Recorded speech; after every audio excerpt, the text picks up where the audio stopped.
Before we move on to the first item of business, I wish to inform the Assembly that the Budget Bill has received royal assent on the 6th of March. It will be now known as the Budget Act Northern Ireland 2025 and is Chapter 1. First item on the order paper is members' statements. If members wish to be called to make a statement, they should do so by rising in their places. Those members who are called will have up to 3 minutes to make their statement, and I just would like to remind members that interventions are not permitted. I will not be taking any points of order on this or any other matter until the item of business has finished. So I call on Jerry Kelly.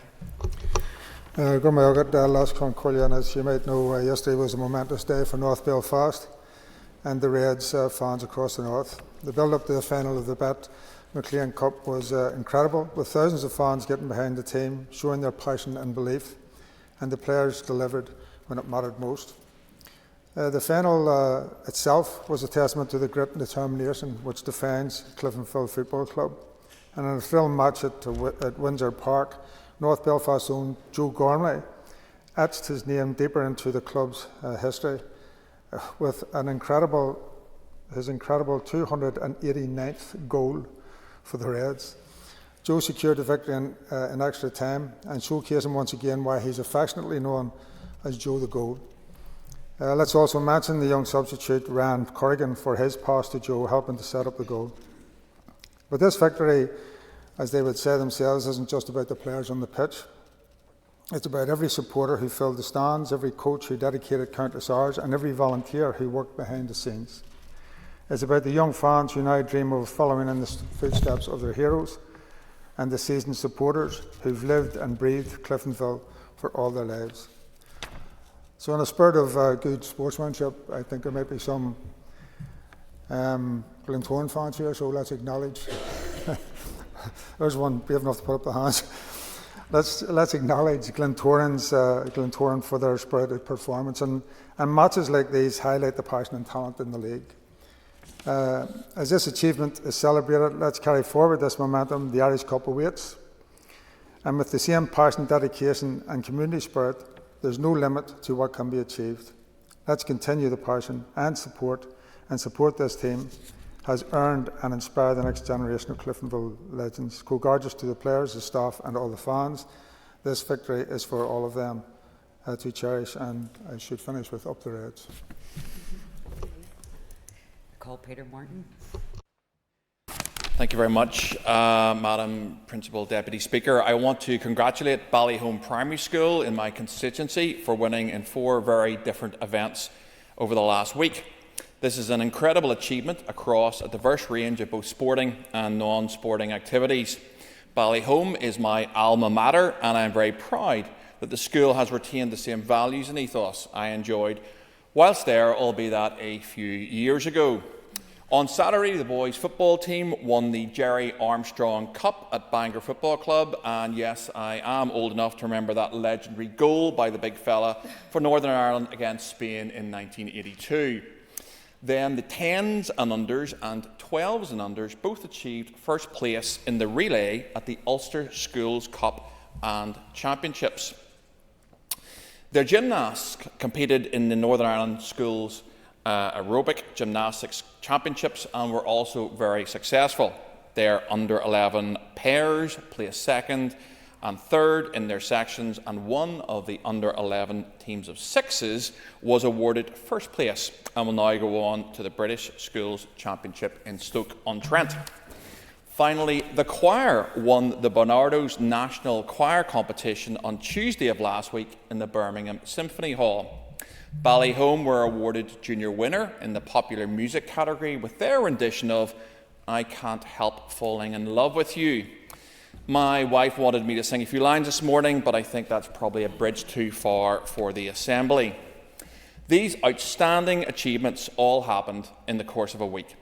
I want to congratulate the pupils who took part, but also the principal, Pamela Rothwell, the teaching staff and the families behind these pupils who sacrifice so much in pursuit of excellence. Well done, Ballyholme. Thank you, Madam Principal. Thank you, Peter. I call Paula Bradshaw. Principal Deputy Speaker. I rise to make a statement on the COVID Day of Reflection. This reflection is very important, not just because of the huge sense of loss that we all feel, but also on how we should better prepare ourselves for when, inevitably, the next pandemic strikes. It is a day when we think about the family and friends of the 3,445 people who died here in Northern Ireland directly as a result of the virus. It is also a day when we reflect on the sacrifices of our health and social care staff and our frontline workers, and the many, many volunteers who made this dreadful period just a little bit less distressing for us all, particularly those who were most vulnerable and marginalised right across our society. We will all feel the sense of loss arising from the COVID pandemic in different ways. Some of us who lost loved ones during the pandemic, whether or not directly as a result of the virus, we feel the loss of that loved one because of our inability to even bury that person with the full dignity and proper send-off that they deserved. This sense is not just about loss during the pandemic. It also applies to the lost opportunities and a sense that we were severely restricted from the lives we wanted to lead. There were lost educational opportunities, lost social opportunities, lost economic opportunities, and countless more. We also know that the impact on the health of the general population was profound and troubling. Life expectancy declined, mental health worsened, and we are still living with the consequences of the social breakdown that we all experienced. It is easy to play the blame game, but it is probably unhelpful. What is helpful, however, is to consider how we prepare for the next pandemic. Although the COVID pandemic came a century after the previous similar one of a global scale, in a world where we are so now interconnected, we should expect the next one to happen before too long. The UK COVID inquiry notes early in its Module 1 report that, in reality, the UK was ill-prepared for dealing with a catastrophic emergency, and there were two specific reasons for this. One was that the UK lacked resilience and that there had been a slowdown in health improvement and health inequalities had worsened. In other words, the population was already simply sicker than in most comparable countries, and thus it was always likely that we would suffer worse than elsewhere. The other was that the UK, and others, it must be said, prepared for the wrong pandemic, assuming assumptions based on what would usually happen in a flu pandemic. Principal Deputy Speaker, today we must all reflect on what happened in the past, but we must also commit ourselves to improving in the future. Thank you. Thank you, Paula. I call Steve Aiken. Thank you very much indeed, Madam Principal Deputy Speaker. As a declaration of interest, I am the Vice Chair of Kilbride Central Primary School, a school noted throughout South Antrim for its strong school leadership, great teaching staff, and all in one of the most friendly and nurturing rural environments. In many ways, it is a thriving school, and has helped my two daughters progress through their secondary education. In short, a school we can all be proud of. We only lack one thing: a sports and assembly hall that could be dual used to provide proper dining facilities. This need was first identified over 30 years ago, and indeed in 2016 we even had a project agreed, plans drawn, planning approval about to be made, when our 450k project, then just under the 0.5 million minor works threshold, was miraculously recosted by the EA to 850,000, a small matter of 95% out in forecasting. To say that our school was sceptical of the EA's ability to project management was an understatement. But thankfully, at long last, seeing reason, our school was included in Minister McElveen and Weir's SEP programme. And I am thankful for those ministers who regularly, as a record enhancer will confirm, our place on the SEP to me and other South Antrim MLAs on the floor of this Assembly. We have now completed all the numerous EA hoops of tranches, planning rounds, endless meetings of the process, detailed architects drawing, design approval, even getting to site surveys and ground sampling. All we waited for was the passing of the business case. And we waited, and we waited. Until Friday, when the Education Authority, after delaying the meeting with the school, then, wait for it, the Project Senior Responsible Owner Major Capital Delivery Service Infrastructure and Capital Development Officer, stated that we are now being told that, as communicated at the steering group meeting held on the 2nd or the 7th of March, the RIBA Stage 1 Technical Feasibility Report was issued for business case preparations on the 6th of December, and that due to other prioritisation on some undefined projects, that after 3 decades were put on hold again. Today I have written to the Minister of Education to ask him when the policy in SEP was changed to exclude our school, and if so, when, as MLAs, were we informed about it? And secondly, to ask him, as a matter of urgency, whether he and Mr Pengelly, the Chief Executive Officer of the Education Authority, can meet with our school, including its governors and parents, and explain, please, in plain English, what his Quango's Orwell speak actually means. I'm also asking the Minister to critically examine the EA and ask why thousands of work, consultancy fees, architects' fees have been wasted yet again. We might also ask the opportunity for the Controller and Auditor General to examine the EA's costs, by which stage are probably in all likelihood in excess of what it would have taken to build the hall in the first place. Thank you. Thank you, Steve. I call Matthew O'Toole. Thank you, Madam Principal Deputy Speaker. Today I want to warmly and delightedly welcome the fact that the Flacule and the Heron is going to come to this great city of Belfast next year. It's the 75th anniversary of Cultus Ceoltóirí Éireann, and in that year it's going to come north for only the second time, and for the first time, to this brilliant city, Ireland's second city, a city rich in Irish traditional music and dance, but a whole range of dance and culture in this city. And I'll come on to talk about that. The news comes after enormous hard work, particularly from Cultus Ceoltóirí in Ards and Belfast, to deliver it to this city, but also a range of others who helped deliver this. It's going to be amazing for Belfast's economy. It's going to bring tens, hundreds of thousands of musicians, dancers and people who just want to participate in the festivities and the culture.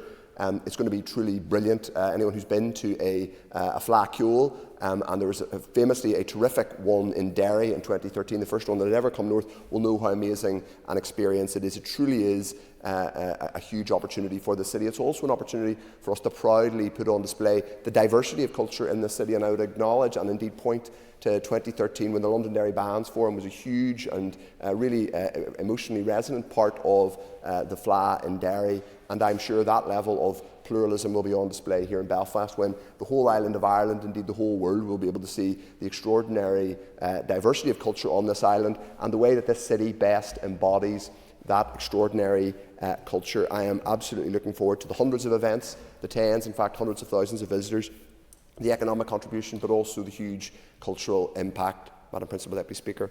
I also, Madam Principal Deputy Speaker, with your indulgence, just with the time left to me, wanted to acknowledge the passing of a very significant figure in Down GAA, the former Down County Chairman, Eamon O'Toole, who's also my uncle. Eamon passed away on the last day, and as well as being the President of Loughlin Island GAC, a club that he helped to shape over the last number of decades, over the last half century and more. He was Chairman of Down County Board in a very reforming and significant way just at the turn of the century. Eamon, as well as being a profound loss to his family, who are deeply proud of him in the community in Loughlin Island, is an illustration of the amazing contribution that Gaels make to their community, but also the amount of energy, patience, diplomacy, volunteerism, service that the GAA embodies. He gave a huge part of his life to serving his community and building up the GAA in Loughlin Island, Down and indeed Ulster. He was also a civil servant in the Department of Education of long standing and held in much respect. Members' time's Thank up. you. Thank you, Matthew. I call Jerry Carroll. Speaker, last week it was announced that there will be a £1.6 billion Thales deal for 5,000 air defence missiles, which will involve the creation of 200 new jobs and the opening up of a third site in the north. The contract will be funded by a deal underwritten by UK Export Finance, and in October the UK Government announced that the UK Export Finance, and I quote, could provide financial support for overseas projects that source critical minerals for use in major UK industries. There you have it. And Invest NI has handed over more than £14 million of taxpayers' money to Thales, a company owned by French billionaires. something that the people to my right hesitate to talk about. And this deal isn't about job creation, Deputy Speaker in the North, or bolstering Ukraine's defence against Russia. It's about the control of natural resources and siphoning billions of pounds of public money from the public purse into the pockets of billionaires. And Keir Starmer, on top of that, has determined to increase defence spending by more than £6 billion per year.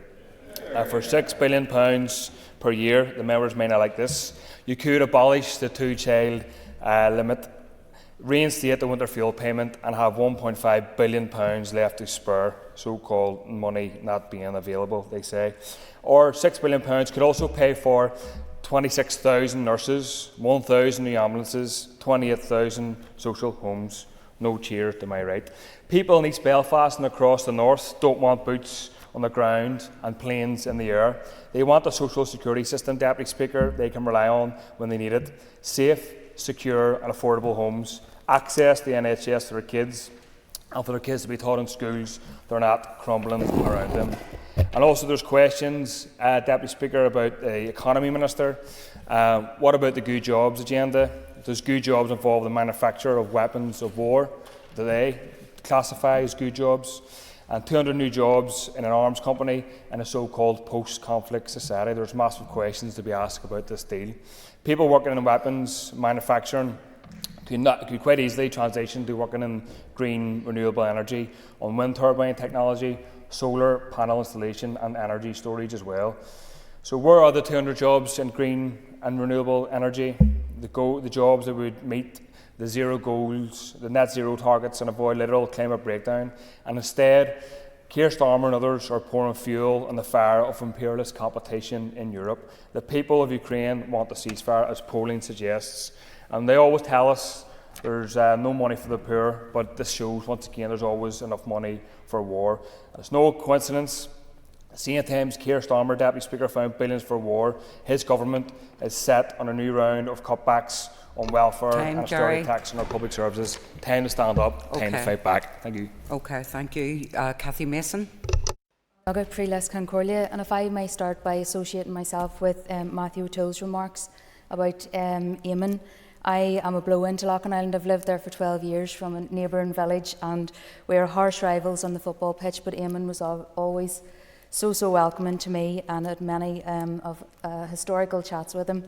So I want to add my condolences to the whole O'Toole family and to Matthew as well. Concordia, the early years of a child's life are the foundation upon which their future is built. These formative years are the bedrock of a child's cognitive, social and emotional development, shaping their ability to learn, grow and thrive throughout life. Quality early childhood education is not just beneficial, it is essential for their future and for the future of our society. Right across the north, the non-statutory community and voluntary childcare sector plays a critical role in delivering this care, ensuring our children have the very best possible start. Yet despite their dedication, these providers face mounting challenges that threaten their ability to continue this vital work.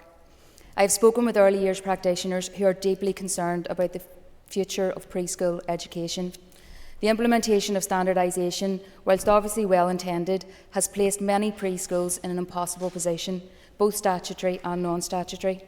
Some are being allocated standardised places far below their actual capacity, forcing them to make heartbreaking decisions about which children receive this support and which do not. No provider should have to choose between children who are in need. Instead of focusing on providing the best care and education, non-statutory preschools are being pushed into financial insecurity, with the rising costs falling on parents and the providers alike. Meanwhile, unfair funding allocations, excessive inspections compared to those in the statutory sector, and severe staffing shortages are compounding this crisis. The recruitment and retention of qualified professionals have become major obstacles, threatening the sustainability of the sector. These issues demand urgent action from the Minister of Education. If we are serious about delivering high quality and affordable early years and childcare, we must commit to fairness, proper funding and genuine support for those who care for our young people. Standardisation should be about ensuring quality and access, not creating unnecessary barriers for families and providers. I urge the Minister to acknowledge these acute challenges and take meaningful steps to protect and strengthen the non-statutory early years sector. We must ensure that every child, regardless of their circumstance, has access to the care and education that they deserve. The future of our children depends on it. Thank you. I call Philip Brett. Well, Deputy Speaker, and as a Crusaders man, can I associate my remarks with Mr. Kelly? It's hard for me to say, but congratulations to Cliftonville on their win yesterday. Madam Principal Deputy Speaker, I want to raise the farcical issue of Belfast City Council's dual street sign policy and abuse of the democratic processes at Belfast City Council. Just last week, Madam Principal Deputy Speaker, survey results were returned for 2 streets in my constituency. A majority of residents who responded to that consultation opposed the introduction of dual street signage in their street. Madam Principal Deputy Speaker, you think that being the case, that the parties opposite would respect the will expressed by those residents? Of course, that was not the case, and the parties opposite overturned the democratically expressed view of the residents of that street to impose Irish street signs, despite them rejecting them. Madam Principal Deputy Speaker, hundreds of thousands of pounds are spent by Belfast City Council carrying out surveys of residents, and I want to pay tribute to the Alliance Party on this issue, who have been true to their word, and when a majority of residents express an opinion, they support that opinion. That is a position that this party adopts also, Madam Principal Deputy Speaker. Those streets that express a desire to have street signs in another language, a majority of them express that should be supported. What should not be done, however, Madam Principal Deputy Speaker, is if local residents are asked to have their say and then politicians completely ignore the say that was given. In both Sunningdale Park North and in Benmadigan Park South, residents were surveyed 3 times. Not content with the first answer, the parties opposite then asked that we resurvey them again. A majority of residents again responded to say, no, we do not want dual street sign language. Third time they went back out, again rejected by local residents. But instead of resurveying, the parties opposite, who claimed to champion equality and democracy, simply said, we'll no longer ask the residents what they want, we will ignore their wishes and we will implement them regardless. Madam Principal Deputy Speaker, if this was a unionist-dominated council and the majority of residents responded to say that they wanted a dual street sign and unionist councillors opposed the will of that street, front pages of the newspapers, ministers would be dragged before this chamber and so-called equality organisations funded by public funds would be out in their droves, but not a single word on this issue. And I think, Madam Principal Deputy Speaker, that exposes the myth that those opposite who claim to stand for equality and democracy. Thank you. I call Sean Mulholland. Madam Principal Deputy Speaker, I also rise today to welcome the announcement of the world's largest festival of Irish music and dance set to take place in Belfast in 2026. The Fleadh Cheoil na hÉireann is to be held from the 2nd to 9th of August in Belfast, marking only the 2nd time that it has been hosted in Northern Ireland, with Derry last holding the festival in 2013, attracting 400,000 people. Before I start, I want to pay tribute to the Ards Cultus, to Niall, Brona and Mervyn, who have all worked so hard along with the Cultus in Belfast and Belfast City Council to bring the Fleadh to Belfast to coincide with the 50th anniversary of their branch. So a massive cohortus live to them.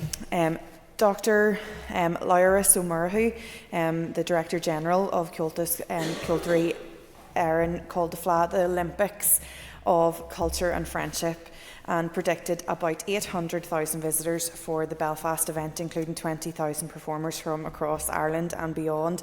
And he emphasised the biggest benefit will be the legacy that it leaves behind, and their experience over the last, what will be this year, 75 years, has been that a whole new cohort of young people will take an interest in music. And I have to declare an interest that I have 2 Cultúrí bug in my own house, and whilst there are evenings I could do without hearing the Ballycastle polka on both the tin whistle and the accordion, I do see the incredible benefit that my children have by being involved in the Cultus. It's not just a festival but a celebration of shared cultural traditions, and I think that the power of music and tradition and culture, whatever tradition that might be, is the unifying power of music, and I think it's so important. It could be the Irish fiddle and the lambeg drum coming together for a truly unique session, and for that I want to thank and pay tribute to the work of Belfast City Council, who have already reached out to the Belfast Bands Forum and to the Orange Order as a way of ensuring the cultural legacy of the FLA spreads right across all traditional music backgrounds, as a really powerful example of how music can transcend barriers and be an exceptional tool of both celebration and reconciliation. And one of the FLA's greatest strengths is its inclusivity. Everyone from seasoned professionals to the young learners like my two have the chance to take part, reinforcing its reputation as a global phenomenon. And people come to the FLA not just to compete, whilst there will be those competitions of course, but there will be sessions, and the streets in Belfast will be full of music and anywhere that a tune can be played. But economically, of course, previous hosts like Wexford have seen such a significant financial boost, almost approximately €60 million, benefiting local businesses, and it has a real opportunity to bring that to Belfast. So, Congardus Live, agus Falsha to all those who are coming to Belfast. Thank you. I call Daniel McCrossan. Madam Speaker, I rise today to pay tribute to a local housing champion and an outstanding public servant. Noel McNulty from Strabane has served the housing executive and indeed the people of Strabane for 41 years, which is an incredible achievement. And throughout those 41 years, he has been there firsthand to support people find good quality housing, but also help them navigate through the various challenges that they have faced with absolute kindness and compassion. I have to say, over the last 10 years as a public representative for West Tyrone, I've found Noel to be extremely accessible, very helpful and understanding of all of the various challenges that people are faced with on a daily basis. He follows Bernie Houston, who retired a number of months ago from the local office as well, and again over 40 years of public service to the people of that area. Two pillars in the housing executive that will be deeply missed, and their retirement will be acutely felt locally, because it is an important aspect of the local service, and knowing someone who understands the challenges of our local people. So I would like to, on behalf of this House, pay tribute to two outstanding public servants, to wish them well in their retirement, and to thank them on behalf of my constituents right across West Tyrone, but in particular in the Strabane and Derry area, for their years of outstanding service. 41 years is quite an achievement, and I do wish them well and thank them for all they've done for the people that I represent. Call Deborah Erskine. Principal Deputy Speaker, and I proudly stand in this chamber today to mark Commonwealth Day, which is celebrated across the world. And today marks the day in which nations join together in an act of unity. The Commonwealth is an important and is not an insignificant body. It is home to 2.7 billion people and includes both advanced economies and developing countries. 33 of its members are small states, including many island nations, of which countries still continue to sign up and join. In 2022, Gabon and Tonga joined the Commonwealth, so it is thriving despite being one of the world's oldest political associations of the states. Events and activities will be taking place throughout March, including civic and faith gatherings, school assemblies, cultural celebrations and flag-raising ceremonies, including on this very building today. And it is wonderful that we join in the hand of friendship with those throughout the world. And a special service will be held this afternoon in Westminster Abbey, which will celebrate the diversity and unity of the Commonwealth. This year's theme is Together We Thrive, celebrating the enduring spirit of the Commonwealth family, which is a 56 independent member countries united by shared values enshrined in the Commonwealth Charter. The Commonwealth is rooted in the principles of family, unity and peace. Only together can we continue to promote these values and work to ensure they are respected throughout the world. And I finish on the important words of the late Queen Elizabeth II, who said in 1953, Thus formed, the Commonwealth bears no resemblance to the empires of the past. It is an entirely new conception, built on the highest qualities of the spirit of man, friendship, loyalty, and the desire for freedom and peace. To that new conception of an equal partnership of nations and races, I shall give myself, heart and soul every day of my life. How important are those words today, more than ever, and the need to promote those vital values in this chamber as well. I am proud that we are part of the Commonwealth and for the principles that it continues to hold. Thank you. That ends members' statements. Point of order. Well, Deputy Speaker, and I don't seek to challenge your ruling earlier today, but in relation to the issue of the Controller and Auditor General giving a disclaimed opinion on the Department for the Economy accounts, which is an unprecedented step and a huge amount of public funding, my urgent question on the issue was not selected. Could you then give me guidance as to how this House can debate this important issue? Well, you are challenging the Speaker. You wouldn't have done this if Edmund Poots had been in the chair. So what I'll do is, in fairness, I'll ask the officials to go back and have a look. But you can certainly raise it in the PAC committee. So, I'm going to try and go for a further point of order. It's not a point of order. Well, I'll decide if it's a point of order, so I'm just warning you. So go ahead. Speaker, I'm not a member of the PAC, which you just stated, which is incorrect. So could you provide me guidance as to how I can raise this important issue? You're chair of the Economy Committee. You're a very competent MLA, but certainly I'll get you in writing how you can raise it through one of your members of the PAC Committee. Is that us? Thank you, Philip. Would members take their ease, please?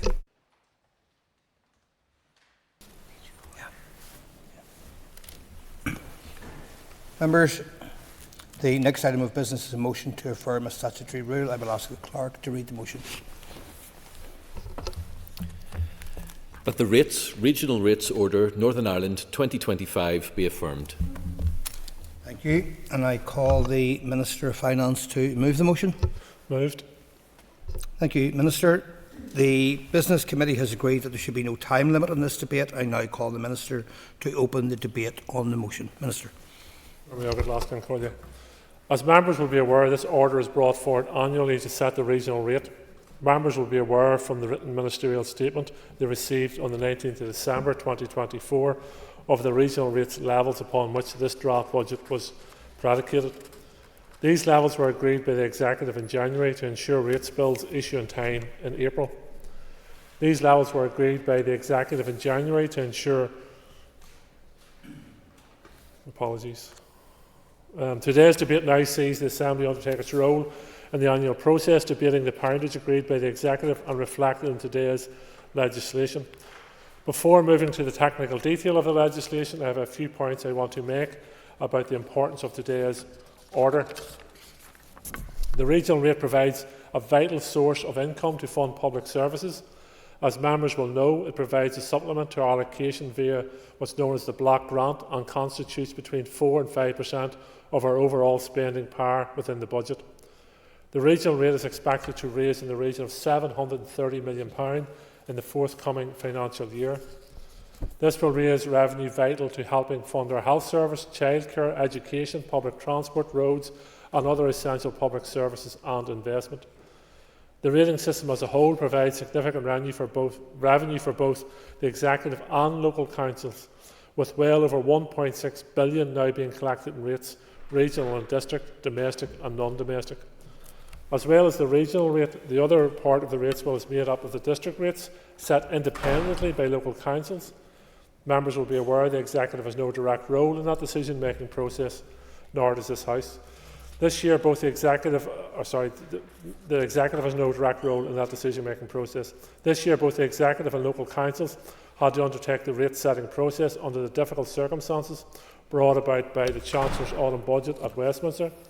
The impact of specific decisions taken at that point in relation to national insurance contributions has led to well-documented concerns over increased costs for business, charities, community and voluntary sectors on central and local government.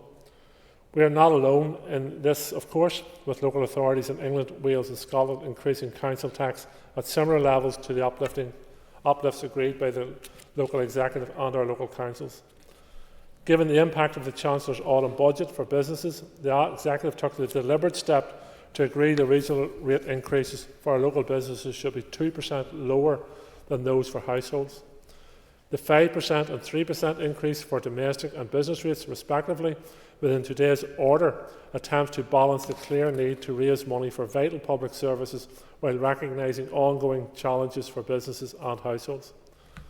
In relation to business rates, I am also announcing today that separate legislation has now been taken through by my department to extend the Small Business Rate Relief Scheme for 25-26, continuing to provide around 30,000 ratepayers here in a tax base of 75,000 with reductions of between 20% and 50% off their rates bill.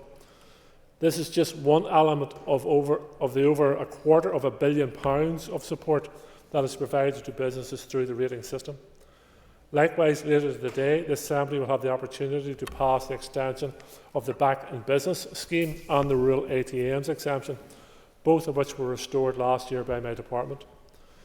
Looking ahead on steps for businesses within the rating system, my predecessor also commissioned the Ulster University's Economic Policy Centre study into the ongoing costs of doing business. In light of the autumn budget, and once that work is complete, my department will move to the review of two support schemes within the business rates system, the Small Business Rate Release Scheme and the non-domestic vacant rating exclusions. These two areas have been selected to reflect the priorities of business stakeholders, and I am happy to prioritise them also. I would also stress that the review does not mean removal.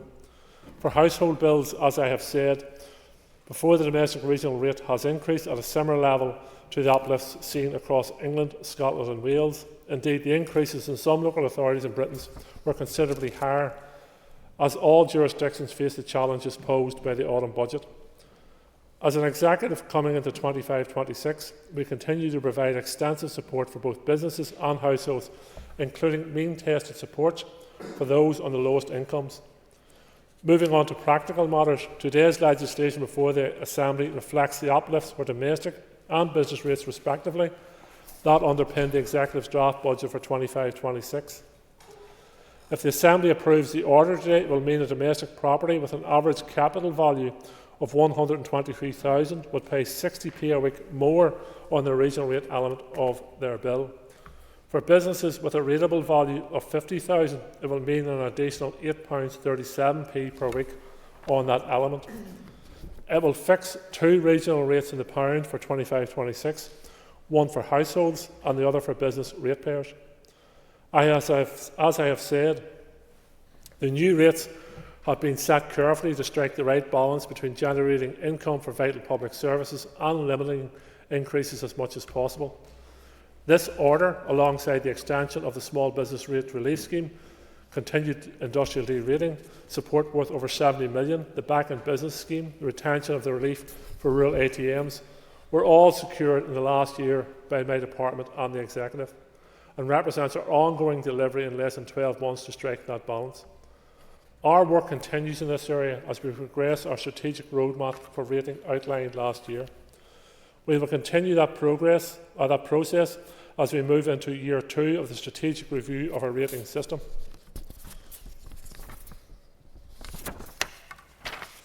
Our consultation is currently ongoing on making the domestic rating system more progressive, and reviews of the aforementioned business rates scheme coming up in the next number of weeks.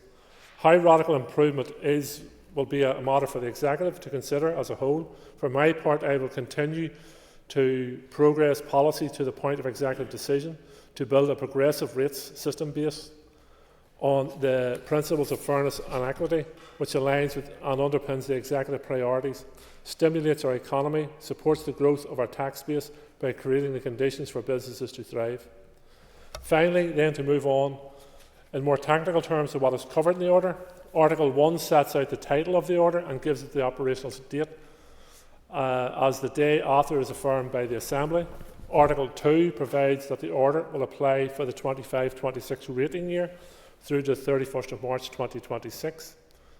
Article 3 specifies 29.8 pence in the pound as the commercial regional poundage and 0.5294 pence in the pound as a domestic rate poundage. I look forward to hearing the comments that members make in relation to the order, and I commend the bill. I commend the order to the Assembly. Minister, thank you. And I call the chairperson of the Committee for Finance, Matthew O'Toole. Thank you, Mr. Deputy Speaker. I will speak first in my capacity as Chair of the Finance Committee before speaking in my role as Leader of the Opposition. Thank you, first of all, to the Minister for his remarks. In my comments as Committee Chair, I will reflect on the scrutiny that members have performed on this order and then on the other rates orders that we are debating today. The Committee has considered the statutory rule to stipulate the amounts of regional domestic and regional non-domestic rates that are to be used in the assessment of rates and the billing of ratepayers in Northern Ireland for the year ending 31st of March 2026. Affirmation of this rule today will facilitate rates bills being issued to ratepayers from the 1st of April 2025, reflecting decisions taken by the Executive for the 25-26 budget. The policy proposal, in the form of the SL1 letter, was considered first by the Committee at its meeting on the 22nd of January. At that time, members received a very useful briefing from the Director of Rating Policy in LPS on the current issues within rating policy, which included some items of subordinate legislation, including the SRs we are debating today. At that time, the Committee noted, due to the legislative timetable and procedures to be followed for affirmative resolution SRs, it was necessary to consider the policy process in parallel to the budget process progressing at executive level. That is not necessarily ideal. However, it does reflect the situation we often find ourselves in, where timescales are compressed because of a range of factors, including those external to the Executive. So I should highlight today to the House that at that time, when we had a discussion on the principle, there was broad consensus to support this proposed SR, but to put on the record, both Jerry Carroll and myself put on the record that we would be opposing this SR when it came to the floor of the House. Obviously, I will cover my remarks politically later on, and I'm sure Mr Carroll will too. At that committee meeting, and as is usual practice, the committee noted assurances provided by the Department in relation to the position in Britain, the regulatory impact and the financial impact. Obviously, Britain is not. There are differences in relation to the fact that there's council tax in GB for domestic payers, as well as we noted also the regulatory and financial impacts. The rates regional orders NI 2025 was subsequently formally laid in the Assembly Business Office on the 14th of February as SR 2025-27, and at the committee's meeting on the 26th of February, members noted that the examiner of statutory rules had reported on the rule and not drawn it to the attention of the Assembly. At the same meeting, members noted information from the Department indicating that, for the purposes of funding public expenditure for 25-26, the regional domestic rate for 25-26 is set at 0.5294 pence in the pound, and the non-domestic regional rate for 25-26 is set at 29.89 pence in the pound, i.e. a rise of 5% for households and 3% for businesses, which the Minister has indicated. I again indicated that I, in a personal capacity, a political capacity, was not content with this rule. However, there was broad consensus across the committee to support the statutory rule, and the committee agreed to recommend that the SR be affirmed by the Assembly. Therefore, I can report that the Committee for Finance supports the motion to affirm. Now, Mr. Deputy Speaker, I should say, I will make some remarks in my capacity as Leader of the Opposition. It is first of all important to say that as a constructive opposition, we have always acknowledged the importance of not just our rating system in the abstract, but the importance of us using revenue-raising tools that are at our disposal locally, effectively, to pay for public services and to better manage our economy. The regional rate and the district rate, which is set by councils, is basically the only revenue-raising tool that we have in Northern Ireland. I will come on to talk a little bit about the fact that we have heard no clarity yet from the Minister or his predecessors about other revenue raising fiscal tools they would like to use, but we have heard lots of talk about them. But as we stand today, the only tool that we have is the regional rate, and it's going up. It's going up by 3% for businesses and 5%, which is significantly above inflation for households. I think it's important to pause on that and to be clear with the people of Northern Ireland about that.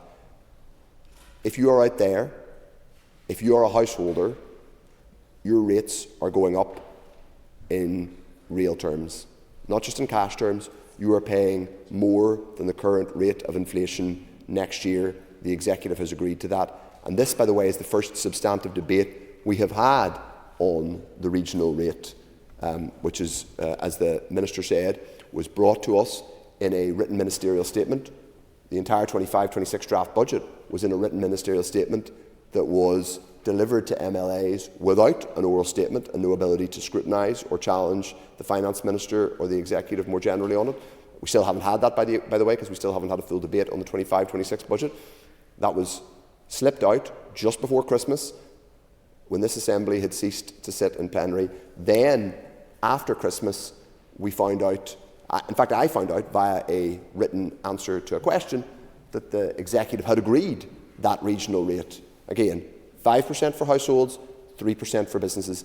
It's welcome that the rate is going up for businesses, at least it's being kept closer to the rate of inflation, but it is going up. You are, if you're a household, paying more. I'm sure the Minister will say that is in part to cover the costs of the additional employer national insurance contributions, but the truth is we still don't know exactly how much those are going to cost. We are told that the UK Government will be providing more clarity when we get to the main estimates process at Westminster. That won't be until later this year, but we are effectively voting through an above-inflation rise in rates for the public in Northern Ireland, and we're kind of doing it today in a bit of a kind of rush, having not talked about it in public. Well, the opposition's talked a bit about it, and we've talked a bit about it in the Finance Committee.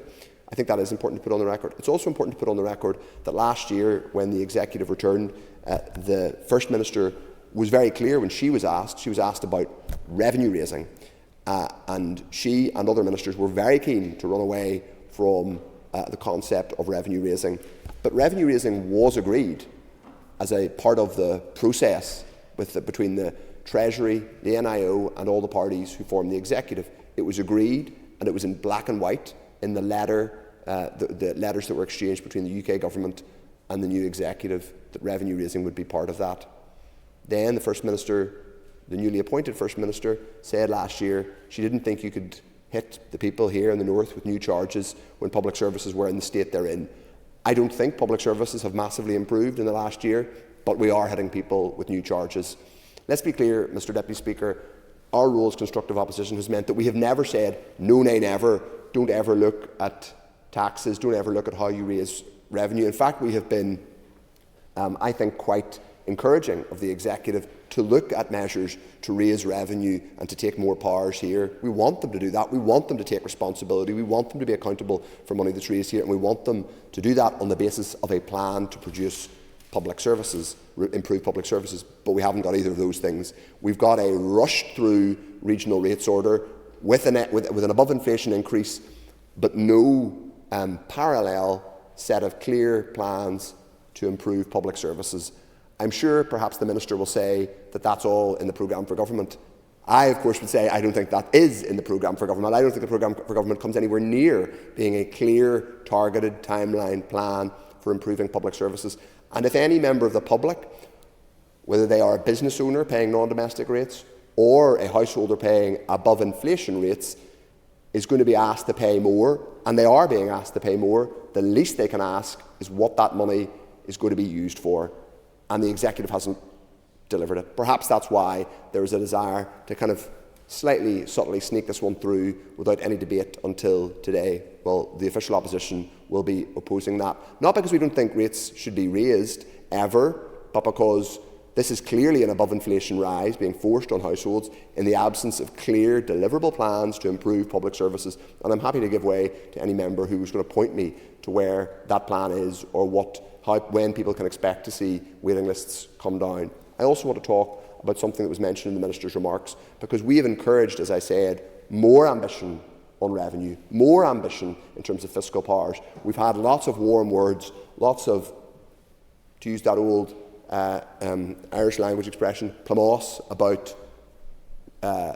about fiscal devolution, and we have had nothing in terms of substance. When it comes to this strategic 10-year review, I am bewildered that anyone serious could say that the answer to how you do rates better is to have a 10-year review cycle. There are very few things in your life or in any business that are not reviewed on a 10-year basis, on a 10-yearly basis. If you're reviewing something over the course of a decade and effectively giving yourself a decade to find out whether to do something, you're not serious about doing it.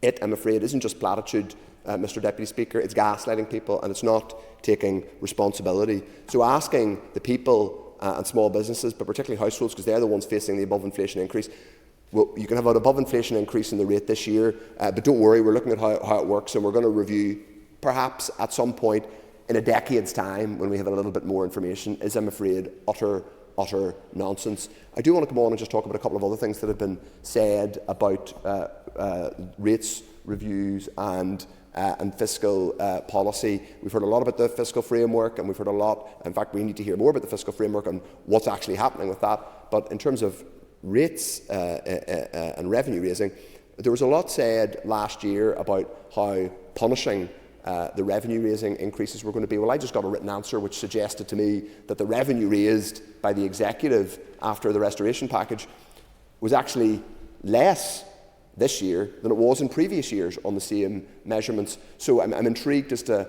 how this narrative of great ambition and fundamental strategic review can be sustained, because everything I have seen betrays lack of ambition, betrays lack of a serious plan to reform, lack of how you, for example, look at our vacant property relief, which costs us tens of millions of pounds a year, is much more generous than other parts of these islands, but clearly incentivises dilapidation. Clearly incentivises dilapidation, because you can owners of properties can sit on properties that are becoming ever more derelict, ever more unused, but getting further and further away from useful economic activity and avail of an open-ended relief. That doesn't happen south of the border, and it doesn't happen across the water. But the Minister and the Minister before him have done absolutely nothing to review it. A 10-year cycle, we're told, a 10-year cycle. There's nothing radical, there's nothing to improve our public services here, and there's no clarity and vision for the people of Northern Ireland. We expected when we got the programme for government last week that we would have at least some indication of how a budget would be produced to deliver it, either on a clear one-year basis. But this doesn't even have a table. This doesn't even have a budget table for 25-26 in it. That's the budget that's already in draft. There should at least be able to produce a table with 2 columns in it, department and an amount of money. They don't even have that in this document. But nor, Mr. Deputy Speaker, does it have a kind of multi-year indicative budget for the kinds of allocations that the executive would like to make, what that means in terms of spending, what it thinks it could be getting in terms of a block grant, and what that might mean in terms of ambition around revenue raising and additional revenue raising that the executive thinks it might have to do in order to, for example, rescue the health service or start investing in wastewater infrastructure. Those are the kind of honest trade-offs that we've called for as opposition. We haven't been desperate and opportunistic. We've simply said, give us the plan, tell us the working out, be honest with the public in Northern Ireland about the challenges, and we will work with you. We haven't got any of that. We've got verbiage, platitude, vagueness, and frankly, gaslighting at times. And now we have a forcing through. Can I ask you to focus on the rates order and not PFG more broadly? I'm happy to take your guidance, Mr. Deputy Speaker. I'm coming towards the end of my remarks anyway, but it is important to say that I make no apology for connecting this regional rates order to our programme for government, because this is the only time we come to this chamber and debate a revenue raising tool. And often we come to this chamber and we talk about non-binding motions, and we put things down, and then people, including the First Minister, put up on social media, we're doing a motion on X, Y and Z, and they expect the public to buy it. They expect people to like it on social media.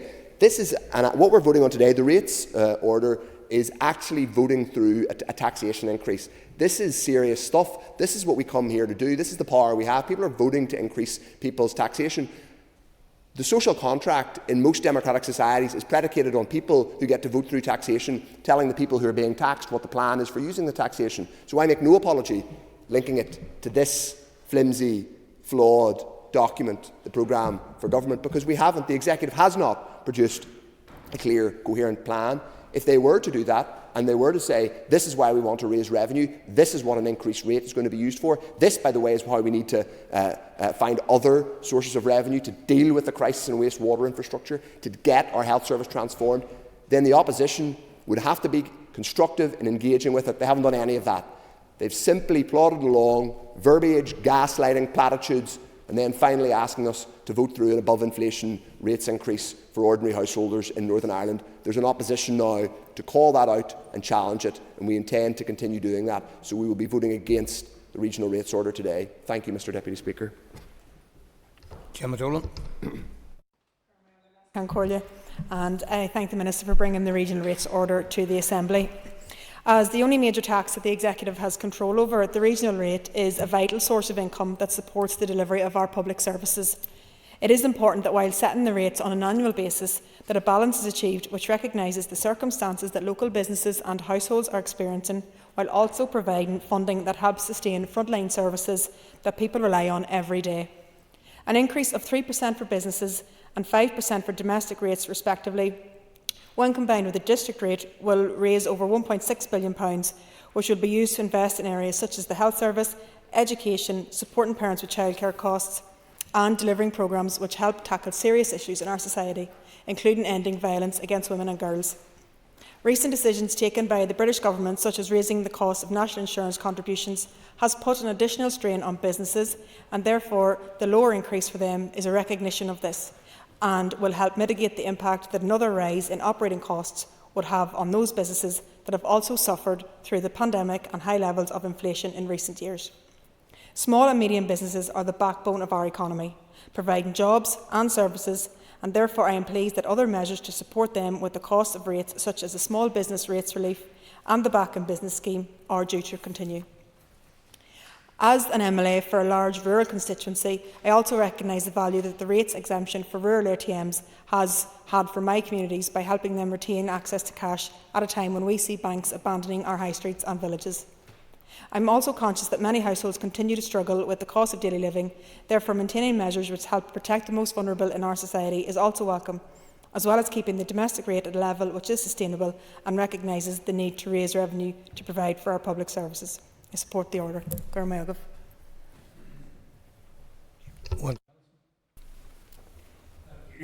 Thank you, Deputy Speaker, and I rise to support the regional rates order and will also be supporting the other related orders before the Assembly today.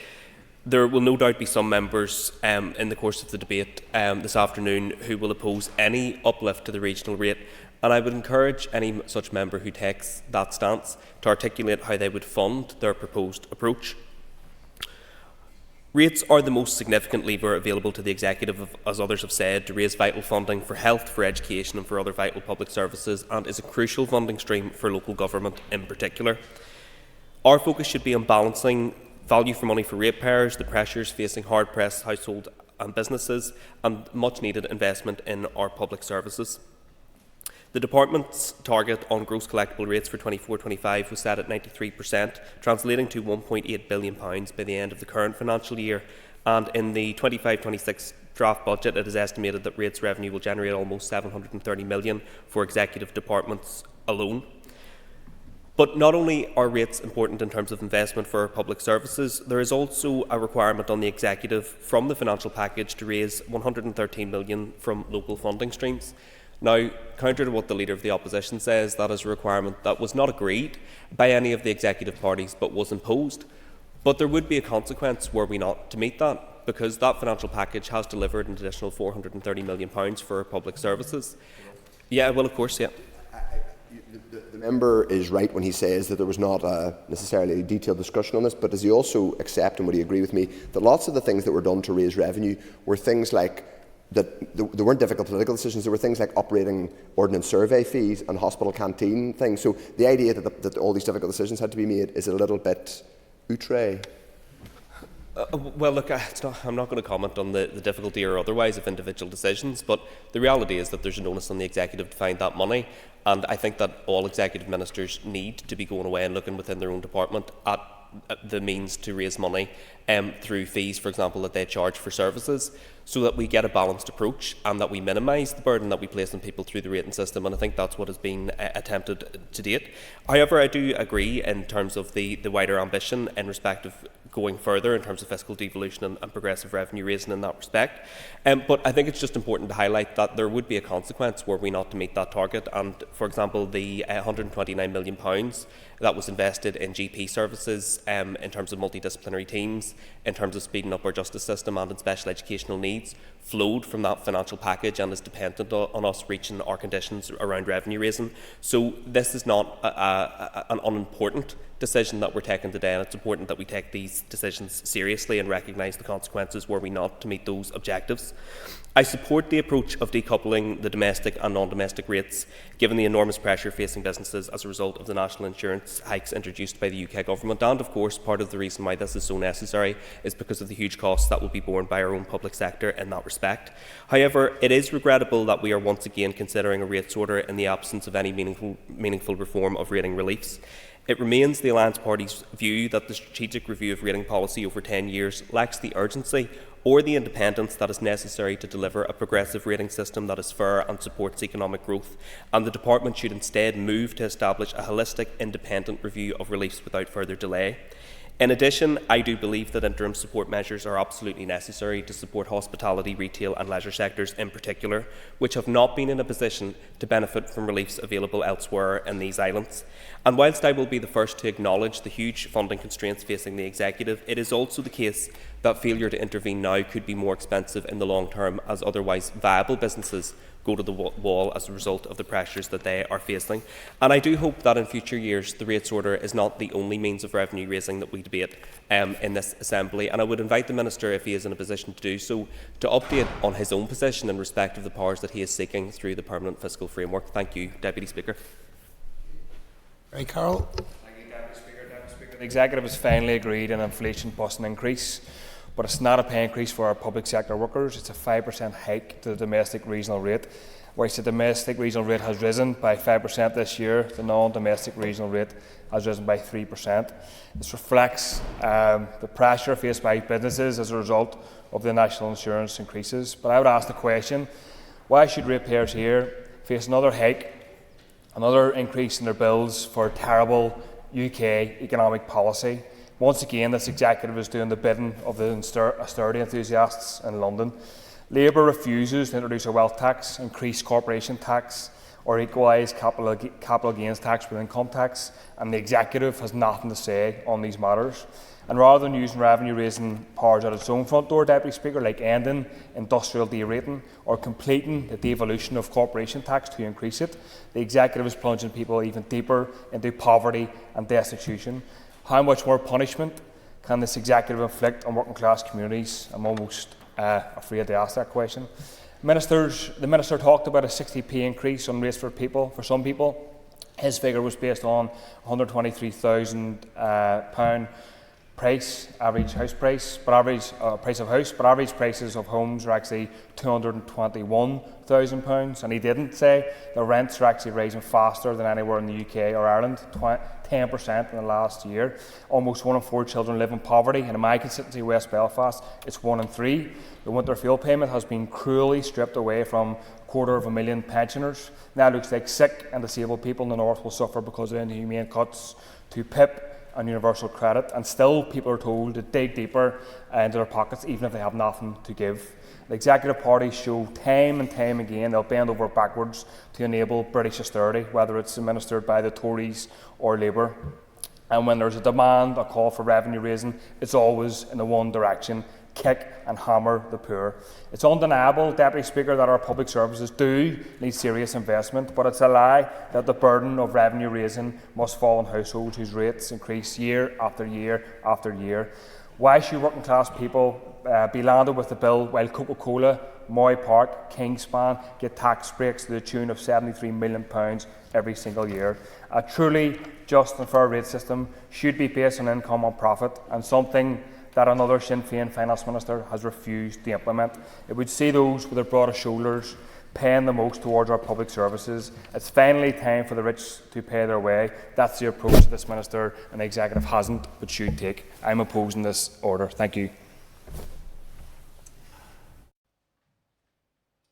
Thank you. That concludes the list of speakers. I call the Minister of Finance to conclude and wind up the debate on the motion. I want to thank those members who contributed to this important debate. An interesting range of views, though perhaps not always accurate, were expressed. The key to these matters is this. Every pound we raise through rates increases, and it's never a popular thing to come into a political chamber and say, I support a rates increase or I support a tax increase. You have to put it in the context of what you want to achieve with those increases. And through the increases I'm proposing today and the Executive's proposing today, we will raise an additional £42.6 million. A total of over £700 million will be raised through the regional rate and well over £1 billion through the regional rate and the local council's rate. But let's look at the regional rate. Let's put it in this context. So £42.6 million additional money. For every £1 million you raise, you can employ 25 to 30 teachers, 25 to 30 nurses, 40 classroom assistants, 40 auxiliary workers. You can start closing the gap in relation to childcare. Last year we invested £25 million in childcare. Next year we propose to invest £50 million in childcare through the budget and £5 million through the June monitoring. You can achieve none of those things if your regional rate remains static. None of those things. And you can make grandiose speeches and you can lambast the Executive, and you do all those things. But here's the reality. You haven't raised a single penny, and you haven't increased investment in education, in health, in childcare, or any of the other important matters that relate to the needs of our citizens. So Mr O'Toole set out the committee process, and I welcome the work of the committee in regards to this matter. And the committee supported the order, though he did note that himself and Mr Jerry opposed the order. And then he went on to tell the Executive all the bad things they were doing and what they should be doing and what they shouldn't be doing. But nowhere during the speech did I pick up on what the opposition would do. Nowhere did I pick up on what the rate, if Mr O'Toole was standing here today, what the regional rate would be. Would it be 5% across the board? Would it be 4%? Would it be 2%? Would it be 1%? Would it be 0%? Nowhere did you tell me what it would be. I'll let you in a moment. You also then went on to tell us what wasn't in the programme for government, what wasn't in this document, what wasn't in that proposal, what wasn't in the other. I'd put on record now, I'm happy to sit down with you, Mr O'Toole, and work with you in a constructive manner on any proposals you have in relation to revenue raising or revenue issues or finance issues in relation to this department, and I will work with you constructively. What I find bewildering is this constant negativity about what the Executive shouldn't or shouldn't be doing in the absence of what you're proposing to do. I appreciate the member, Minister giving way. He's generous and always up for a debate. I would direct him, he and I agree there shouldn't be a border on this island. I don't think there should be a border in democratic culture. He'll agree there's an opposition, a very robust opposition in Dáil Éireann. In fact, they're fighting for more rights. Does he agree with me that an opposition to challenge ministers is an inherent core part of any democracy? In fact, if it's good enough for the Irish people on one side of the border, it should be good enough for the Irish people up here too. I'm not objecting to your opposition, I'm objecting to your style of opposition. I'm objecting to the absence of alternatives. And in the opposition in the South have to offer up an alternative budget, they offer up an alternative programme for government, they offer up alternatives, and what I'm asking you for is the alternative. Because today you're going to vote against £42.6 million extra going into public finances. So the question is then, what are you going to cut off the budget? Because the budget is predicated on that additional money going into it, so what are you going to cut off it? Mr Carroll says there's no proposal today for an increase in public sector pay. You're wrong. Absolutely wrong. Where do you think the £42.6 million is going? It's going into public services. And to deliver public services, you need public workers. And public service workers have received pay increases over this last number of years, and proposals are on the table for further pay increases. And I look forward to sitting down with the unions over the next, and my first meeting, by the way, as Finance Minister was with the unions. I look forward to sitting down with the unions and others and discussing how we move forward in the period of a 3-year and 4-year budget moving forward, and how we ensure the public sector workers are properly paid and fairly paid during that period. He talks about what other punishments is the executive going to impose on working class communities. Well, I'm going to continue to invest in public services, just like the executive did last week.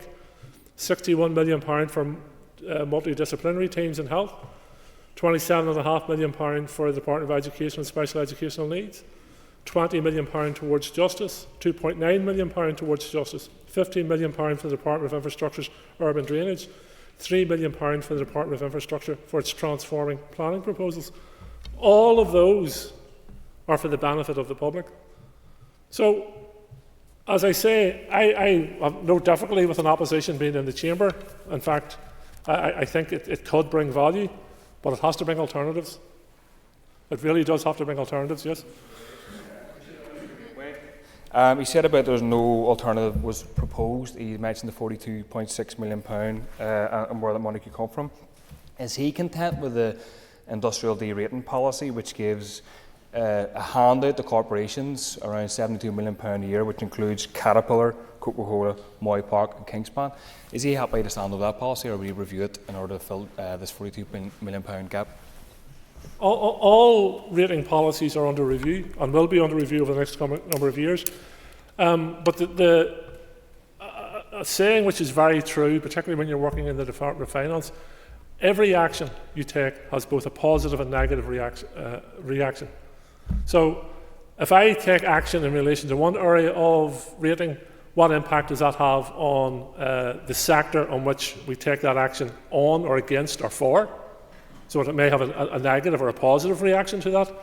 And all those companies, whether I agree with some of the policies of those companies or the international connections of some of those companies, all provide employment here. Each and every one of them are putting a salary and a wage into a home. They actually are, and all companies do this, they support workers, families and communities. So when we talk about workers, and quite rightly we talk about workers, we need to support the businesses to provide the employment for those workers, and we need to ensure that those businesses are treating those workers fairly as well. So I won't be taking decisions without fully understanding the implications of the decisions I take on the broader rate space and on the broader economy and the impact it has on workers, families and communities. So, last Concordia, I again recommend the order to the House. I believe we are presenting a fair rates increase to businesses and to domestic customers out there. I accept no one likes to place further burdens on taxpayers, but I think that quite rightly the challenge coming back from taxpayers will be this: what difference is it going to make to public services?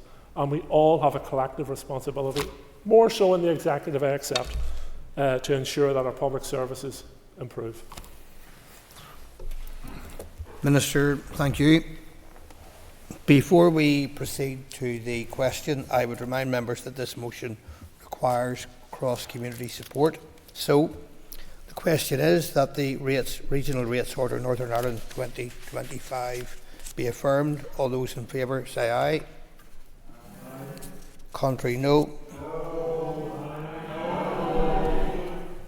Maybe the ayes have it. Oh, okay. Okay. Clear the lobbies. The question will be put in 3 minutes.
Members, order members,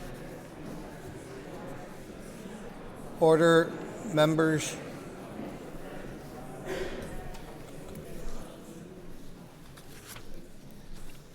Members, the question is that the regional rates order Northern Ireland 2025 be affirmed. All those in favour say aye. Aye. Contrary, if any, no.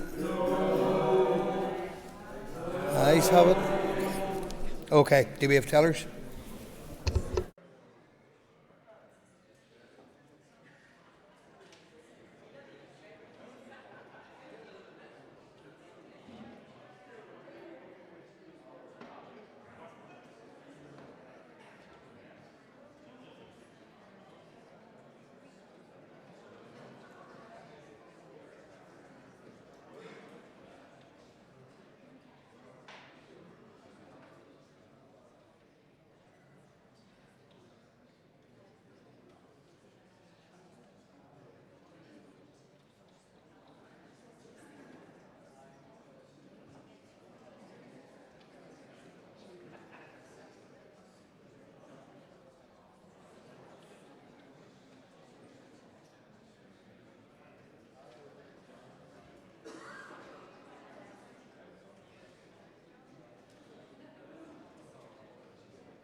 Members.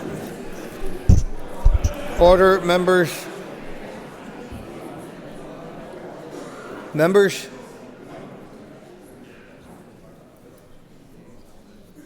Members, tellers have been appointed as follows. Tellers for the ayes are Anya Murphy and Gemma Dolan. Tellers for the noes are Jerry Carroll and Mark Durkin. Clear the lobbies. The Assembly will divide. Ayes to my right, noes to my left.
Secure the doors.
Okay, members. Members resume their seats. We'll have order, and clerk, please read the result. 71 members voted, of which 62 members voted aye, 87.3%. 30 nationalists voted, of which 23 voted aye, 76.7%. 28 unionists voted, of which 27 voted aye, 96.4%. 13 others voted, of which 12 voted aye, 92.3%. The motion is carried by cross-community support. Okay. The motion is carried. Unfasten the doors. Members, the next item of business is a motion to affirm a statutory rule. I'll ask the clerk to read the motion. That the Rates Temporary Rebate Amendment Order Northern Ireland 2025 be affirmed.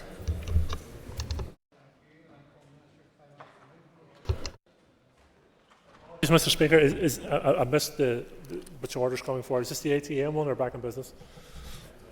Temporary rebate. Move formally first, Minister. Get back. Back in business? Yeah. Mr. Speaker, before dealing with the order itself, I would like to set out the background to this measure. The purpose of today's legislation is to extend the back in business scheme reintroduced in May last year. The scheme serves to incentivise the occupation of property on the high street that is long-term vacant, i.e. property which has been unoccupied for the last 12 months and which was therefore highly likely to have remained unoccupied in the absence of any incentive. The scheme was first introduced as part of packages of measures aimed at assisting ailing businesses and improving the appearance of our town and city centres after the economic downturn. The original scheme provided a one-year concession that allowed a 50% reduction to apply for the new occupier for 1 year. This was available where a qualifying property had been empty for at least 1 year previously. In 2022, the then Finance Minister, Minister Murphy, amended the scheme to extend the duration of the 50% tax concession to 24 months to build a solid platform for new businesses' occupation in the longer term. The scheme is viewed as a vital step in the terms of boosting footfall for all businesses, new and old, and to help restore a vibrant business landscape. Since last May alone, 31 new and expanding businesses have availed of the scheme, and the number continues to grow alongside a greater awareness of the provision. Today's extension of the scheme will allow Land and Property Services to continue to receive new applications for the scheme up until the 31st of March 2026, but critically will allow the revised scheme that has been in place for less than a year to become more and better established. This is a policy that serves to make a stable and substantive difference to help grow businesses, particularly in our town centres and our arterial routes. Critically, it moderates the business rates liability in the difficult first 2 years of trading, providing some certainty in their overheads and helping them budget for their businesses. It will also help them adjust towards full rates liability in due course and grow the tax base. At the same time, the Department still generates the same revenue it would have had the property remained vacant. As was outlined at the time of its reintroduction last year, the scheme is one of those rare taxation policies that can create a win-win long-term outcome. In the new rating year, as a department, we have scheduled to review the exclusion that apply in the de-rating of commercial property. As a department, we hope the process builds upon the foundations established within the Back in Business scheme to address the issue of vacant commercial units in our towns and cities. Turning now to the statutory rule itself, members of the Finance Committee have already been advised on its detail, and members indicated at SL1 stage that they were content for the scheme to be continued through to the 31st of March 2026. Article 1 of the order sets out the citation and commencement. Article 2 provides for the amendment of Article 31D of the Rates NI Order 1997, effectively substituting a new end date of the 31st of March 2026. In conclusion, I look forward to members' comments and commend the Rates Temporary Rebate Amendment Order Northern Ireland 2025 to the Assembly. Minister, thank you. Can I ask you just to formally move? You may have done, you and I both know there was some background. Moved. Appreciate that, Minister. Thank you. I now call Matthew O'Toole, Chairperson of the Finance Committee, to speak. Thank you, Mr Deputy Speaker. I'm pleased to be able to speak on our scrutiny of this statutory rule. And I thank the Minister for his comments. The committee has considered this statutory rule to provide for the continuation of the Back in Business rebate scheme until the 31st of March 2026, which will allow any new business which occupies a long-term vacant property valued as a retail unit to pay rates at the vacant rating level of 50% for 2 years. The policy proposal was first considered in SL1 letter format by the committee at its meeting on the 22nd of January.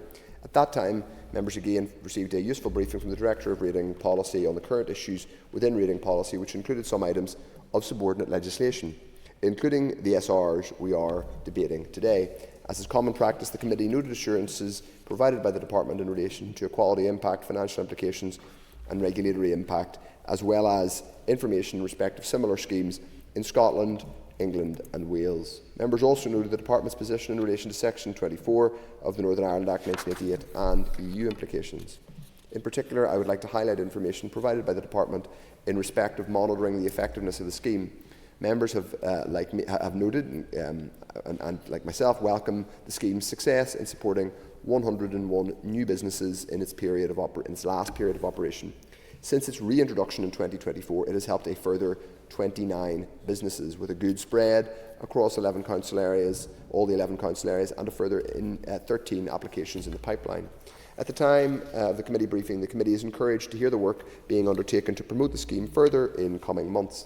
At that time, members were content with the policy proposal being brought forward by the Department. However, members did agree to seek some additional information on what work had been carried out in respect of vacant properties. At the committee meeting on the 19th of February, members noted work undertaken to provide the scheme alongside the quote, vacant to vibrant scheme run by Belfast City Council. That work is aimed at allowing eligible businesses for both schemes to factor this into their planning. Members also noted information provided on the House, the HO-USE programme, Homes on Upper Spaces for Everyone, that LPS has been working on with Belfast City Council. That work was a targeted process aimed at gathering information from property owners, owner-occupiers, investors and developers who own unused spaces within Belfast City Centre, unused spaces I should say on upper floors within Belfast City Centre. So the rates temporary rebate amendment order was subsequently formally laid in the Assembly Business Office on the 14th of February 2025 as SR 2025-29. And at the committee on the 26th of February, members noted that the examiner of statutory rules had reported on the rule and not drawn anything to the attention of the Assembly. Therefore, the committee agreed to recommend that the rule be affirmed by the Assembly. So the Committee for Finance supports the motion to affirm. I'll just say a few brief words in my capacity as Leader of the Opposition.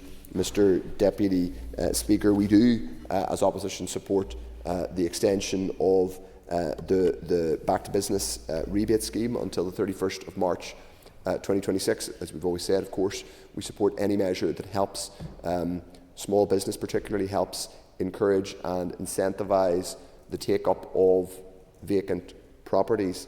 But I do want to make a couple of points that are germane to this. And in response, though it is connected to this particular rates order, I'll address a couple of points that the Minister made in the previous debate, and I welcome the fact that we are having a debate, and I think that's exactly what this chamber is about. I think that's why we have an opposition here, to force issues and to challenge and scrutinise, and occasionally that will prompt a response, and I welcome that, and I welcome the debate. One of my frustrations is that we aren't seeing more ambition of this kind. This is exactly the kind of place that we should be. In the previous motion, we voted through an increase in rates. Now, I accept that it was an inflationary increase. I didn't go above the rate of inflation as calculated by the ONS, but we did vote through an increase particularly for small businesses. And as was noted by Owen Tennyson, there is a particular burden that we have accepted for a long time, a disproportionate burden on the high street, on retail and hospitality. That is at the core of so many of our communities. It isn't just an economic question, it's a question of community resilience, it's a question of supporting rural communities and indeed urban communities like the one I represent. And it's critical to how we build, sustain, thriving communities in the places that we represent. This is a small but positive contribution to that effort. My only frustration is that it's a bit lonely, Mr Deputy Speaker. I'd like to see a lot more measures like this. I'd like to see a lot more ambition from the Finance Minister and the Executive more generally about supporting the High Street. We talk about the Back to Business scheme, as it says, encourages businesses to take up properties, to take up long-term vacant property, and then they get a rebate at the vacant rating level for a 2-year period.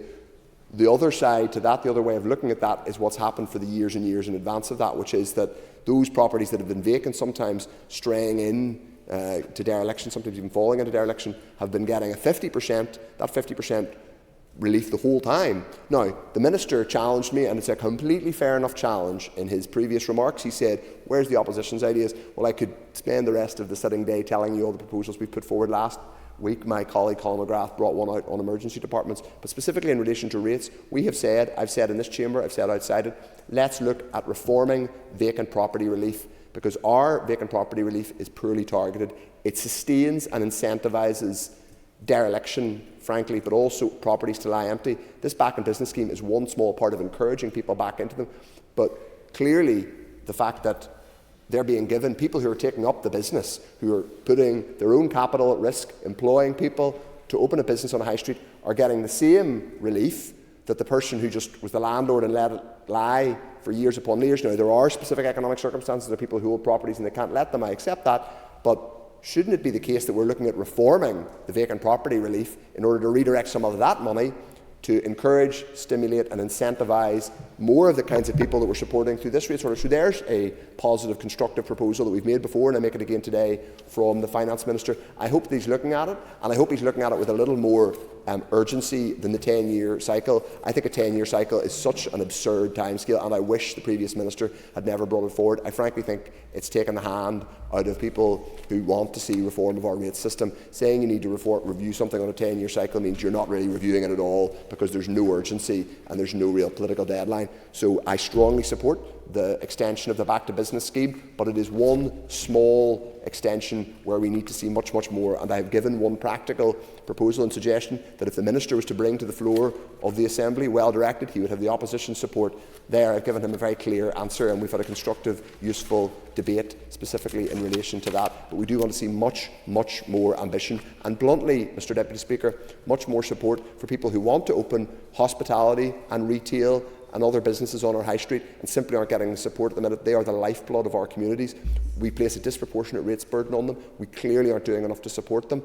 They are facing swinging increases in employer national insurance contributions. They're also going to have to deal with the costs brought about by an increase in the national living wage, which I strongly support because it will put money back into people's pockets, which will ultimately recycle back into those businesses in the high streets. But that is going to be a cost that those small businesses need to face. So yes to this extension, but let's see a lot more ambition. All we're doing is cycling forward something we have. I welcome it, limited though it is, but I want to see much more ambition, and I would encourage and support the Minister to tell us when we're going to see that. And whenever we do see it as an opposition, we'll support it. Thank you. Thank you. The extension of the Back in Business scheme is a welcome intervention which helps encourage businesses to take on a new retail premises that has been lying vacant, and thereby supporting the reinvigoration of our high streets. The closure of a business in our town centres not only has a devastating impact on those directly connected to it, but it can reduce footfall across the board, and it can increase pressure on other businesses and put further jobs in jeopardy. The reintroduction of this scheme last year was well received by the business community and has the potential to be more of a success in the longer term as it becomes better established. It is a tool which supports business owners in what is usually their most challenging period, when they have to deal with initial overheads and getting their businesses off the ground, as it mitigates costs for the first 2 years of trading. I look forward to the continued growth of the scheme and to seeing it utilised by businesses to create more jobs in our economy and support the regeneration of our town centres. Thank you. That concludes the Speaker, so I now call on the Minister to conclude and wind up the debate on the motion. Minister. I'd like to thank members for their useful comments in regards to this order. I believe the scheme is an integral element in rebuilding the High Street, as a number of members have referred to, and in fact this scheme was developed here and copied elsewhere. So it was developed by my department and then copied in England, Scotland and Wales, so it is homegrown to here. The vacant commercial property acts as a blight in the appearance of our high streets across the north, as many members have pointed out, or as members have pointed out. By continuing the scheme, we can help ensure that long-term empty commercial properties get another lease of life. This acts to improve the appearance of towns, creating jobs in communities across the north.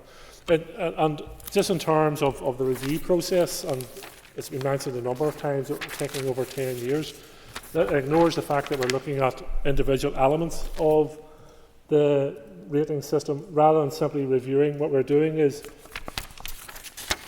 looking at each of them to bring forward decisions, because interested members may know we've carried out reviews in 2007, 2012, 2016, 2017, 2019 and 2024. What we need now is to be bringing forward proposals for action, and that's what I intend to do during my time in this portfolio, is to look at elements of our non-domestic and domestic rating scheme, bring forward for decisions and move on to the next programme of work from there. I'm meeting the business sector later on this week, and in regards Mr O'Toole's proposal, I'm more than happy to take a look at that. I think we need to be imaginative and bold in our approach, but I do place it on the same premises as I did in the earlier debate. Well, one, it's going to have to be evidence-based, data-driven, and we also have to fully understand the impact of any decisions we make, both the positive and negative impact of those decisions, not only on the rate space but on the broader business community and the economy as well. But I am open to ideas, I am open to persuasion in regards to all these matters, but I think the order before us today is a good measure, and as I say, it's been copied elsewhere. Thank you. Thank you, Minister. So, members, the question is that the Rates Temporary Rebate Amendment Order Northern Ireland 2025 be affirmed. All those in favour say aye. Contrary, any no. The ayes have it. The ayes have it. Members, the next item of business is a motion to affirm a statutory rule. I will ask the clerk to read the motion. That the rates exemption for automatic telling machines in rural areas, Order Northern Ireland 2025, be affirmed. Thank you. I call the Minister of Finance to move the motion. Thank you, Minister. The Business Committee has agreed that there should be no time limit in this debate, and I call the Minister to open the debate on the motion. Minister. Today's order serves to retain the rural ATM rates exemption scheme for the 25-26 rating year. This scheme is an important localised measure with the policy objective of sustaining the provision of ATMs in rural areas. Previous research and analysis confirmed that stakeholders wanted to see the scheme retained, and it was one of the key requests from business organisations in the run-up to the Executive's return last year. I recognise, and my officials have also advised the Finance Committee in their engagement in this issue, that this legislation goes some way towards helping the retention of specific ATMs in rural areas. The statutory rule extends the scheme through to the end of March 2026. The scheme will continue to apply to standalone rural ATMs that are individually valued in their valuation list, for example, in separate units on main streets or completely standalone units. For ATMs that are located in and valued as part of banks or building societies, the value of those machines is subsumed within the overall value of the property, i.e. have no standalone rates liability. The current revenue loss associated with the measure continues to be modest, costing less than $50,000 in foregone rates revenue. Although a very modest measure in terms of its scale and cost, the scheme continues to assist the retention of rural ATMs, which is important to many of our rural communities. This was something recognised by the Finance Committee. In the period ahead, as members will be aware, I will be launching a review of the small business rate relief, and as part of that work, I also want to look at what further measures can be taken to promote and sustain access to cash in both urban and rural areas. Turning to the statutory rule itself, Article 1 of the order sets out the citation, commencement and interpretation of provisions. Article 2 specifies a later date of the 1st of April 2026 for the purposes of the definition of relevant year. In Article 42, paragraph 1G of the 1987 order, with the result that the exemption will continue until the 31st of March 2026. Article 3 revokes the rates exemption for automatic tallying machines in rural areas, Order 2024, which had previously extended the exemption until the 31st of March 2025, prior to the measure expiring. I look forward to members' comments and commend the order to the Assembly. Thank Thank you, Minister. I call our first speaker, Matthew O'Toole, Chairperson of the Finance Committee. Mr O'Toole, I will ask you to note that should your remarks last until the commencement of question time, I will ask you to stop and then you'll recommence following question time. Mr O'Toole. Thank you, Mr Deputy Speaker. Though I often detain my colleagues with elaborate speeches, I think on this occasion I might try, and discretion may be the better part of valour, and I think drawing my remarks to That's impressive. in time will be appreciated. Perhaps I'll get some claps of applause and maybe hugs of appreciation. Mr Deputy Speaker, I'm going to speak for the Committee for Finance largely on this, and I may say something extremely short in an opposition capacity, but there's widespread support for this measure. Thank the Minister for his comments. The Committee considered the statutory rule to extend the rates exemption for separate entries in the valuation list associated with ATMs in designated rural areas until 31st of March 26.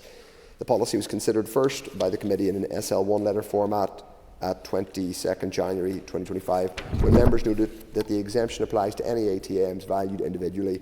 For example, those located outside petrol stations or on high streets. ATMs located in banks, building societies or shops tend to be valued as part of the building and so are therefore unlikely to be eligible. During that meeting, members again received a useful briefing from the Director of Rating Policy on the current issues that are pertinent. Members also noted that this scheme is essentially about maintaining the ATMs which are already in rural areas, and the scheme was not necessarily about incentivising banks and building societies to put in new machines. This is an area in which the Finance Committee is particularly interested, given our current inquiry into banking and financial services. Whilst members noted there are only 180 ATMs across Northern Ireland that are valued separately and are on the list, and of those 26 are in rural areas, which is 14% of ATMs, members also wished to be updated on any plan the Minister may have in relation to other measures to measures to enhance the access to cash as part of the Small Business Rates Relief Review. The Committee also had a general discussion around whether there is a case to provide an exemption for all separately rated ATMs, considering access to cash issues here.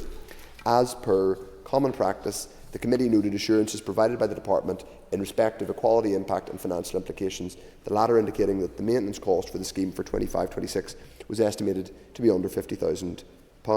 Members also noted there are no directly equivalent statutory instruments in Great Britain, and the Department considered previous regulatory impact findings as still valid. Members noted the Department's position in relation to Section 24 of the NI Act and EU implications. Therefore, at the Committee's meeting on the 22nd of January, members indicated that they were content with the proposal for the statutory rule. However, additional information was sought in respect of standalone ATMs, and in response, the Committee considered at its meeting on the 19th of February. Members noted confirmation from the Department that the average rating charge for standalone ATMs, excluding those entitled to rural ATM exemption, in 24-25 was £1,399.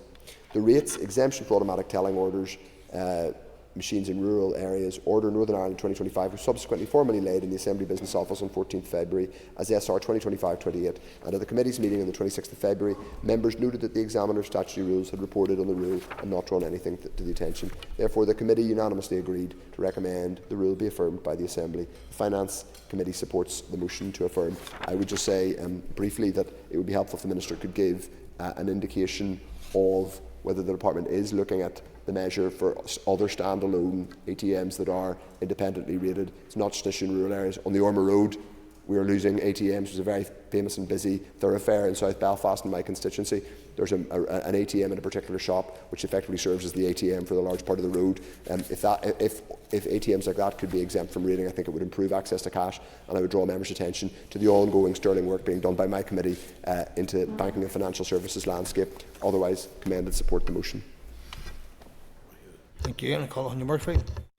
Glascan Collier, and I want to thank the Minister for bringing this motion forward today, and I welcome the opportunity to contribute to the positive impact that it will have on our rural communities. This order will continue a small but significant scheme which grants a rates exemption of ATMs which are situated in rural areas. As an MLA for Fermanagh and South Tyrone, I know the essential service that ATMs provide to our rural towns and villages. Rural dwellers still rely heavily on cash to access goods and services, and in many towns and villages, ATMs are the only means of accessing cash.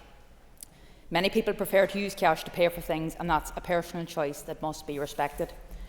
Unfortunately, it's becoming more and more difficult for rural dwellers to access cash, as towns and villages across the north are losing their ATM provision. In recent years, many of the major banks have closed rural branches, effectively abandoning communities and leaving them without any face-to-face banking services. My hometown of Lisnaskea lost its last remaining bank branch last year. The loss of this bank has been a huge blow to the area and has caused much disruption to businesses and residents alike, with no access to a 24-hour ATM or complete banking service. Banking hubs have been a lifeline for many communities, and so far it has proved impossible for the local community of Lisnaskea to avail of one. However, given the recent change of criteria from Link, I have since lodged another application in order to have the town reassessed, which will hopefully provide the town with a banking hub and 24-hour cash access. The cost of living crisis and the rise of large online retailers are making it difficult for rural businesses to turn a profit. ATMs are an essential driver of economic activity on our rural main streets and have a key role to play in rural regeneration. The order before us today is an important step in protecting the remaining rural ATMs that we have left, and I hope it will also act as an incentive for rural businesses to provide ATM services in the future. I wholeheartedly support this order.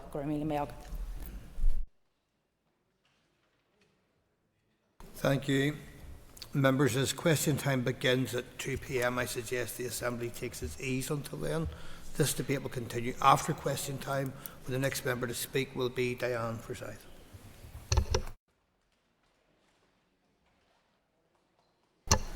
Okay, members, it's time for questions to the Minister for Education. We'll start with a list of questions. Questions 1 and 15 have been withdrawn. I call Harry Harvey. Thank you, Principal Deputy Speaker. That will be question number 2, Minister, please. Deputy Speaker, since 2022, the Education Authority has been working towards a new model of delivery for its SEND pupil support services. This involves a network of local impact teams where all of the EA SEND specialists can work together to tailor support around the individual needs of the child or young person and their setting. Each local impact team will be responsible for supporting the settings in their immediate geographical area. Each setting will have a direct contact route to a named officer in their local team. At the start of each academic year, each setting will have a strategic planning meeting with their named officer and their named educational psychologist.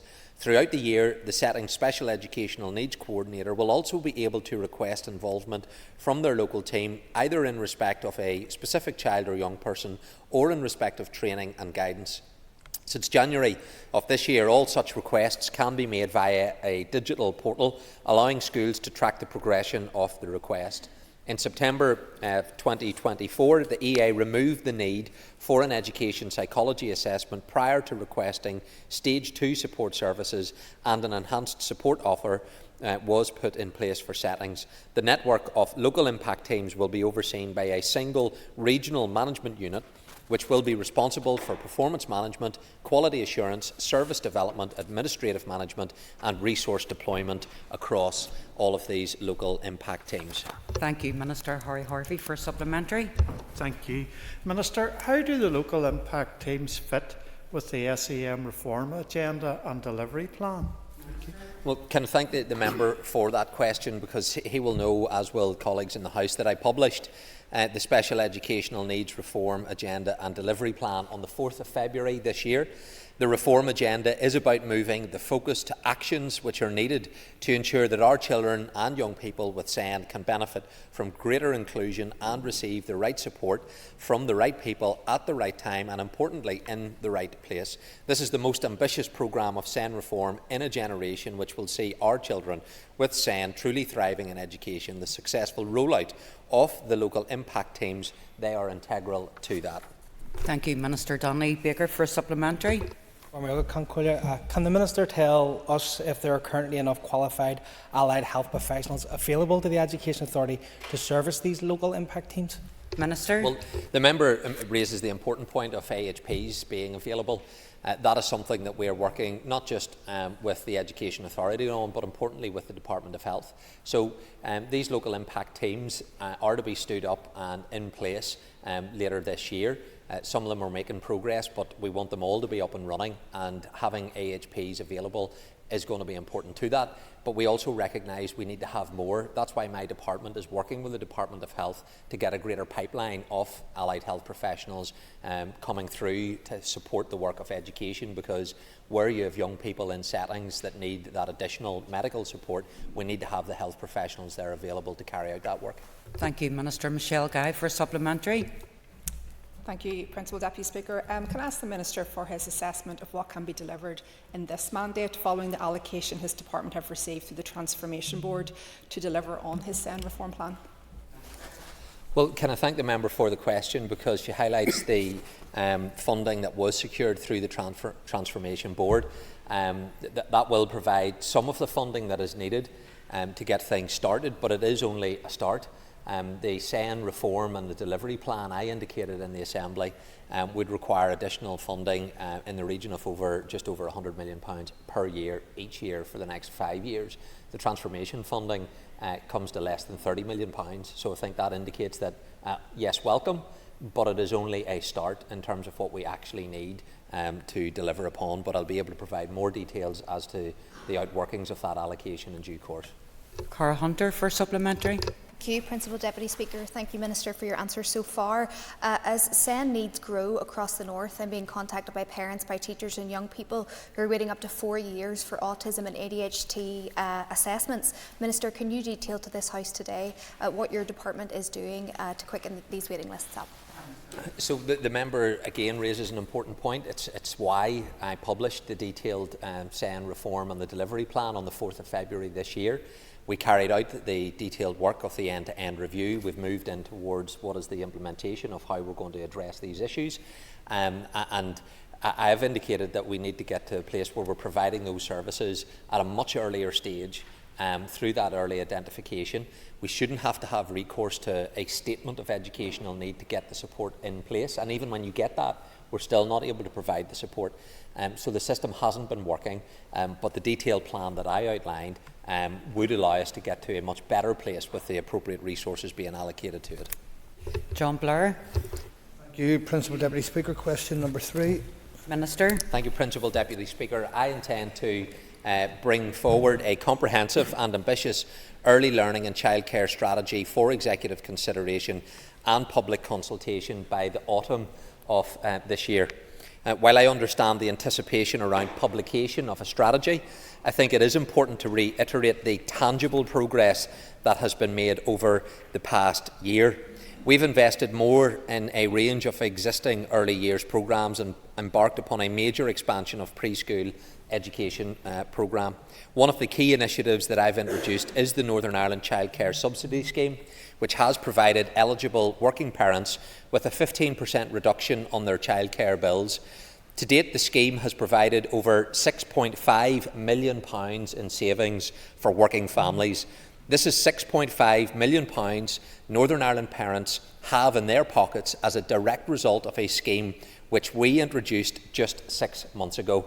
And when combined with tax-free childcare, it is estimated that these working families will have saved over £14 million since September of 2024. I'm also pleased to confirm today that the scheme will continue into the next financial year without interruption. And I am also aware that many childcare providers are planning to increase their fees over the coming weeks. And in anticipation of this, I have decided to increase the monthly subsidy cap for the scheme by 10%. Additionally, I will be increasing the administration payments for participating providers in recognition of their increased operating costs and to ensure that these are not passed on to parents. The Early Years Organisation will shortly advise providers and parents of the full details of these changes, which will take effect from the 1st of April 2025. We've made good progress, but there is more to be done, and I'm considering what further enhancements may be possible within the allocation that I've secured in the draft executive budget. John Blair for supplementary. Principal Deputy Speaker, thank the Minister for that reply, and especially the information around the increase in the subsidy scheme cap. Can I ask further to that, though, going back to the strategy, if there be anything included in the strategy to expand the choice of childcare available for children with special educational needs? Well, can I thank the member and thank him for welcoming the announcement that I've made today about increasing the cap by 10%. We're building on the work that we have taken forward. But the work has started in terms of the comprehensive strategy.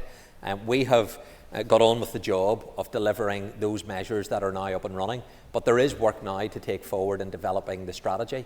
But because of the scheme that we have introduced, we have now data that provides a much clearer picture in terms of what is the general market, in terms of the number of providers and the number of childminders that are in place in Northern Ireland, how much typically families are spending. We have much better now data as a result of the information that we have through the schemes that have been introduced. All of that will help inform us.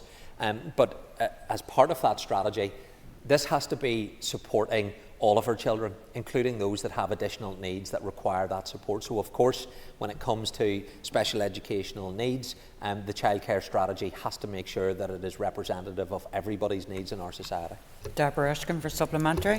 Thank you, Principal Deputy Speaker. And I thank the Minister for bringing forward the 10% increase, because childcare is so important, and I know I have had a number of parents in touch with my office, and it's vitally important for our economy as well. So I thank the Minister for what he is doing on childcare while others are lacking in their development of initiatives. But I wanted to ask the Minister, what initiatives will he take forward with the 50 million earmarked in the draft budget for 2025-2026? Minister. Well, can I thank the member for those kind remarks and pass on again my appreciation for her campaigning on this particular issue as well. Obviously, the draft budget that was brought forward for 25-26 indicates that there's £50 million allocated to the delivery of this childcare and early learning strategy that we have. So, within what has been agreed, the Executive will need to agree then the plan before funding is released to my department. And whilst the 50 million is double what was allocated in the 2024-25 financial year, it is important to say that the 25 million that we were allocated was allocated to cover a 7-month period. So people can do the maths in terms of what that means. So I need to plan, obviously, for the next 12 months of expenditure with the £50 million, continuing what I'm doing, and will give careful consideration as to what would be affordable over that length of time. It's crucial we also sustain the rail improvements that have been made across all strands of this package, including the additional support for children that face disadvantage and those with additional needs, and this will be a priority. We also need to continue with the rollout of the standardisation of preschool to remove the inequity in the current model and offer as many children as possible a full-time place from September 2026. So this needs to be carefully managed in line with the state of readiness of our school providers. And I know many in this House have raised issues for those who have received an increase and asking when will those who haven't receive it. I can only take forward the standardisation process in line with the resources that are made available to me. I would like to be doing more, but I will continue to see that programme rolled out for the next academic year as well. Thank you, Minister. Cathy Mason for supplementary. Minister, you mentioned in your previous answer there around childminders, and we know childminders are a vital part of the childcare and early years sector. Has the Minister engaged directly with childminders to hear their issue with ratios, and have you engaged with the Minister of Health about the review of the minimum standards, in particular about ratios? Minister. Yes, I've met the Childminders Association, Patricia Loosley is head of. I've met with on a couple of occasions as part of the rollout of this scheme, and I want to put on record my thanks to that organisation, because the introduction of this did create some challenge for people to get the appropriate processes in place, and the Childminders Association were very helpful for me doing that. They also facilitated engagement opportunities for me to meet with childminders for them to be able to relay the environment in which they work, and the one that she has mentioned is one that was brought to my attention around the ratios. Rightly, the member highlights that is a matter that sits with the Department of Health in terms of child safety and safeguarding, but where I think we can make progress as to what is proportionate, then we should be doing that, and that's an issue that my officials continue to engage with the Department of Health on. Thank you, Minister. I call Justin McNulty for supplementary. Last can call and to the Minister for his answers thus far. Minister, literacy and early learning go hand in hand, yet the teaching of systematic synthetic phonics in England has coincided with decreased rates of literacy. Can you reassure the House today that you will not constrain effective learning and teaching to this phonics system alone? Minister, it's up to you what way you respond to that. It's not related to the primary question. Well, listen, I'm happy to give a response to it, but what I would say is, on this particular issue, which is wholly unconnected, albeit in early years, it's good to get the building blocks in our child care facilities when it comes to literacy. Actually, the evidence is the complete opposite as to what the member has outlined. Systematic synthetic phonics, in terms of its introduction in England, has been the norm from 2006. That's why England has rose rapidly up the international levels. We do have a strong phonics-based approach to it, but the evidence would suggest that systematic synthetic phonics is the best approach to building a strong literacy foundation. The context then for using phonics can also be applied, but the primary way to get the best literacy approach amongst our young people as an evidence-led approach is through systematic synthetic phonics. Call Joanne Bunting. Thank you, Principal Deputy Speaker. Question 4, please. Can I thank the member for the question? There are currently no plans for a new school build for Dundonald High School. The Education Authority Minor Works team has advised that additional accommodation provision was completed at the school in September 2021, which was achieved through refurbishment and reconfiguration of existing school buildings. And given the current limitations on the department's capital budget and the projects that are already in the pipeline, there are no immediate plans for a call for new major capital works. Should a future call be made, it will be a matter for the managing authorities to prioritise those schools most in need of major capital investment. Submitted schools are then assessed against the funding eligibility criteria set out in the Department's protocol for major capital works programme or a school enhancement programme, which is published on the Department's website. But I do look forward to visiting the school later this term, following the members and her colleague Mr Brooks's invitation to do so. Bunting for supplementary. Thank you, Principal Deputy Speaker, and I'm grateful to the Minister for that answer. He'll be aware that not long ago Dundonald High School received adverse publicity around the condition of the school, and he has mentioned that my colleague David Brooks and I are eager that he would see for himself just how much this school does with very little.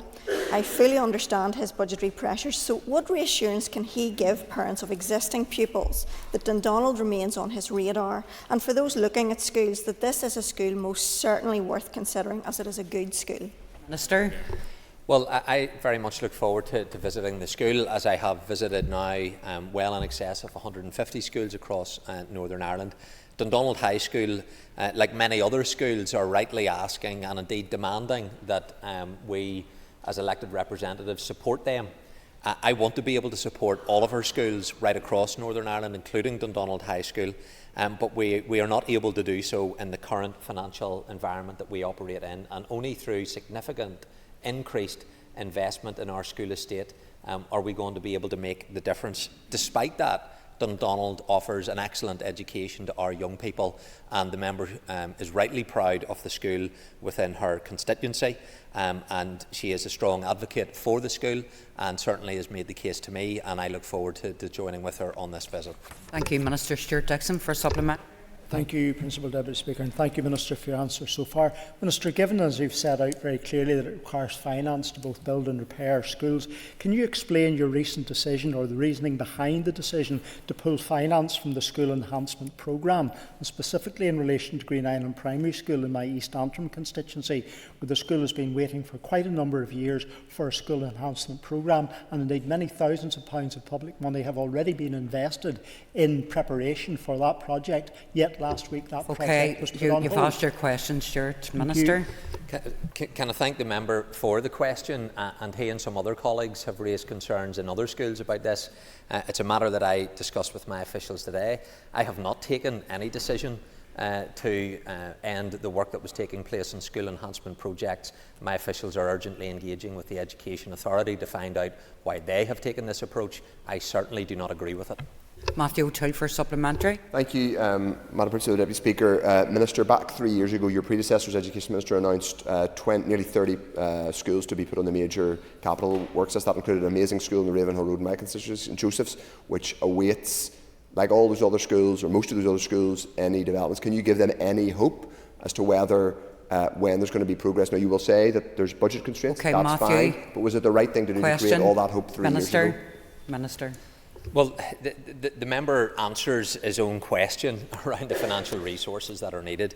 I haven't been in post now for a year, been able to put out a major call for capital funding to attract people to make an application, because there are so many schools that are in the pipeline and they're not being delivered.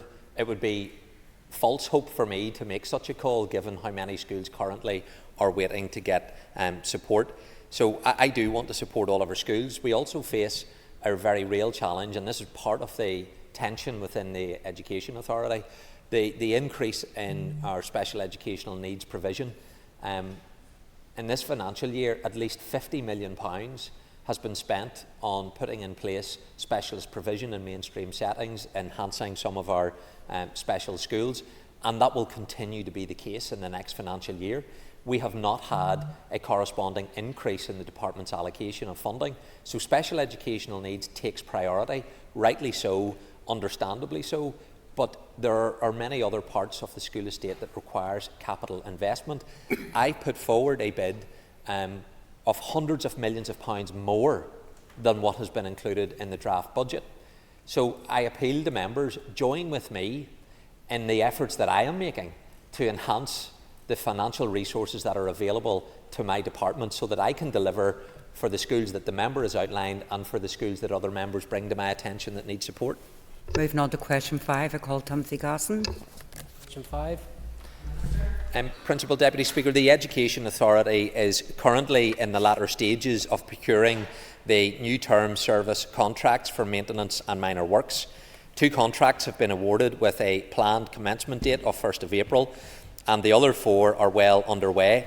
It is anticipated that the new contracts will be implemented across Northern Ireland on a phased approach by September 2025. The new delivery model will include key performance indicators to monitor quality of workmanship, adherence to response and completion times. There will also be cost certainty, which will provide assurance and transparency to school leaders. While the service transitions to the new model, there are currently contractor contingency arrangements. This is unfortunately impacting on delivery on the ground in schools in some areas. The Education Authority is aware of these ongoing issues and are ensuring works are appropriately triaged and are implementing alternative contingency arrangements where required. In addition to the new term service contracts, the Education Authority's maintenance service is also reviewing how it can provide the most efficient and effective model for schools to procure low-value maintenance works, while also ensuring compliance with health and safety and quality standards. This will be for those maintenance works that form part of a tenant responsibilities, such as painting and carpeting, for example, and it's currently anticipated that any changes will be implemented in the coming academic year. The Education Authority will advise schools when the change has come into operation.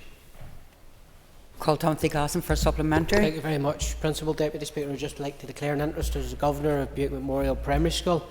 Minister, many primary schools, such as the one that I sit on, struggle to carry out basic routine maintenance. Simple things like painting the walls, the school has to fundraise for. At what point will budgets be rebalanced to ensure that schools have enough resources to carry out the basic routine maintenance, such as painting the walls and everyday things to keep their buildings in tip-top shape?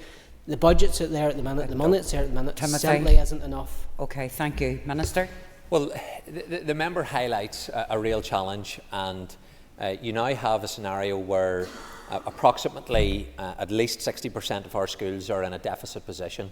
But that indicates that there are schools that are in a surplus position, and again it's always worth looking at what are the underlying reasons for that, what way is the common funding formula pulled together when it comes to the allocation of funding to particular schools, and there are many component parts, including an old building, a rural building, and that all influences how much funding comes into a school, as well as the number of pupils that are in a school.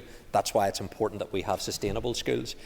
So the point is well made around the financial needs in schools, trying to increase their budgets. I have increased school budgets, but of course there needs to be more funding allocated to do it, and if I have that resource, I will want to put it into schools. But on the issue of maintenance, we are carrying out important work with the Education Authority to make it easier for schools to address some of the issues, that whenever they commission the work, that they're able to do that in a way that I believe will be more affordable to the school. And that is part of what I spoke about in this Assembly previously. I've reiterated the work that is ongoing to do that. We need to balance and be proportionate in ensuring that we get value for money for the taxpayer, but also that schools are able to get the work carried out where that is at a low level. That's why I've increased the threshold for this sort of work from 5,000 to 10,000, and I'm keeping that under review. If I believe that it could be higher, then that's something that I would be prepared to consider. Thank you, Minister. Nick Matheson for a supplementary. Thank you, Principal Deputy Speaker. The Minister will be aware of the attention that's been paid to minor works projects and how they are prioritised. Does the Minister support undertaking a review, both at EA and departmental level, of how those projects are prioritised, so the public can have confidence restored that it is the most deserving projects going forward in any given financial year? Minister. Well, it is important that people do have confidence, and there was work carried out by the Northern Ireland office in terms of its view around the minor works projects. And whenever that report was compiled, it did provide some assurances in that respect. So obviously the committee has looked at a particular issue. I think it's important that whenever we carry out a review, it's based on credible evidence and not a contrived concern that was articulated about one particular school wrongly by those who used that school. I hope they have taken the opportunity to apologise to the principal. Some of them didn't seem to know how to contact him, didn't have his mobile number. Quite happy to provide that to the members if they feel the need to do it. But I have confidence that the processes that are in place, both within the Education Authority and within the Department of Education, are appropriate by way of the governance. But I won't be carrying out a review because of contrived misconcerns that was deliberately targeting a particular school from one particular sector. Call Jerry Carroll for supplementary. Thank you, Minister. Am I going to sit and see Honorary Vac and Gilskull Nawal Irish Language Primary School and Childcare Facility have a collapsed large railing fence from the storm, a few months ago? Both the school and I have reached out to the EA, the Council and other government bodies who can advise how it can be repaired. Can the Minister or his officials advise where the school is to go, where the centre is to go, and other organisations in a similar position? Minister. Well, I'm happy to look at the particular issue the members said. Where there is maintenance works that need to be carried out, there are procedures in place in terms of EA. There's a help desk there, and there's a way to contact it. But I'm happy to look at the particular issue that the member has raised and provide that information to him. Thank you, Minister. Moving on to the next question. Tom Buchanan. Number 6. Thank you, Principal Deputy Speaker. Firstly, I want to say that I appreciate the many benefits of our young people learning about the Ulster Scots culture and language in our schools, including through the means of musical instrument tuition.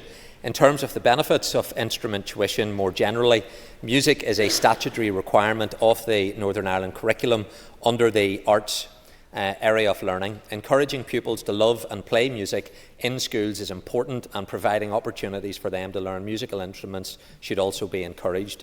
Pupils benefit not only from learning musical instruments, but also the development of their creativity, social skills and confidence, both as individuals and members of a group.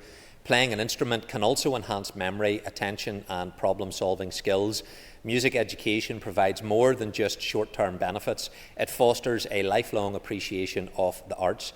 My department is aware of the work of the Ulster Scots Agency in primary schools, which aims to use Ulster Scots traditional music to offer young people opportunities to explore the historical origin of both the instruments and of the music itself.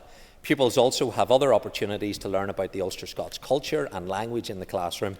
At Key Stage 3 level, the local global citizenship strand of the Learning for Life and Work area of learning provides pupils with opportunities to investigate ways in which individuals and groups express their identity. For example, dress code, language, musical and sporting traditions, religious and political opinion and beliefs. Ultimately, our schools and teachers have the freedom to choose the contexts, topics and themes which are most appropriate to their learners. It is entirely a matter for individual schools to determine how they use their delegated budget to support delivery of the curriculum, including which external providers to engage with to enhance the delivery of lessons in the classroom. Schools are best placed to assess the needs of their pupils. Thank you, Minister. I call Tom Buchanan for supplementary. Thank you, and thank the Minister for a very comprehensive response. Does the Minister believe or agree that this is a programme which merits further development and building upon? Minister. Yes, I very much agree with the member in terms of the importance of the work. That's why I've outlined in detail why it is important to support this work. The Ulster Scots Agency do good work in this area. It is, though, an arm's length body of a different department. And that is something I know that in terms of support is always a challenge to have the support for that agency to carry out its work. Patsy McGlone for supplementary. Minister, any assessment of Scoil Spraigtha demonstrates the enormous benefit it represents to promoting and encouraging the Irish language in schools. Can you give us any indication today what measures your department is taking to assist in the maintenance of this scheme, recognising that Gail Lynn believes the scheme will cease in June if more supporting funds aren't found? 40 seconds for a response. Okay, well listen, I'm happy to look at the particular issue. I'll be meeting with one of the Irish language groups in the next half hour or so. This may well form part of that conversation. I've indicated that I very much want to support all of our sectors. I've been very encouraged whenever I have visited those schools that are providing education through the medium of Irish. The results speak for themselves. They're important to their communities, and so they're important to me. And if there are issues that need to be addressed, I'm happy to look at that, and where I can, I will. That ends the period for listed questions. We're now moving on to 15 minutes of topical questions. Question 2 has been withdrawn. I call Cara Hunter. Principal Deputy Speaker. Minister, you have talked at length about the importance of curriculum review. I was disappointed that there was no mention of that in the programme for government. Can I ask today, have your executive colleagues agreed with you on matters of curriculum reform? Well, just to assure the member, whilst it may not be in the programme for government, I'm taking it forward. I didn't have to wait for a programme for government to be agreed to get on with a huge amount of work within my department. And the review of the curriculum is an important piece of work. I think everyone would agree that we need to ensure that our curriculum is fit for purpose, and a review of that is timely, and I look forward to its work being concluded by Lucy Crean, who I commissioned to carry out this work for me, and then we'll look at what that says, and we'll take forward further work as a result of it. Cara Hunter for supplementary. Thank you, Principal Deputy Speaker. I thank the Minister for his answer. Minister, at one of our previous education committees, one of the teachers' trade unions had said there's a growing fear our schools are becoming exam factories. Will you reassure us today that your curriculum reforms, that this won't include in your curriculum reforms, and will any change be subject to executive agreement? Minister. As we take forward the review of the curriculum, one of the areas that I want to build on primarily will be a review of literacy and also numeracy. They're two key areas in any education system that provide the basic building blocks. Unless you are proficient in literacy, you're not going to be able to read your history books or geography, and therefore it's critical that we are maximising the number of young people who are competent in literacy and numeracy. But it's also one of the key drivers for closing the educational gap that exists between those who have and those who have not.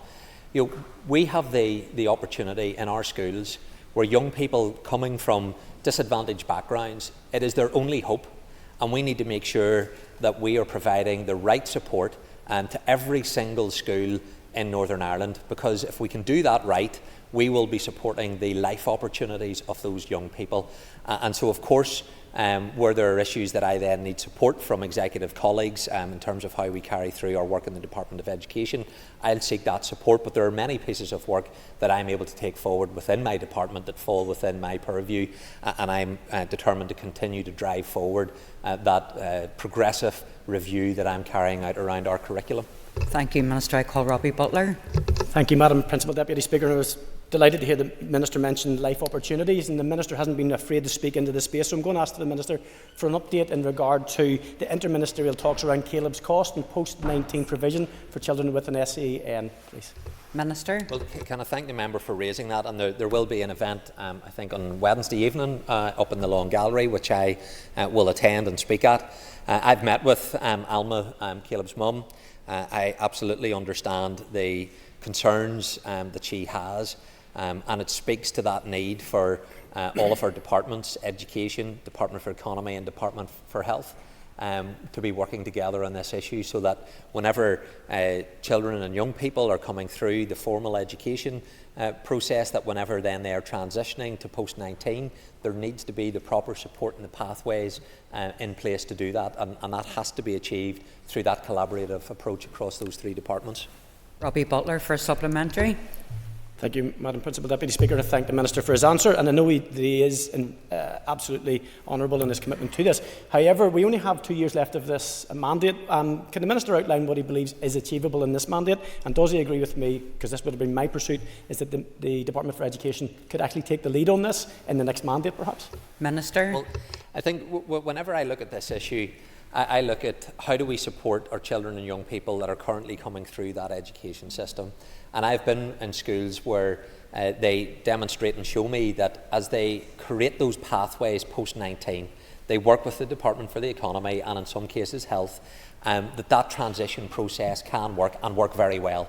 And there are good examples to do that. And it's about creating that ability to be independent of the education system, but to continue to be supported by the government.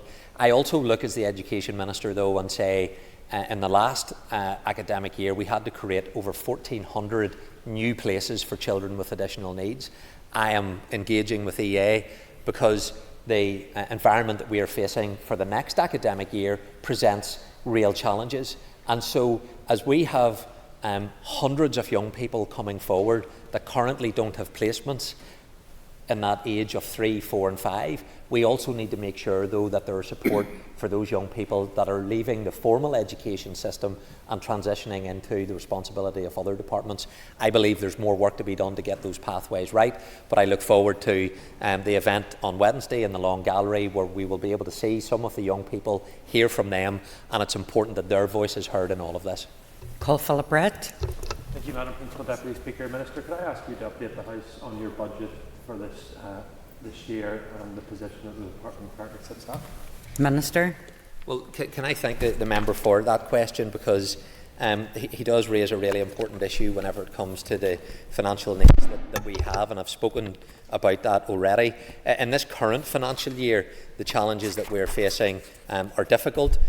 We are facing an overspend, but we are working incredibly hard with the Education Authority to bring our budget in line this year. There's been a huge amount of work to do to carry that out. I am confident that we should be able to come in this financial year in a break-even position, but that has been to the detriment of resources not being put into the areas that it should have been put into. Our capital budget, again, we have challenges there, but I'm confident that we will be able to bring our capital budget online. The next financial year, though, presents a really difficult challenge. Philip Brett for supplementary. Thank you, Madam Principal Deputy Speaker. And looking to the next financial year, Minister, you obviously secured important commitments in the programme for government, but that will require resourcing from the Executive. Could you outline the implications of the draft budget for your department? Minister. Well, it's a challenge I have, and listen, colleagues around the Executive table all have challenges, but in education they're particularly acute.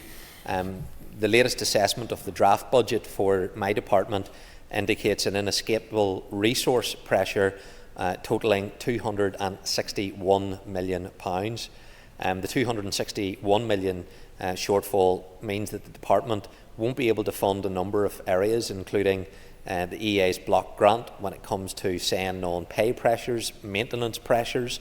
This issue is increasingly a cause for significant concern. Again, I would refer members to the Audit Office report when it comes to managing the school estates There will be increasing school deficits in place, non-SEN pressures that are funded by the EA block grant, including but not limited to home-to-school transport, catering, ICT, and there are other high-priority pressures of around £76 million. So those that are deemed inescapable and high priority come to £337 million, and my capital is forecasting a gap of £91 million. So the picture for the next financial year is really difficult. I say that to colleagues around this Assembly who rightly challenge me to do more for schools, but I can only do what I have available to me. And to be fair to the Executive, whilst it's my job to advocate for my department, all of my colleagues are facing these challenges, and the Executive as a whole is not being funded at a suitable level, but we need to give education the priority that I believe it deserves. I call Diane Armstrong. Thank you, Madam Deputy Speaker. Minister, I've just come from a meeting this morning in 5 Mile Town Primary School, and there are grave concerns there about the traffic issues surrounding that school. And while that's a DFI concern, I wanted to ask the Minister, do you consider it necessary that a principal should have to monitor the children at roadside 3 times a day, losing valuable in-school time to ensure the safety of the children? Minister. It's a real challenge that the member highlights, one that's not unique, unfortunately, to 5 Mile Town Primary School when it comes to the speeding of motorists. What I would appeal to are those that are driving past our schools to slow down, to take into account the environment that you are in. Often road safety measures will only be as good as the individual behind the wheel of their car, and even whenever we have 20 mile per hour limits in place outside of our schools, projects that have been taken forward through the Safer Schools scheme that DFI support, you still have reckless individuals out there that are speeding, and that requires them to be much more sensible in how they do things, as well as a policing response. But unless people's behaviour improves, we're always going to have these challenges. Where we can carry out minor work schemes, and typically when it comes to traffic management schemes within schools, they do not score highly in the current environment that we face. That would be an area that is part of minor work schemes that you would want to see taken forward, and that can help in some situations to improve the flow of traffic around a particular school. But it is a point that is well made. Government do have a response, but so too do the people to take responsibility for their own behaviour. Diana Armstrong for a supplementary. Thank you, Madam Principal Deputy Speaker. And Minister, it was disappointing DFI did not attend the meeting this morning to give us their thinking on what can be done in form of solution. Could I impress upon the Minister that he may engage directly with the Department for Infrastructure to expedite this and find a solution? Thank you. Minister. Yes, I'm happy to take the case up that the members brought to my attention. I have done so for some other schools in engaging directly with the Department for Infrastructure, but I'm sure the Minister for that department is listening and will want to respond, but I certainly will ask my own officials to engage with the member, get the details, and I'll happily raise the issue with the Department for Infrastructure on her behalf. Peter Martin. Thank you, Madam Principal Deputy Speaker.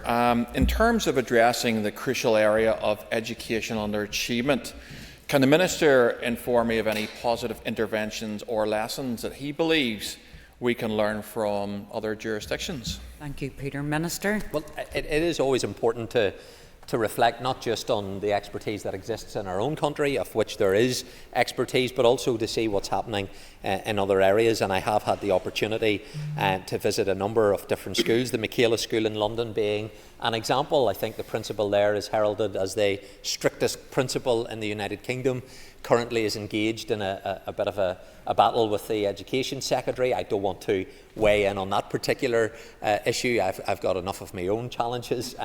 But you can learn from other schools the way in which they are going about their education system, and if there are lessons that can be learned, we should do that. But there are good examples where that takes place. Some of the examples that I've been able to engage on has been improving pupil attendance. So how do we in terms of meeting with home nations. We've looked at how that happens in other jurisdictions. Also the Extended Schools programme, so an independent evaluation commissioned, including the examination of best practice in England, Scotland, Wales and the Republic of Ireland. We've also looked at the Fair Start programme. We've also looked at the Four Nations Equity in the Education Group. So yes, to the member's question, we should be looking at international best practice as well as the expertise that we have in our own country. Peter Martin for supplementary. Thank you, Minister, for his answer. Does the Minister feel that any of the examples that he's highlighted in the answer to me could be transferable to Northern Ireland? Well, I know that some schools in Northern Ireland, for example, the Michaela approach, elements of that have been incorporated in some schools here in Northern Ireland. So, yes, you can disseminate that best practice. Importantly, the Inspectorate has a key role to play in Northern Ireland when it comes to identifying best practice and sharing that information, as well as identifying where there may be issues in schools, not least around safeguarding issues when it comes to children. Our Inspectorate can go in, they can get that information, and they're there to support schools. However, as a result of action short of strike, our Inspectorate are once again being prevented from getting into our schools. And I think that is a situation, not only is it regrettable, it shouldn't be happening, because we can't then disseminate best practice, but importantly, we also can't have the Inspectorate in our schools identifying any child safeguarding issues, and I don't think that's a tenable position. Call Paula Bradshaw. Thank you, Madam Principal Deputy Speaker. Minister, can you please provide the latest figures of non-teaching staff currently working without a completed Access NI check, including those who are employed directly by the Education Authority? Thank you. You have 30 seconds, Minister. So I don't have the precise figures for the member just right now, but I'll get them for the member. I know they were released in a question recently, I think, to her colleague Michelle Guy, and there has been a significant decrease in terms of the number of individuals that haven't had their safeguarding paperwork carried out. But whenever this issue was brought to my attention, the member can be assured I was aghast at the situation. I made it clear that this was in no way satisfactory or defensible. I immediately engaged with the Education Authority as to what steps they were taking to ensure that the appropriate paperwork was being carried out.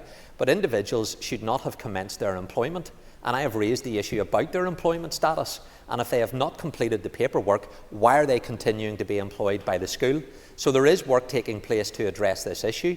I want to get to the point where we don't have those numbers at the high level that they are, and I have made it explicitly clear that this issue needs to be got a grip of, because we could never compromise when it comes to child safety. Paul, there's no time for supplementary, so we must move on to questions to the Minister for Health, and we will start with a list of questions. Questions 14 and 15 have been withdrawn. I call John Blair. Thank you, Principal Deputy Speaker. Question number 1. Minister. One of my duties is to ensure Northern Ireland has timely access to clinically effective and cost-effective medicines, and we do this through a formal link with the National Institute for Health and Care Excellence, or NICE. As Givinostat is a new treatment, routine access in the health and social care system is based on the outcome of considerations from NICE. NICE is currently evaluating Givinostat, and final guidance is not expected until July of this year. Now, there is a route through an early access programme ahead of NICE decisions, but responsibility for participation in those EAPs lies with the trusts. Compassionate use schemes such as this work well for therapies and conditions in which no close monitoring of patients is required. However, when monitoring is required, and that is the case for Givinostat, clinical centres need additional resources, for example, to carry out blood tests and hold additional clinics to undertake this monitoring safely and sustainably. Although medicines under the EAPs are typically provided for free, additional implementation costs will fall to the relevant trust, in this case the Belfast Trust. Having considered the resource required to administer Givinostat safely and efficiently, the Trust has advised it is not able to facilitate this early intervention. Members will be aware of the huge budgetary pressures and saving targets facing all trusts at this time. Finally, it would be inappropriate for me or my department to intervene with the Trust's decision, as this risks undermining our well-established processes with NICE that ensure our population have access to new medicines that have been demonstrated to be clinically effective and cost-effective. Now, should NICE recommend Givinostat, my department will consider it under the usual processes and endeavour to make the drug available as quickly as possible. Thank you, Minister. Call John Blair for supplementary. Thank you, Principal Deputy Speaker, and to some extent, my apologies that I'm begging your indulgence to mention my own late brother Adrian. I simply cannot let this moment go without doing that. I recall his diagnosis and his days with Duchenne very clearly, and I remember him with pride and with gratitude for having him as a brother. We have made some progress since those days. I hope the Minister can give us more hope to see further progress in these days. Can the Minister give us any further information on discussions or consultations taking place with relevant groups or representative bodies in relation to this? Minister. Well, first of all, I was entirely unaware of your brother, and I would like to pass on my condolences to the member for that. In terms of providing hope, I don't want to provide false hope.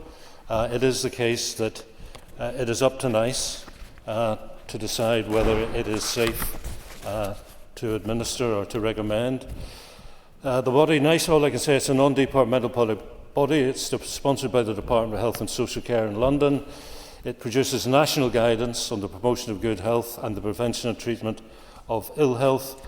They make their recommendations independently, and as I said previously, it would be entirely inappropriate of me to try and intervene with the Belfast Trust to try and expedite the matter, unfortunately. Call Justin McNulty. I thank the Minister for his answers thus far.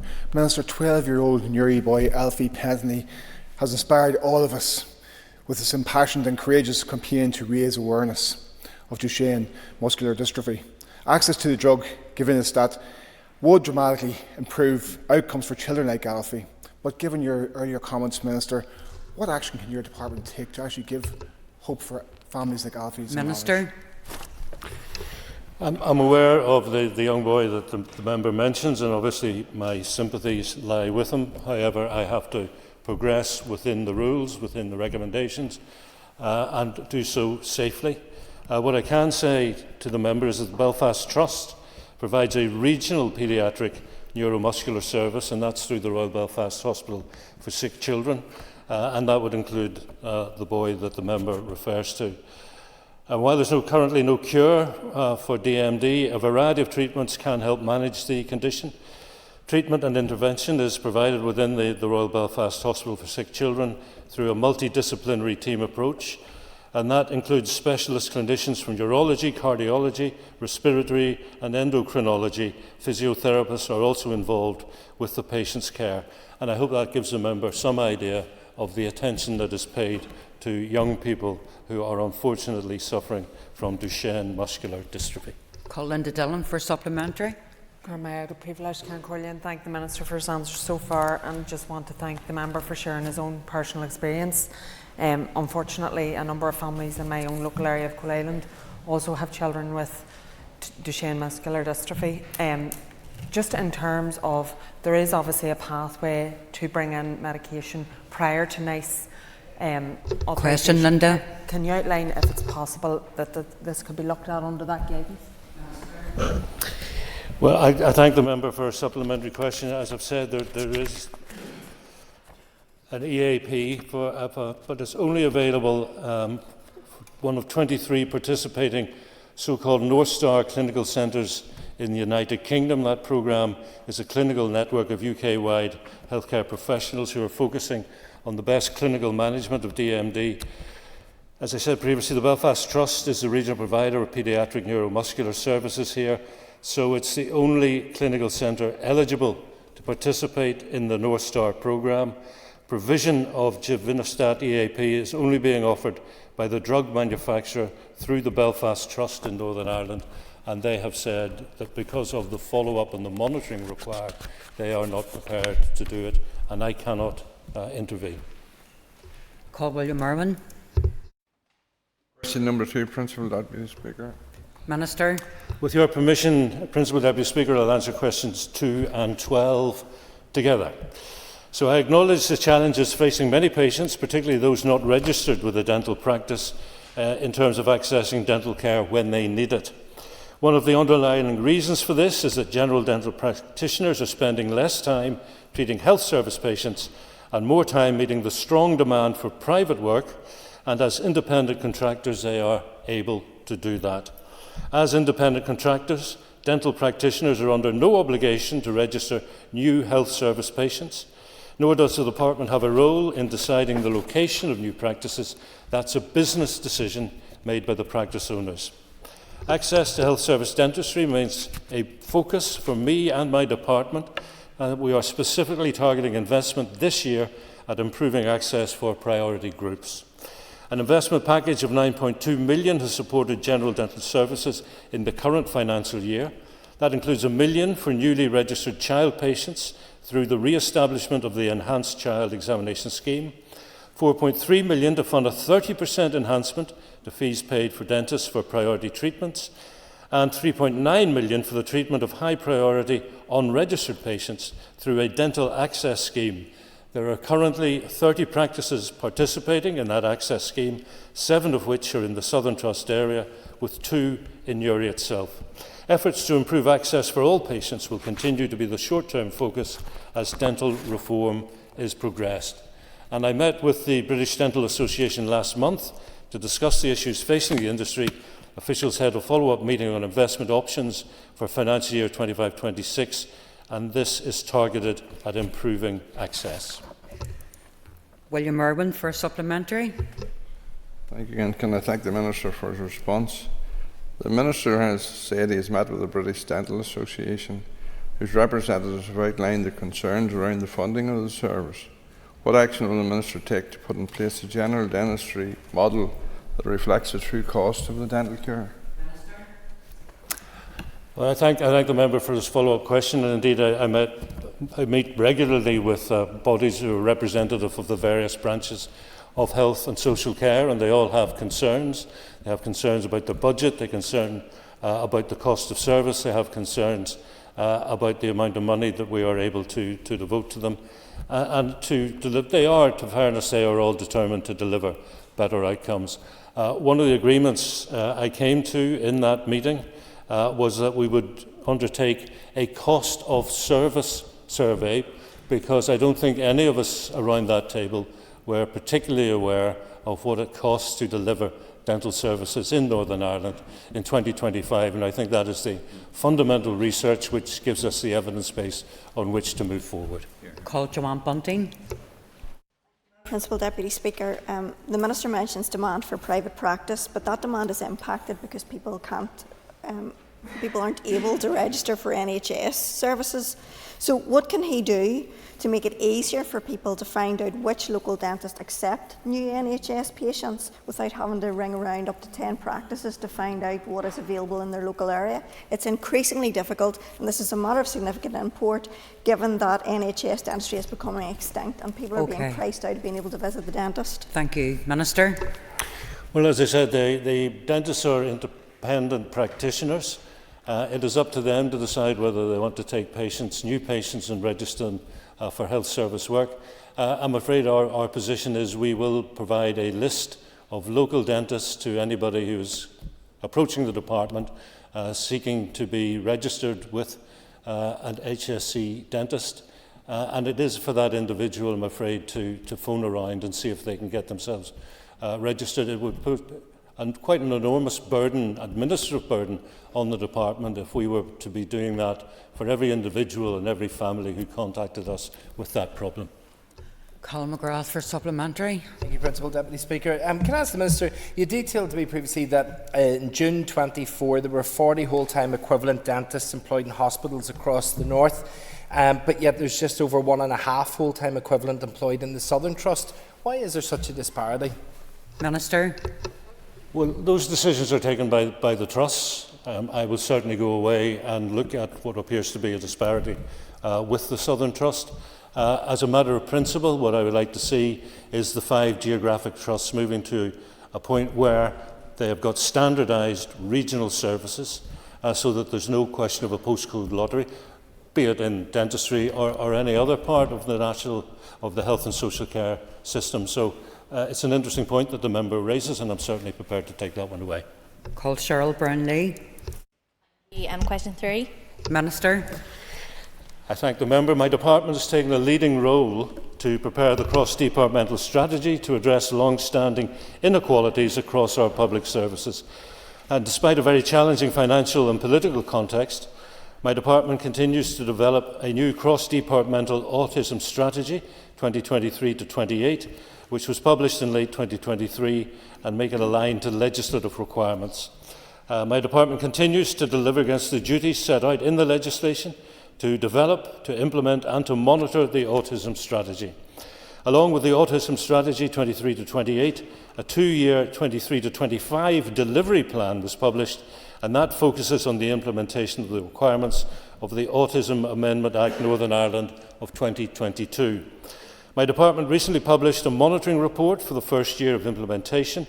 It sets out progress and achievements across government, including the development of guidance for employers in collaboration with the Equality Commission, over 600 staff trained in autism awareness in the Northern Ireland Housing Executive, several actions taken forward via the SEN Reform Programme to better respond to the needs of autistic pupils, including continued collaboration with the Middleton Centre for Autism.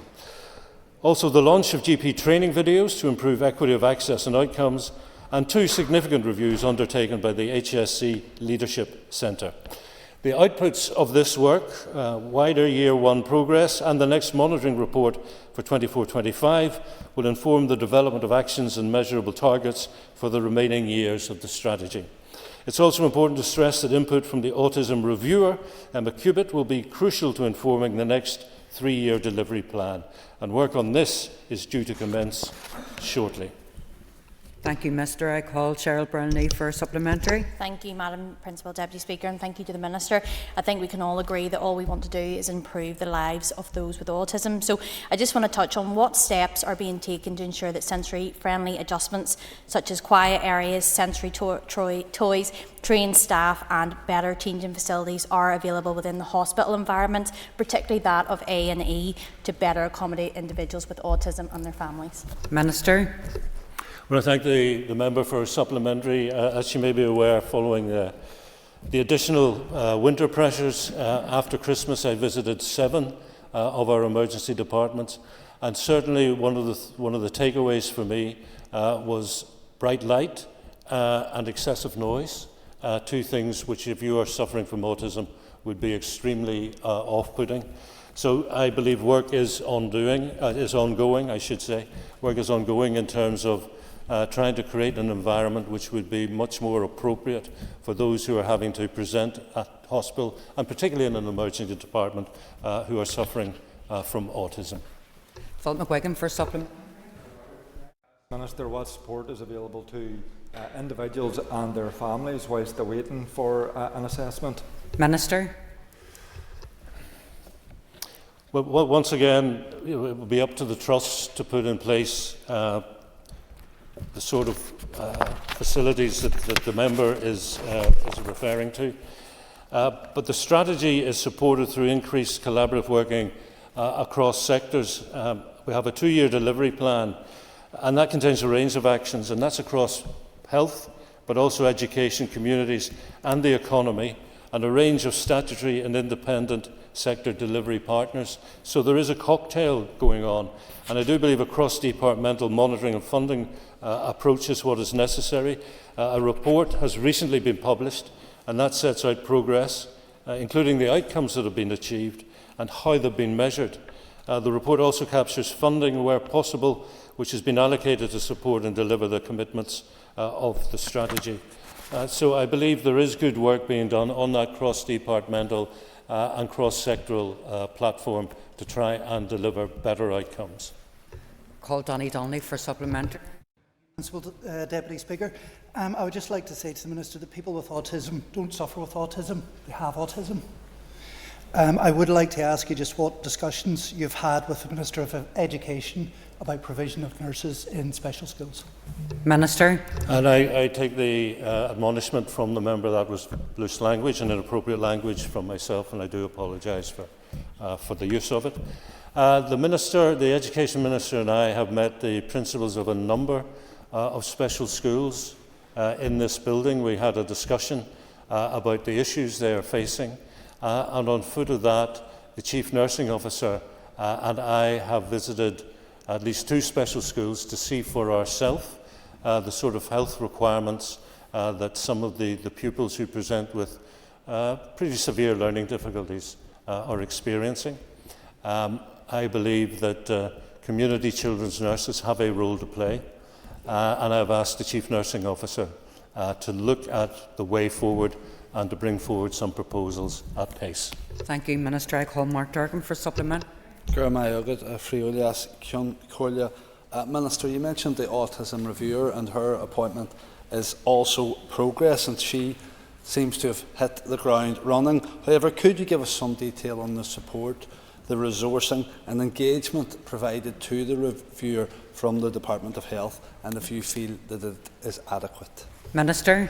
I'm sorry, did the member say what support the autism reviewer is being given? Yeah. I've had a conversation with Emma Cubitt about support, and the sort of things that she was looking for to get up and running were simple things like a website, like business cards, like access to information and research. I have subsequently had a report back to me that she is satisfied with the level of cooperation that she's getting from the Department of Health, and also, to be fair, from the Department of Education. She's satisfied with the interplay there as well. Call Brian Kingston. Thank you. Question number 4. Minister. Thank the member. I recognise the vital work that Inclusion Health Service offers to those individuals who are homeless and need access to timely health and social care provision. Like many in the Chamber, I have been shocked by the series of events that necessitated the relocation of this vital service to a new temporary location in Belfast. In that context, it's vitally important the new permanent location is safe for both those accessing and those delivering services. To assist with this, Belfast Health and Social Care Trust has been actively looking for suitable permanent premises. This work has involved engaging with a range of key stakeholders. That would include Belfast City Council, the Northern Ireland Housing Executive, community and voluntary groups, and land and property services, as well as staff and service users of the Inclusion Health Service. It's necessary to get their input on the optimum location for the service. The Trust has also been actively viewing a number of properties, and recently one has been identified as potentially being suitable. Trust representatives are currently engaging with the relevant landlord, discussing potential lease of the property, including any specific refurbishment work that would need to be completed before this could be agreed. Given these talks are currently ongoing, I'm not in a position to provide the member with a definitive timescale for when the Inclusive Health Service will be relocated to a new centre, but I can assure him this will be done as soon as is practicable. Thank you, Minister. Call Brian Kingston for a supplement. Thank you, Madam Principal Deputy Speaker, and I do thank the Minister for that comprehensive answer. As you may be aware, the All-Party Group on Homelessness met with the health inclusion nurses 2 weeks ago, hearing about their important work for the homeless and vulnerable people who are not registered with a GP. So I think he's really covered all the points I wish to raise. I'll just maybe ask him just to push the matter again with his officials, mindful that the health inclusion nurses are often in a vulnerable situation themselves. Thank you. Minister. Well, I thank the member for his interest, and I am absolutely prepared to go away and make a further push. And I think it's important because these services are important. The range more or less as before, but reconfigured differently in this temporary accommodation. So service delivery, the mobile health bus, hostel facilities and day shelters is what we're doing at the moment. GP service operating up Crumlin Road, out of hours as well. But what we really want to see, and I think the member agrees with me, or I agree with the member, is we want a new permanent home. Call Kelly Armstrong for supplement. Thank you very much, Deputy Speaker. Minister, when at the same all-party group, we heard from the nurses, and there's supposed to be one inclusion health service nurse in each health trust area, with more in Belfast, obviously because of the pressures. At the moment, we've heard that the Northern Health Trust doesn't have anyone. When will we see a full cohort of these nurses recruited and in place to help people who are homeless? Minister. I thank the member for pointing out that disparity, and that, to my mind, is an inequity and a potential health inequality. And therefore it is something that I would wish to tackle, as I've said previously in this session already. While we will, on my watch, I believe, always have 5 geographic trusts, rightly or wrongly, those 5 trusts should be delivering standardised, regional-wide services. And the member is pointing out an area where that is not happening. And I would like to see that addressed. And once again, I will take that away from this session today. Thank you, Minister. I call Jerry Carroll for a supplementary. The previous point I said, do you think it's adequate or enough to have one inclusion health nurse in every trust, given that 1 in 32 people are homeless here? I thank the member for his question. I'm going to answer that much more generally. I think it is probably not adequate for the number of doctors, nurses, consultants in just about every walk of life as we walk through a very complex health and social care system. We need more. Yes, we need buildings. Yes, we need equipment. Yes, we need medicine. Yes, we need funds. But if we don't have an appropriately sized, qualified and motivated workforce, the rest is as nothing. Thank you, Minister. I call Colm Gildernew. Question 5, please. Minister. It's important for any parent going through the terrible experience of losing a child to have the option of a post-mortem examination to help provide answers about their loss, and that they're fully supported at all stages of the process if they decide to proceed. Members will be aware the current service for hospital-consented post-mortems for Northern Ireland families is provided by Alder Hayes Children's Hospital in Liverpool, and that's been the case since the 3rd of January 2019. My first preference would be the restoration of a dedicated paediatric pathology service here in Northern Ireland. But this remains, I'm afraid, incredibly challenging as these services are under pressure, not just across the UK, but globally, due to a shortage of paediatric pathologists. So I remain very keen on exploring the feasibility of an all-island approach to these services in the longer term that might mitigate the need for infant remains to be transported overseas. I had a number of conversations with Minister Donnelly about the possibility of future cooperation on this issue with the Government of Ireland. I recently raised this with the new Irish Health Minister, Jennifer Carroll McNeill TD, and while at the very early stages of consideration, the conversations I can report have been positive. The Minister reiterated her agreement to take this forward, and this will allow the feasibility of an all-island approach to be considered. But I must say that any post-mortem service is likely to take time to develop, even if it is feasible. In the meantime, as these services move to more and more centralised models nationally, and in the absence of any viable alternative at this time, my priority remains to ensure that bereaved parents continue to have access to a high-quality post-mortem service that provides the medical answers as well as the care and support families need and deserve. Access has therefore been secured by a further extension of these arrangements with Alder Hay in Liverpool. Colm Gildernew for a supplement. And I really welcome that progress, Minister. That was going to be my substantive supplementary, was around contact with Minister McNeill. I welcome the fact that that has taken place and that is being progressed, given there have been difficulties both sides. Can you outline any type of timeline where that work might be coming to fruition? Minister. Well, I thank the member for the supplementary question. That is perhaps the $64,000 question, to which I don't think there is an answer. But I can tell you that I have been working recently with officials in my own department about how we would develop the all-island model. They are particularly keen to look at modern developments, which would include non-invasive procedures.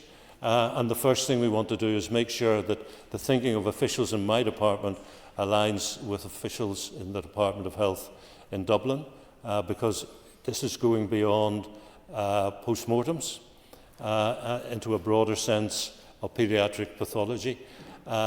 These things, as a member will know, can take time. But the biggest issue, even if we decide that this is the way to go, and I do hope we do, I really hope that we go for the all-island solution.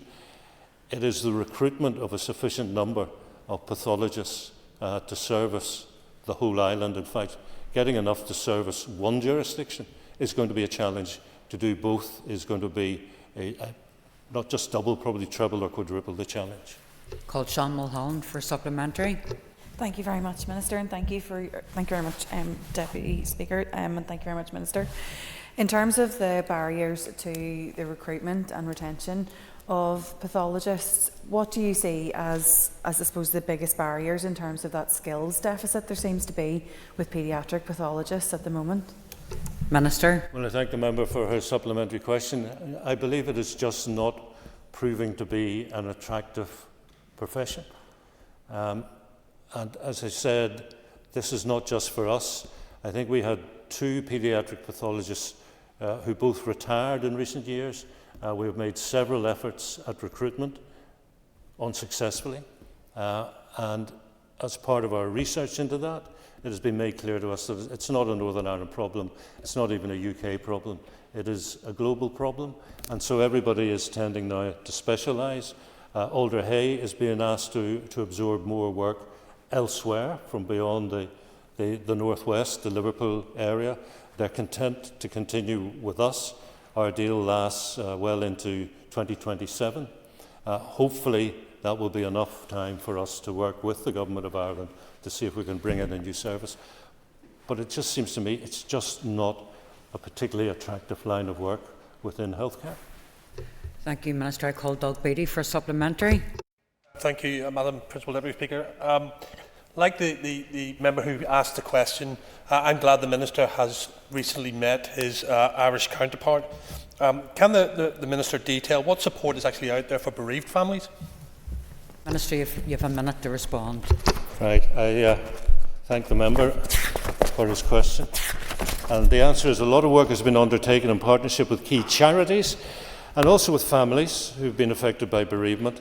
And that's because we want to ensure arrangements are as sensitive and dignified as possible. So we've been listening.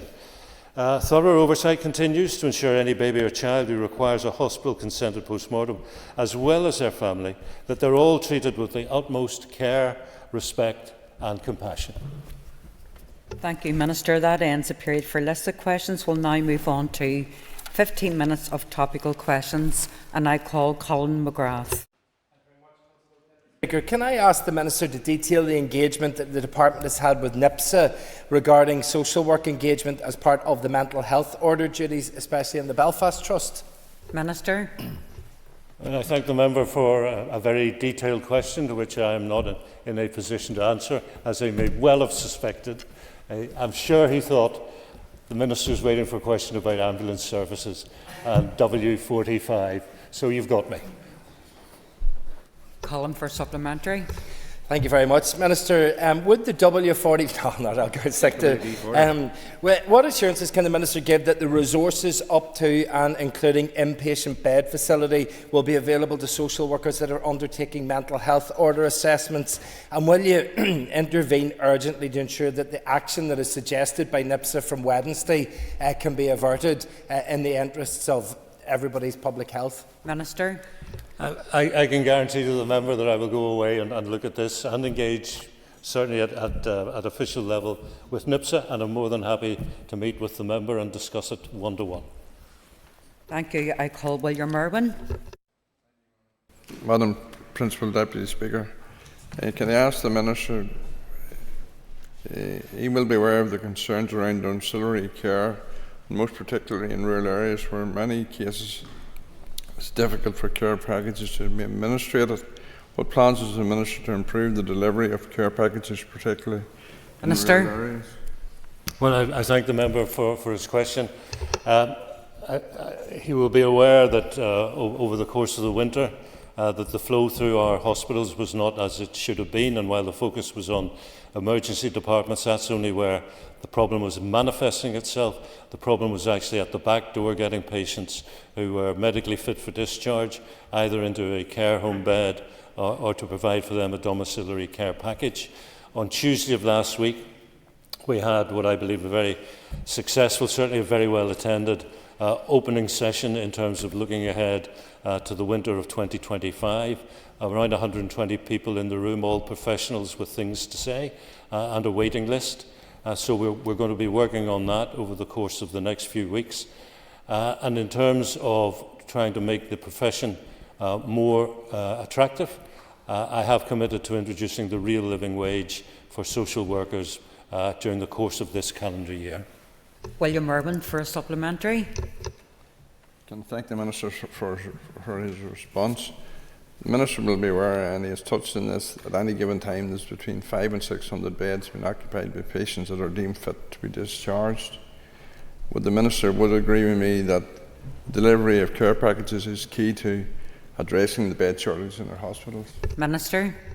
I think there's a cocktail of reasons why we have 500 to 600 people at times. Certainly in the early days of January, that was the figure in terms of our acute hospitals. And I think if you delve into that cocktail, yes, beds, step-down beds, care beds, domiciliary packages would be top of the list. And that's why I am putting a focus on that together with colleagues as we look towards the winter of 2025. Thank you, Minister. I call Stephen Dunn. Thank you, Principal Deputy Speaker. Minister, in response to a recent written question, your predecessor advised me that a new urgent care centre within the Ulster Hospital would be opened by late January 2025. And a response issued by your department to a subsequent question has advised the centre will now open in June. Can you please provide me with an update as to when this new urgent care centre within the Ulster will be opened? Minister. I thank the member for his question. As he's aware, the minor injury unit at Ards and also the minor injury unit at Bangor are making way for this urgent care centre, which will be placed in the curtilage of the Ulster Hospital. Indeed, it will be adjacent to the new emergency department. I had the pleasure of visiting it some months ago. It is currently under construction. The construction is due to be completed. Currently, the date for completion, I believe, is March of this year, and then there'll be a short commissioning process to be gone through, and it should be fully operational by June. Stephen Dunn for supplementary. Thank you, Principal Deputy Speaker, and thank the Minister for the positive answer, and we certainly look forward to it coming. As you've said, the Bangor and Ards MIUs, the rationale was that this will be coming. I suppose, can you assure my constituents that there will be no further delays to the opening of this much-needed facility, given the pressures around the corner in the emergency department, which you will be well aware of, as well as the frustrations around public access to our GPs? Minister.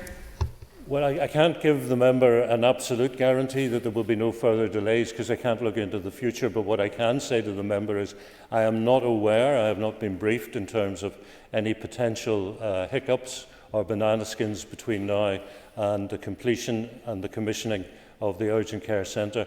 I believe it's a very positive move. It will be open 7 days a week. It will be open 12 hours a day. As I say, it's right adjacent to the emergency department. But let's not forget, it's also on the site of an acute hospital, so things like scans and x-rays and all the other facilities that you may need will be within arm's reach. So I think it is a very, very positive development. I know some people resisted the move from Ards to the Ulster Hospital, but I have to say we're talking 4.6 miles on a dual carriageway, so I don't think it puts enormous pressure on people to ask them to travel a short distance for better care. Thank you, Minister. I call Doug Beattie. Thank you, Madam Principal Deputy Speaker. The Minister will be aware of some media reports today in relation to and concerns around toilets and changing facilities in the 5 health trusts. Can the Minister give a commitment that he will task his officials to work with the trust to urgently engage in regards to this matter? Minister.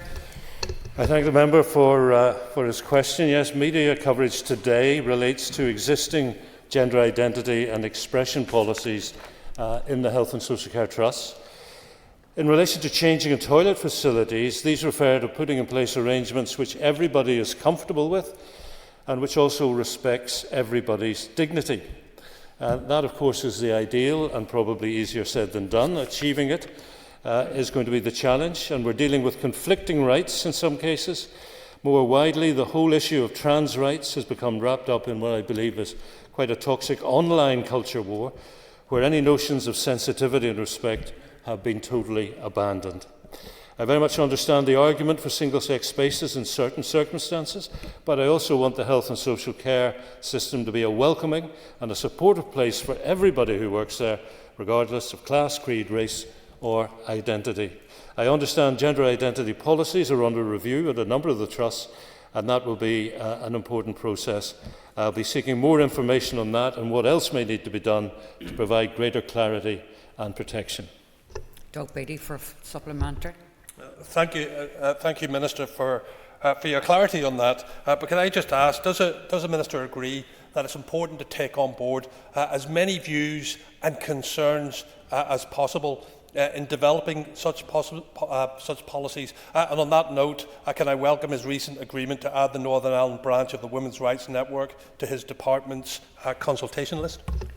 Minister. I thank the member for his supplementary question, and yes, I absolutely agree. I think we have to start from a position of respecting everybody as an individual. Every individual has rights, every individual has views, and they should be listened to respectfully. And I think that is the case in this, as with anything else that we deal with in this chamber. And I think back to 1998 and the very first commitment in the Belfast Good Friday Agreement, which was a fresh start in developing relationships.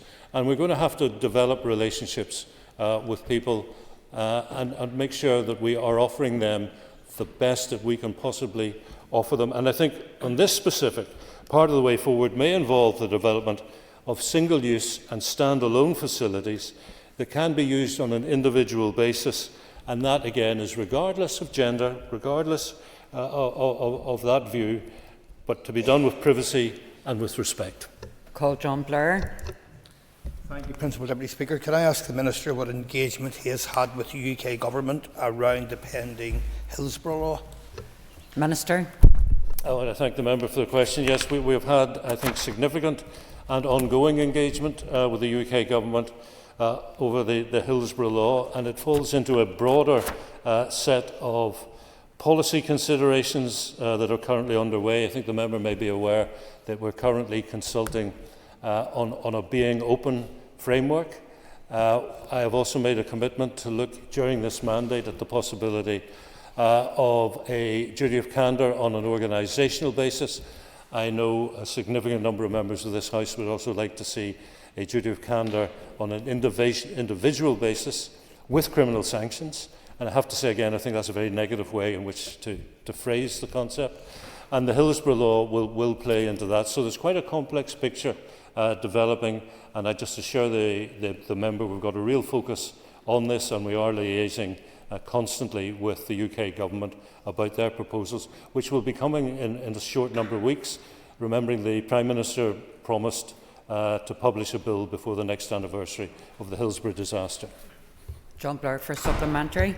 Thank you, Principal Deputy Speaker, and I thank the Minister for that answer, because you see the hyponatremia-related deaths, Muckamore Abbey, abuse allegations, a neurology scandal, infected blood scandal, and much more have demonstrated very clearly the importance of having robust mechanisms in place to ensure honesty and transparency when things go wrong in health and social care. So can I ask the Minister if he can commit today to learn from these tragedies and play his part in delivering statutory, individual and organisational duties of candour in public services in Northern Ireland, for which he has responsibility? Minister.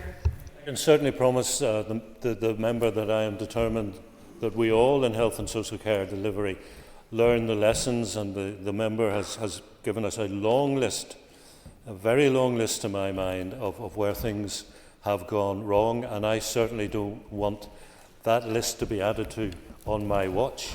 I would just gently say that in terms of the one specific of a duty of candour on an individual basis with criminal sanctions may have a deep chilling effect on both the recruitment and the retention of essential health and social care staff. And I just again ask the House to reflect on that. We're all constituency MPs. In every constituency we have allied health professionals, we have nurses, we have doctors. Speak to them, listen to them, ask them what they think the impact of that individual duty of candour with criminal sanctions might have on healthcare delivery going into the future. Colin Gildernew, please. Minister, could I ask that you provide an update on the restoration of the cross-border healthcare scheme, given pressures on health and recent allocation within the programme for government, or increases? Minister. Well, I thank the member for the question, and the cross-border reimbursement scheme remains, I think, just enduringly popular, certainly judging by the correspondence I get from members of this House, among others. Personally, I would very much like to reintroduce it. The member talks about the programme for government commitment. I have to say that commitment is qualified, because if you read what it says about waiting lists, it says, given executive support, we will get some money, and it also says up to 135 million. It doesn't say 135 million. So what I am hoping for is the other 80 million, which is there to make sure that the waiting lists don't get any larger, that will be forthcoming, because I think it is key to try and stabilise those waiting lists by not allowing them to become any bigger. The 135 was to start reducing the waiting lists, and as I said before, we would need to spend that 135 5 times. It's over 5 years. I am not at all confident that 135 will become available during the course of financial year 25-26. I'm seeking clarity on how much I can expect to get. I'm also seeking clarity on when that money may start to flow. But I am instinctively thinking that what I should do is proceed at risk. And that means thinking about a cocktail of new initiatives, talking to the trusts, talking, whether members like it or not, to the independent sector, but also thinking about reintroducing that cross-border scheme. Colin Gildernew for a supplement. And Minister, you know that all of us, both as users of the health service and as the health service itself, have also lost access as a result of Brexit to the wider European scheme. Is there any work ongoing to see if we can restore access to that scheme? 30 seconds to respond. I think I can respond pretty quickly. I think the answer to that is no, we have not. But we are tending, because of the pressures on the budget, to work hand to mouth, day to day, living in the day. And what we need to do is try and lift our heads up, difficult as it is, and start thinking a little bit more strategically. And if there is more money coming, we will look at all the options, because if there's a lot of money coming, it can be difficult to spend in a timely manner. And that's why we need a cocktail. And I'll certainly look at that, but I think the cross-border scheme is the one to go with. That ends questions to the Minister for Health. Colin Gildernew has given notice of an urgent oral question to the Minister for Communities. As Minister Lyons is not available to respond, I can advise members that the Minister for Education will respond on his behalf. Can I also remind members, if they wish to ask a supplementary question, they should rise continually in their places. The member who tabled the question will be automatically called to ask a supplementary. Clerk, could you please read the question? To ask the Minister for Communities to respond to the recent High Court ruling regarding a breach of the statutory duty to adopt an anti-poverty strategy. I ask the Minister on behalf of the Minister for Communities. Thank you. Thank you, Principal Deputy Speaker. My colleague, the Minister for Communities, is unavailable at present. Therefore, I am answering the question on his behalf. Minister Lyons' department has noted the findings of the court, and officials are considering these in detail. He has noted that the case brought against him as Minister for Communities was dismissed, and he welcomes the fact that the court recognised that his intention to produce an anti-poverty strategy in the near future for consideration and, if appropriate, adoption by the Executive Committee. It is Minister Lyons' intention to present a paper on the anti-poverty strategy to the Executive by the end of March. Final decisions on consultation and implementation will be subject to decision by the Executive. Therefore, it would be inappropriate for him to comment further on this matter until after the judge has ruled on potential relief in this case. Thank you, Minister. I call Colin Gildernew for a supplementary. And I thank the Minister for stepping in on behalf of the Minister for Communities. Can I ask, Minister, given the extensive work done by the co-design group in relation to this strategy, what changes have been made since the draft was supplied to the Minister coming into office, and will the Minister commit to re-engaging with the co-design group prior to publication of the strategy? Minister. Well, the member who asked the question will know more about this than I do, so I seek to relay as much information as I can to the member. He will know that there are 3 pillars that form this anti-poverty strategy. It's minimising the risk of falling into poverty, it's mitigating the impacts of poverty, and also assisting people to exit poverty. And I know that my colleague has been working on this issue over the past number of months from he took up his position as a minister, has engaged with those stakeholders, but is now seeking to bring forward a paper to the executive. He is committed to doing that within the next number of weeks, so before the end of this month it's his intention to have a paper with the executive. I understand he's currently considering that executive paper right now, actually, whilst he's doing his duties in the United States of America, representing the people of Northern Ireland there. He's also continuing to do his work as a minister. So that will come to the executive. It then will be a matter for the executive to agree or not. I trust that it will. And then it would go out to a public consultation, and then there'll be further opportunity for stakeholders to engage during that public consultation period. Thank you. I call Sean Mulholland. Thank you very much, Principal Deputy Speaker, and thank you very much, Minister, for stepping in. Whilst the case against the Minister for Communities was obviously it was not found. The case against the Executive Committee was found to be in breach of their statutory duty, and I'm just wondering what accountability mechanisms are going to be put in place to monitor the Executive Committee's progress in developing and implementing the anti-poverty strategy, as it will be a full executive strategy and not at the behest of one singular department. Minister. Well, the members articulated, that when it came to the finding, there was a breach upon the executive because of that duty that exists. What I have relayed is that from Minister Lyons took up office, he has been progressing this work. The court recognised that. The court recognised the work that he has been taking forward, and the court dismissed the challenge from CAJ when it came to a failure on the part of the Minister for Communities. They also challenged the First and Deputy First Minister in terms of complying with their obligations, and again the judge dismissed the findings against the First Minister and Deputy First Minister. I think what's important now is that we get on with the work of concluding the executive consideration when a paper comes forward. That will allow a consultation on this to take place, which gives further opportunity for people to engage in that process. But my colleague very much has applied himself to the job of getting this done.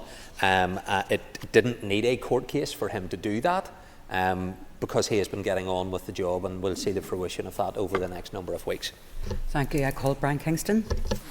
Madam Principal Deputy Speaker, and indeed the ruling of the court last week was that whilst the anti-poverty strategy is an outstanding commitment of the executive as a whole, no individual minister is in breach of their duties in this matter. So can the Minister confirm that the current Communities Minister, Gordon Lyons, has stated repeatedly that he and his officials have been engaging across the executive, and that he does plan to bring the draft anti-poverty strategy to the Executive Committee before the end of this month?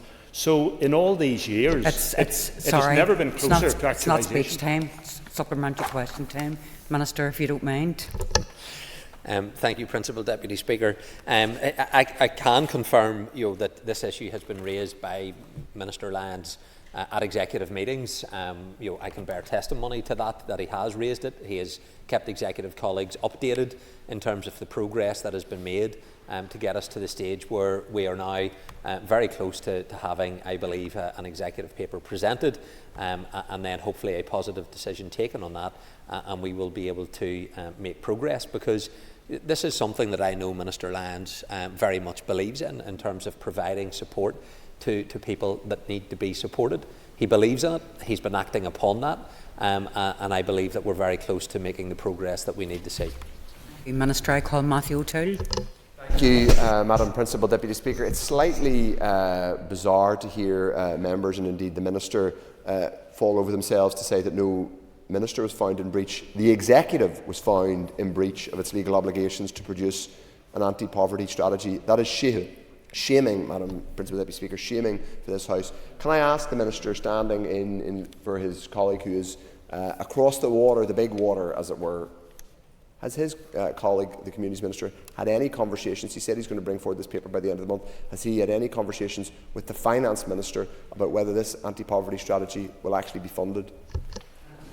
Well, I think that's a very important question, that in bringing forward the strategy, what resource will be made available to it, because that will be the real test. Now, we need to get the strategy right. It needs to be comprehensive, and just as I'm pursuing other strategies, we need to make sure that they are the right ones, but it does need to be backed up through resource. So my colleague has very much been applying himself to this. Indeed, when I was the Communities Minister, I had been making progress on this, and then the Executive was collapsed, not by me. So I suspect we would have had... thank you. You got there. So I was making progress whenever I was in post to take this forward, and now Gordon Lyons has picked up the mantle and has been very effective at getting us to this stage. But we need to get to the other side of an executive decision, allow the public consultation to take place, but it needs to have a meaningful impact. And I think, setting aside some of the political points that's being made, we all share that same objective. How do we help those people most in need within our society? That is a test, not just for the Minister for Communities, but for the entire Executive. Call Nicola Brogan for supplement. Thank the Minister for his answers so far. Community and voluntary groups and many other groups delivering public services right across our community are day in, day out dealing with the consequences of poverty in our communities, and they're deeply frustrated at Minister Lyons' failure to produce an anti-poverty strategy to date. Does the Minister agree that the absence of this strategy is inhibiting our ability to properly tackle the root causes of poverty? Minister. You would have had an anti-poverty strategy had your party not collapsed the Assembly when I was in post. So it would have been out the door and it would have been in place.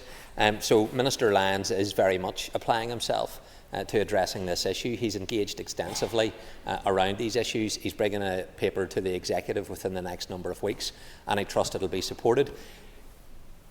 But the member makes the point about the frustration that whenever we get this strategy through the Executive, the frustration will then not be about the failure to have or not a strategy. It'll be about what resources applied to it. It's the member's party that holds the purse strings when it comes to what resources will be applied to the strategy. So we'll see how that test is passed or not. Okay, can I ask Diane Forsyth if she wants to ask supplementary?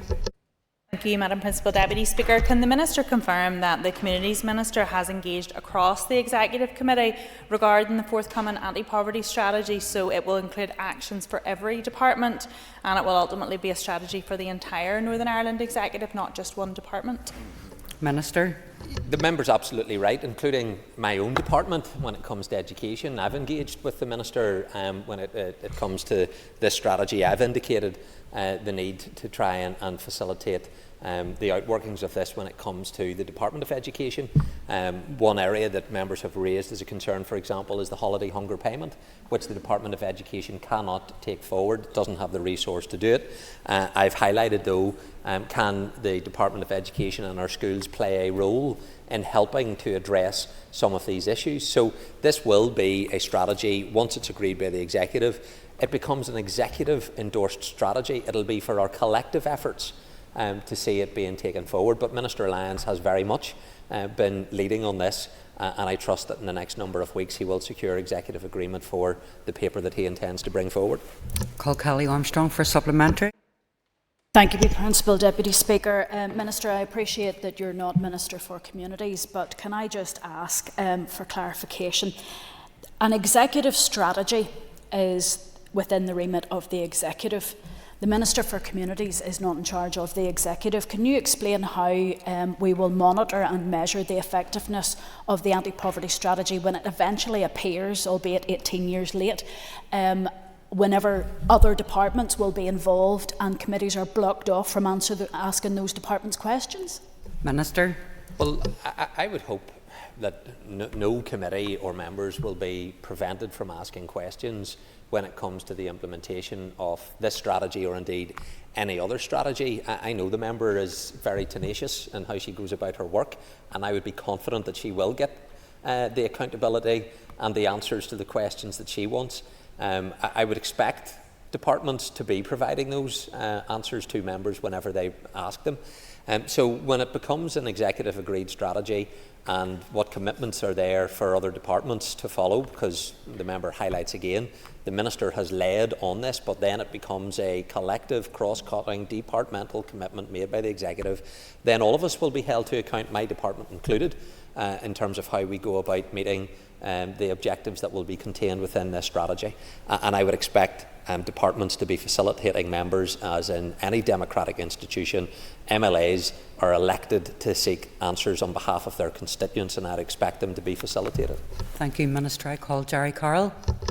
So there was a creative dodging and weaving on your part, but the court found that the whole executive was found to be acting unlawfully by not progressing the anti-poverty strategy. Can I ask the Minister, why did it take a court case for the Communities Minister to finally move on the strategy, and will every social inclusion or language strategy now be subject to a court battle?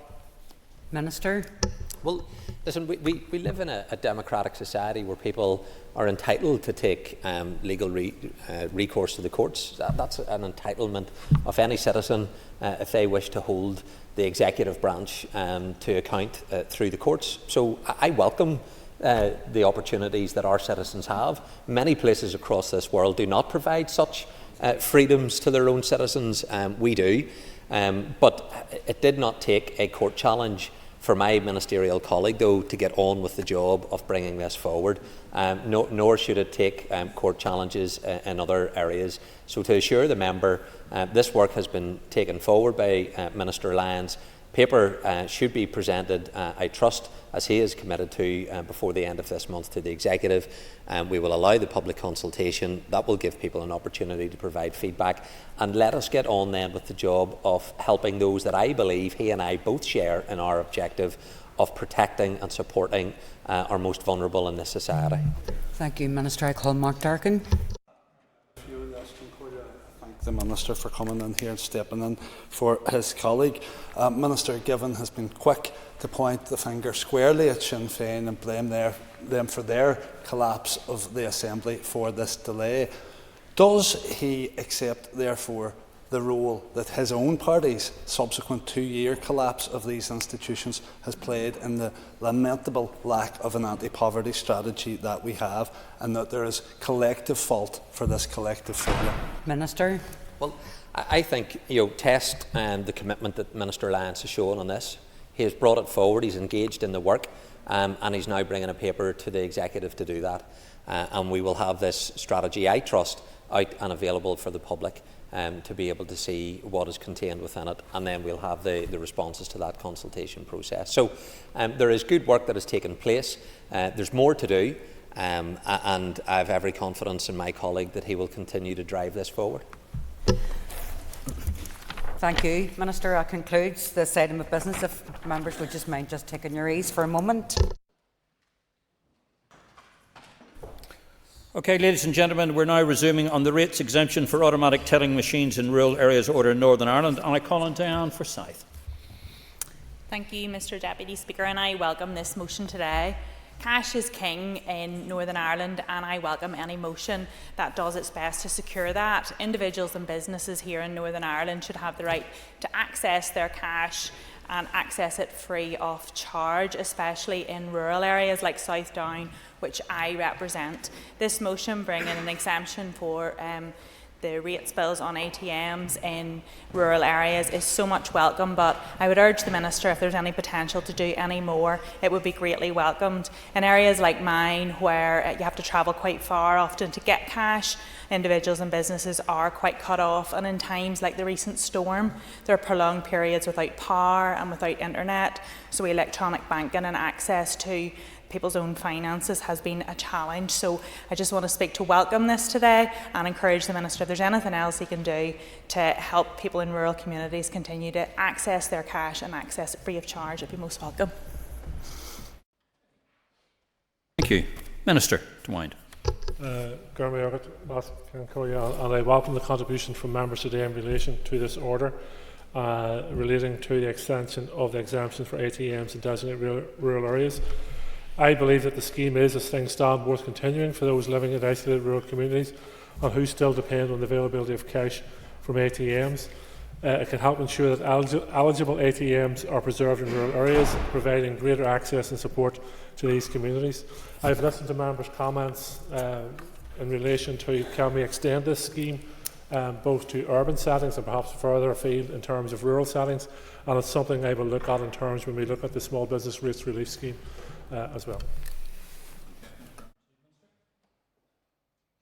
Thank you, Minister. The question is that the rates exemption for automatic telling machines in rural Order Northern Ireland 2025 be affirmed. All those in favour say aye. Any contraries? The ayes have it. The ayes have it. And I'm looking for a health minister. You never find one when you want one, and he was here a minute ago. If we just take our ease for a moment or two, ladies and gentlemen, while we get ready for the next order of business. Okay, ladies and gentlemen, the next item on the order paper is a motion on the importance of children's one-year health review. I'll ask the clerk to read the motion. Here, you can read mine.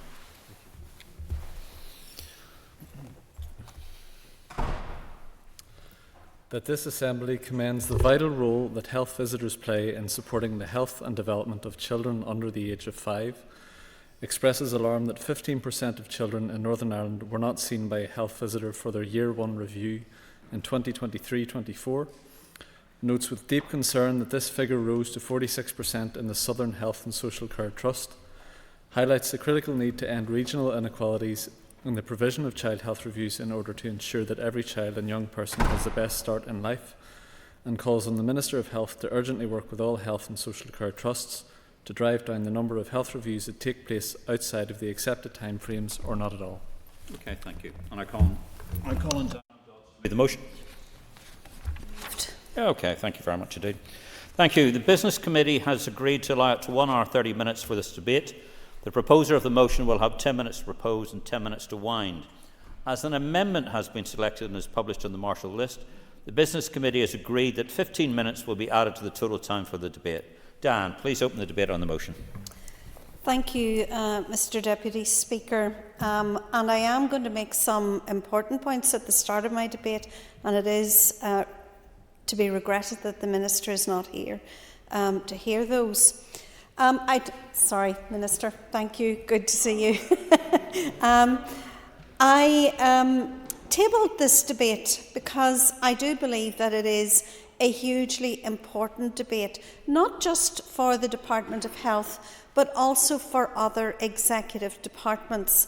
Health visitors have a hugely important role in recognising when things are not quite right with children, when they are not reaching their milestones, and that will impact every department in the executive. So communities in terms of poverty and social cohesion and so on, but it will impact also the Department of Education.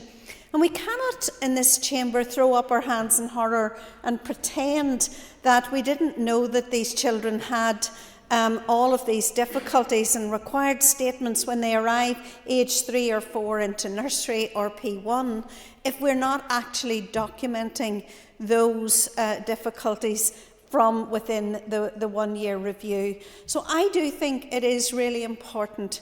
Children are our most vulnerable but our most precious of citizens, and we want to make sure that they are properly looked after and that they are given the best start in life that we can possibly do that. So it is about the importance of that health visitor and their role and their relationship with families. And we do want to see that it is valued and resourced, and we know the difference that they can make with young lives and maintaining good health and well-being of children. But it can also be a huge safety net, and it is essential for both prevention and early interventions against ill health. Health visitors are valuable in helping parents understand cognitive development, nutrition and the importance of immunisation. The Healthy Child, Healthy Future programme offers a series of reviews to support parents to make choices to give children the best chance of being healthy. And the one-year review includes a family health assessment, growth, language development, oral health and dental registration, parenting support and health promotion. In 23-24, 15% of young people did not receive a one-year review. And in the Southern Trust, where I represent, so those large areas from Dungannon right through Banbridge, Lurgan, Portadown, Newry, Armagh, Kilkeel and along, in the Southern Trust, that rose to an alarming 46% of cases where no contact was made. Now that is deeply regrettable and detrimental. A missed one-year review is a lost opportunity to monitor growth, feeding status, speech and language development, among other things. And I do recognise that the Southern Trust had been struggling with a number of unfilled vacancies, and full provision of all intervention appears to have subsequently resumed.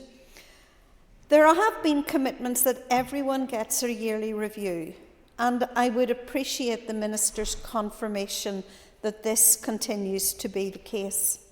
At one point, as I understand it, as a result of workforce pressures, the Public Health Agency had issued interim guidance to trusts that the one-year contact would be omitted in specific circumstances.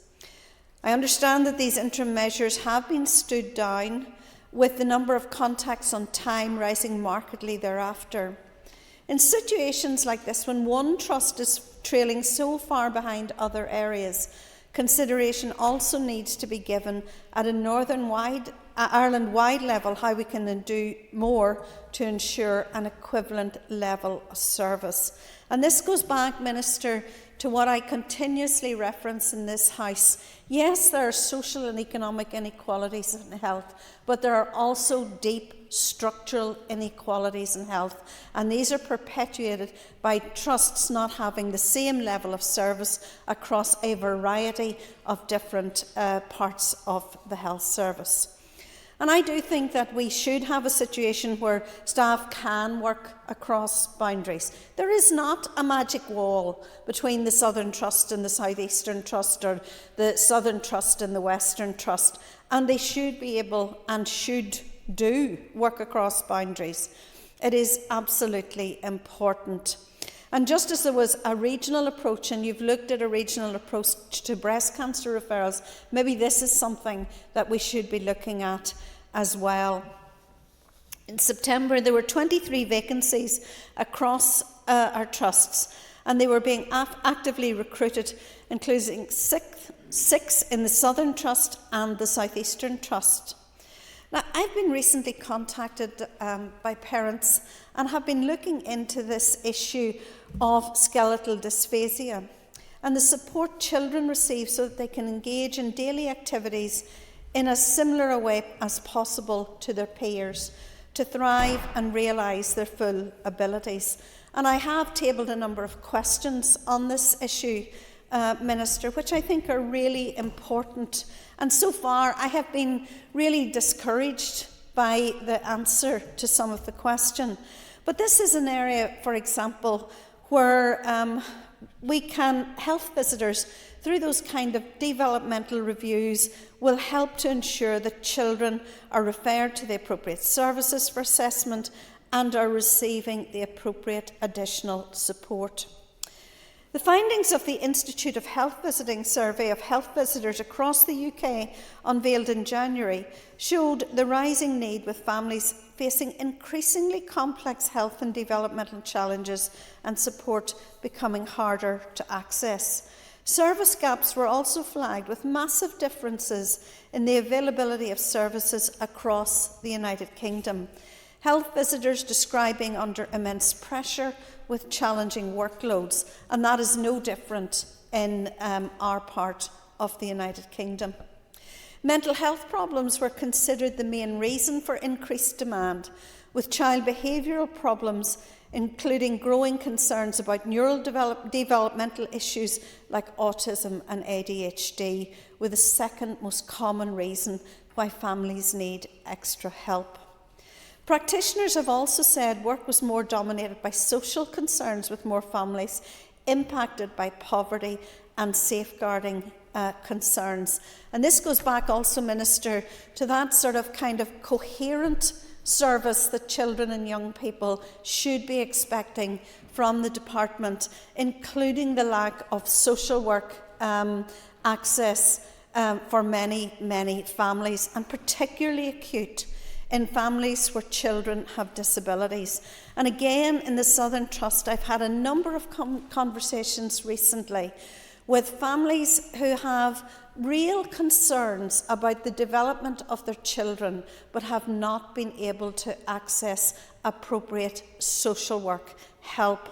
And I do think that in looking at the health visiting needs, we also then need to continue that and have a coherent service for children and young people. In fact, actually, in a recent conversation with the Southern Trust, and I digress a little because it did annoy me so much, I kind of felt as the officials were simply going through the motions. I had to deal with this difficult MLA, and I'll have to have the call and the meeting.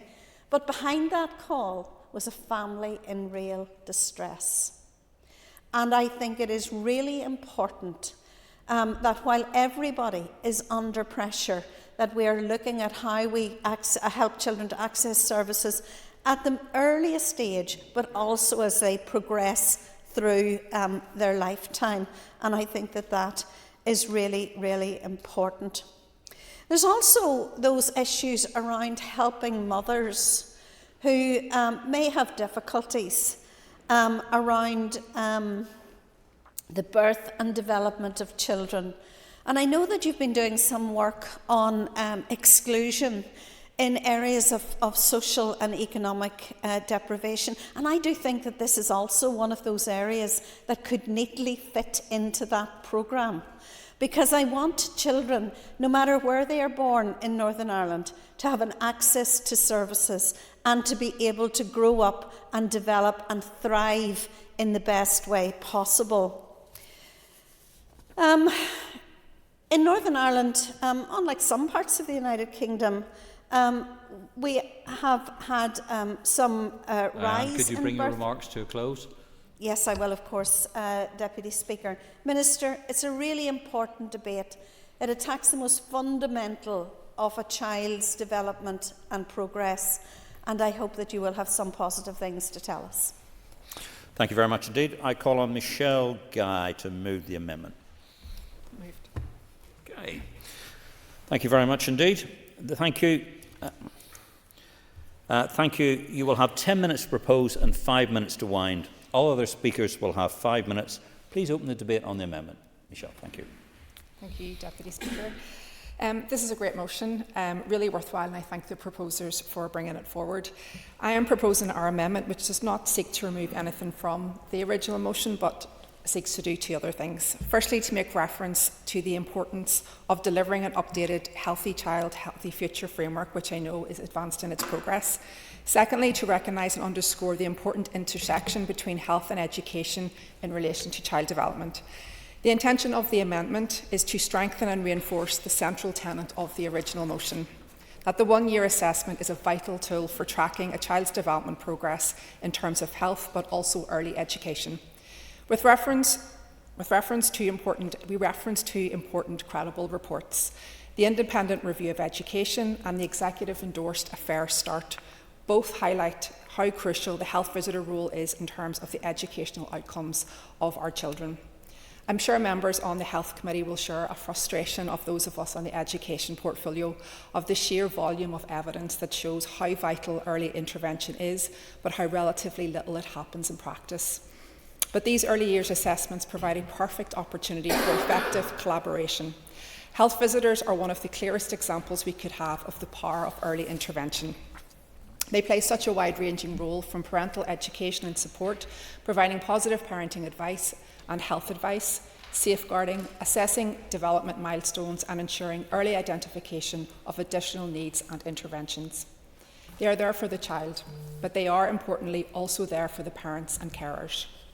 There is a growing body of evidence that shows the first 1,000 days of a child's life, from conception to age 2, are absolutely essential to the long-term outcomes for that child. For this reason, this is the reason why the Fair Start report highlights the highest rate of return in terms of childhood development will come from investing as early as possible.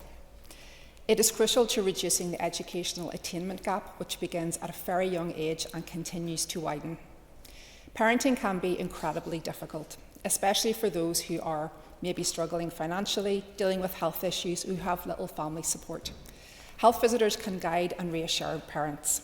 They are a source of trusted information on daily challenges of parenthood. And with social media and the huge amount of non-evidence-based advice going around, parents more than ever need those trusted sources. Given how important the role is, I was extremely concerned when I read the latest Healthy Child, Healthy Future review statistics. It showed, as the motion references, that in terms of the one-year review, only 59% were completed within the accepted timeframe and 15% were not done at all. In the Southern Trust, 46%, or over 2,000 of one-year reviews were recorded as not completed. When I asked about these missed one-year reviews through written questions, the Minister in his response noted the workforce challenges faced in particular by the Southern Trust, and that for those that missed a review, an appropriate in-person review has now taken place. It clearly shows a system under great pressure, and I don't know if the impact of a delayed review can be clearly demonstrated. The current Healthy Child, Healthy Future framework was produced in 2010 and is due to be replaced imminently.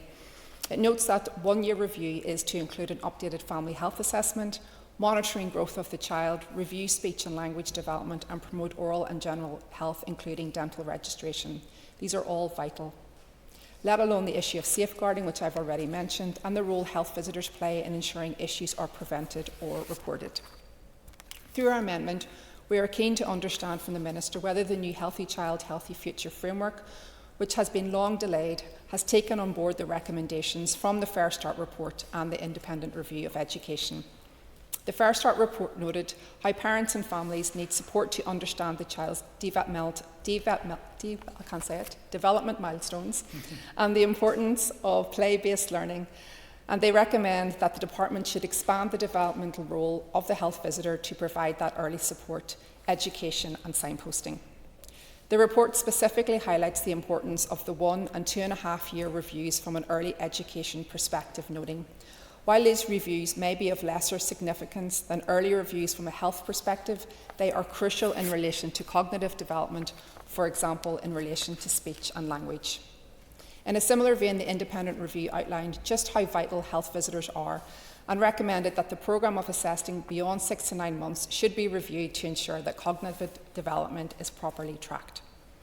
We have had very little information about the development of the new Healthy Child, Healthy Future framework following the workshops with the voluntary and community sector, which took place back in 2022. It is my understanding there will be no formal consultation process, and those voluntary and community organisations which provided expert advice during the workshops haven't been kept up to date with the progress of the framework. So there's a lot to get reassurance and clarity from the Minister today. But what is clear is how fundamental health visitors are, maybe more now than ever before. But the value they bring through these early assessments can only be realised if they are happening and happening consistently. So we need reassurances from the Minister that there will be safeguards in place to ensure the level of missed appointments noted in this motion never happens again, especially as the new Healthy Child, Healthy Future framework is produced. Thank you. Thank you very much indeed. And I call on Philip McGuigan. And Philip, you have up to 5 minutes. Collier. And can I also thank the members opposite for bringing forward this very important motion. And can I begin, first of all, ask Con Collier as a father of 4 children and a daddio, which is Irish for grandfather but sounds much younger, of 2 Garnéanacha granddaughters, recognise and witness firsthand the vital role of health visitors and the work that they do, whether that is monitoring a child's development milestones, providing support and advice for parents where required, the prevention and early detection of ill health or developmental challenges, or identifying babies and children who are potentially at risk. So the role of health visitors is clearly important to ensure that children have the best start in life, to allow them to fulfil their potential and improve their long-term health outcomes. This in turn has a positive impact on these children as they develop through life, but also on their families, their schools, the health service and the economy as a whole. So early detection for health and or developmental challenges is vital, especially in a time when support is becoming harder to access due to growing waiting lists, and schools are struggling, as we know, with increasing levels of support required when children are entering preschool and primary school. I do recognise the difficulties of workforce strain, stresses from the pressures of huge caseloads, but the number of missed one-year visits and the number of no contacts is concerning, particularly as the member across the chamber outlined with regard to the Southern Trust area, where those figures are much higher. Regional inequality is being perpetrated as a result of gaps in the accessibility of health visitors in some areas, and this obviously can create and exacerbate existing health inequalities. So we will be supporting the motion, and we will also be supporting the amendment, and agree with the key asks of both the motion and the amendment that the Minister should urgently work with all health and social care trusts to drive down the number of health reviews that take place outside of the accepted timeframes or not at all. We also agree that he should prioritise the development of the revised Healthy Child, Healthy Future framework, and that he should ensure the recommendations concerning the role of health visitors from the Fair Start report and independent review of education are implemented. As the mover of the amendment said, while primarily this is a health issue, it does have implications for the education of our young children. She outlined the Fair Start Action Plan. This was submitted by the expert panel on educational underachievement to the then Education Minister in 2021, and it was endorsed by the whole executive. It's an NDNA commitment. And its aim is to ensure that children will get the support they need from birth and throughout their early years, right up to and including the time they start school. It prioritises investment in early years and gives prominence to emotional health and well-being. Actions related to health visitors include that the Department for Education should undertake a review of the Sure Start staffing structure to ensure there is access to the necessary health professions, including health visitors and midwives. The Department of Health should expand the developmental role of the health visitor community midwife to provide early support, education and signposting. And we have called for this to be fully funded and for its implementation of its recommendations. The independent review of education commenced in October 2021, also an NDNA commitment. The final report was published in December 2023, and while its key recommendations were education focused, they did note that health visitation is an absolute priority within early years services, and its reach and impact extending well beyond health. So in conclusion, Lascon Collier, I agree with the proposer of the motion. This is a vitally important issue. It's vitally important for the health and well-being of our children, and it does diverse into the education well-being of our children, and we look forward to the Minister and hope that he will make some good pronouncements on the issue in his conclusion. Yeah, thank you, Philip, and may I apologise from the desk, we didn't reset the clock, but you were just about 5 minutes, so that was about spot on, Philip, so we're not too many problems there as well. I call on Alan Chambers. Mr. Deputy Speaker, there's no doubt that home visits are a vital source of support for new parents and their children. The first few weeks and months of a child's life can be a nervous time for any new parent, no matter how well experienced. That is why the visits from the midwives and health visitors are so important. Those visits and the one-year review also provide a valuable chance for parents to discuss any concerns or observations that they may have in the comfort of their own home. It is very widely recognised that the care given during a child's first stages has more influence on their future than at any other time in their life. So if there are any concerns, it is essential that they are identified and responded to at the very earliest opportunity.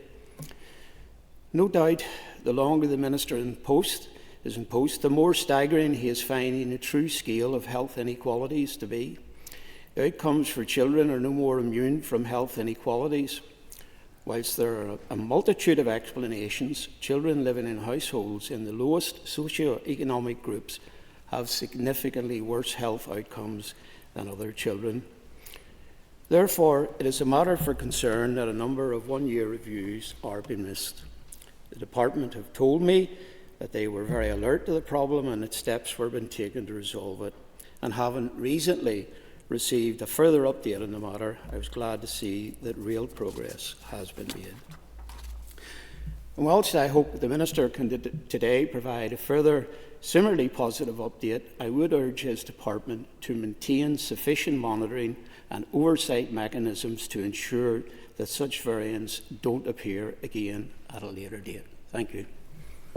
Thank you very much indeed, Alan. I call on Colin McGrath. Colin. Thank you very much, Deputy Speaker. And in addressing today's motion, I think it's important to set it within the context within which we find ourselves. And whilst, yes, at the outset, the text of the motion makes a really important point that 15% of children across all health trusts are not being seen by a health visitor is very alarming.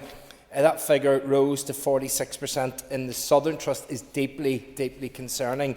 And yes, we do need to end the regional inequalities in the provision of child health reviews. But there is another point that is just as important that needs to be made, and that's that the previous year, 2022-23, the number of children not seen across all trusts for the one-year review was 33%. So we have improved that by 18%. And as to the Southern Trust, the same year, the number of children not being seen was a staggering 65%. So again, that figure has managed to improve by 19% in a year. And then the overall figure for all reviews has across the North completed within the accepted time has increased during that 1 year important period from 46 to 59. So there is improvement out there in the sector, but in congratulating ourselves for improvement, we shouldn't overlook the fact that there's still massive amounts of people that aren't being seen in that time. And also, I know that the proposer of the motion would agree undoubtedly that there could have been a motion brought forward much earlier had this place not been collapsed during the 2 years that we're referencing and when matters were at their absolute worst, because we can see that it's the resilience and determination and the hard work of our staff within the sector that are actually able to address the matters, and now we, within the political movement, are able to reflect back on that. Yes, of course, yes. The member importantly highlights we could have had a motion if this place was up and running, but equally we could have had a minister pulling ministerial levers to try to address the problem. I thank the member for his the point. member has an extra minute. Oh, not needed, but thank you very much. And it was the very point that I was making. If we had ministers and if we had this place up and running, we could have been addressing the matter, but it was left to the staff, and thankfully they did the work that they had to do in order to be able to turn the figures around. Because the one thing that's really important is that we can always do better. That much is clear. All of us, regardless of our age or of our background, we only want the best for our children and to give them the best start that they can get in life. And having spoken to health care visitors about this motion, they have detailed to me the work that they do and how they can identify certain traits or characteristics in children during the very early and formative years. Now, while it's regrettable that 15% of children were not seen by the age of 1, there is little by way of difference that could actually be done.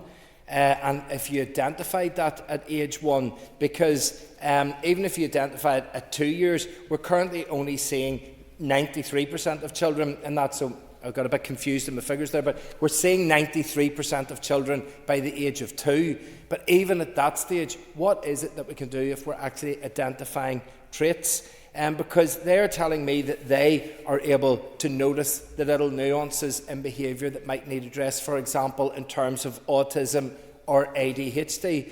But when children are seen by our expert health visitors, they are able to identify these particular traits. But in terms of autism, there's nothing that they can do until they're 3. And there's a 3-year waiting list by the time they get to that stage. So identifying at 1, identifying it at 2, we can do nothing about it until we're 3, and that only gets them onto a long waiting list. In terms of ADHD, which many can have the traits of as well, they cannot be seen until they're 7. and again, there's a 2-year waiting list, so seeing them at 1 or at 2 or at 3, we can't do anything about the traits that we're actually noticing. And I think it would be really important, maybe, Minister, if you could give some consideration about what we could do. And if we identify really early those traits, what is it that we can do? If there are things that we could direct, interventions that we could make that would actually make the difference, because it must be deeply frustrating for health visitors if they actually can see something, but they know that it's maybe going to be 5 years before that is actually addressed by an expert. In regards of the amendment, we have no issue. We welcome the amendment as well.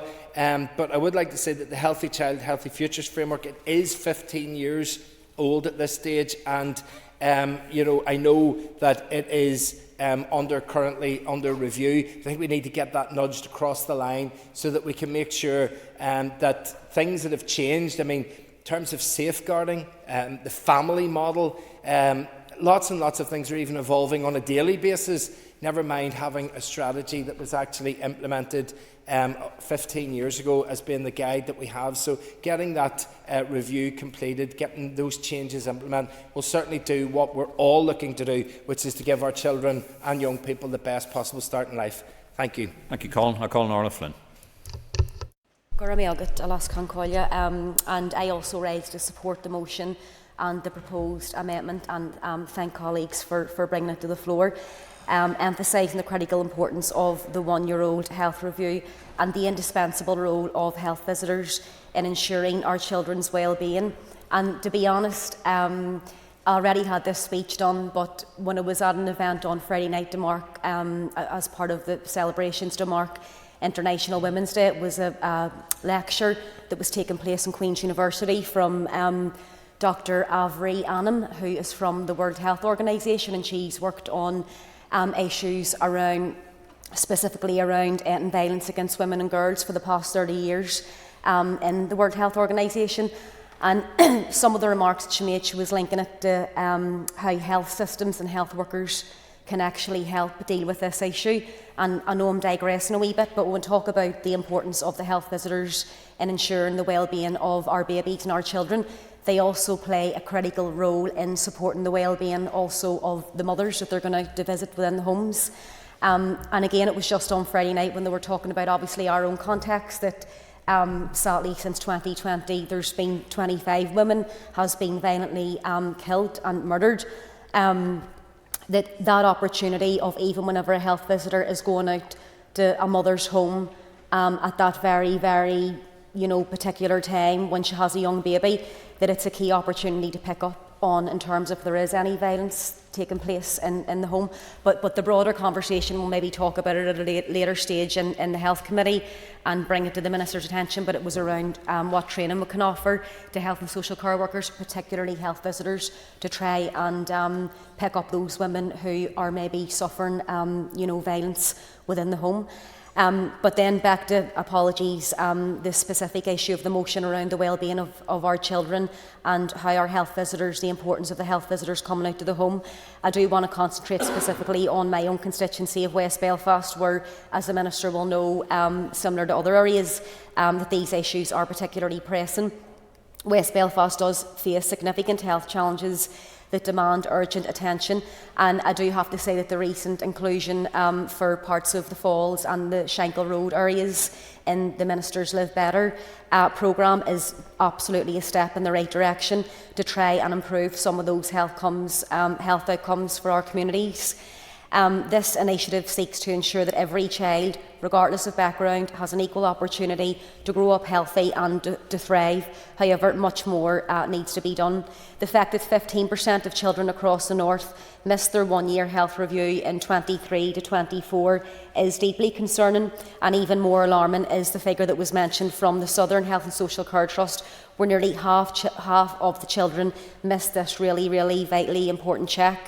This stark postcode lottery means that children's access to essential health services is being determined by where they live, which is unacceptable. In West Belfast, where the socio-economic challenges are more pronounced, these inequalities are even more severe. Higher rates of poverty, unemployment and limited access to healthcare only exacerbates the problem, and that is why programmes like Sure Start are so vital. They provide essential support for families, improving child development and well-being, particularly in disadvantaged communities. The evidence has shown that Sure Start reduces hospital admissions and enhances school readiness, making a difference in children's lives. However, the impact of nearly 2 decades of British austerity has led sadly to the closure of many of the Sure Start centres, threatening the progress that has been made. This cannot continue. It's imperative that the Minister of Health works closely with all trusts to ensure the universal and timely access to health reviews for all of our children, with a specific focus on areas like West Belfast and the Southern Health and Social Care Trust that face the greatest challenges. And I'll finish it on that. Thank you. Thank you, Orla. Thank you very much indeed. I call on Peter Martin. Thank you, Mr. Deputy Speaker. This is an area that I've been interested in for some time now, as it links directly both health and education. As has been mentioned by the member for Lagan Valley, the first 1,000 days are critical, and the first 1,000 days are the time in the womb and then post-birth. Specifically, it refers to that period until a child turns 2. And during this time, a child's brain capacity and structure are shaped at really an exponential rate. I mean, you think about it, 80% of brain development is in the first 1,000 days. And it is this period when we notice that a child's auditory, visual, learning abilities, memory, and all their information processing systems are actually formed during that first 1,000 days.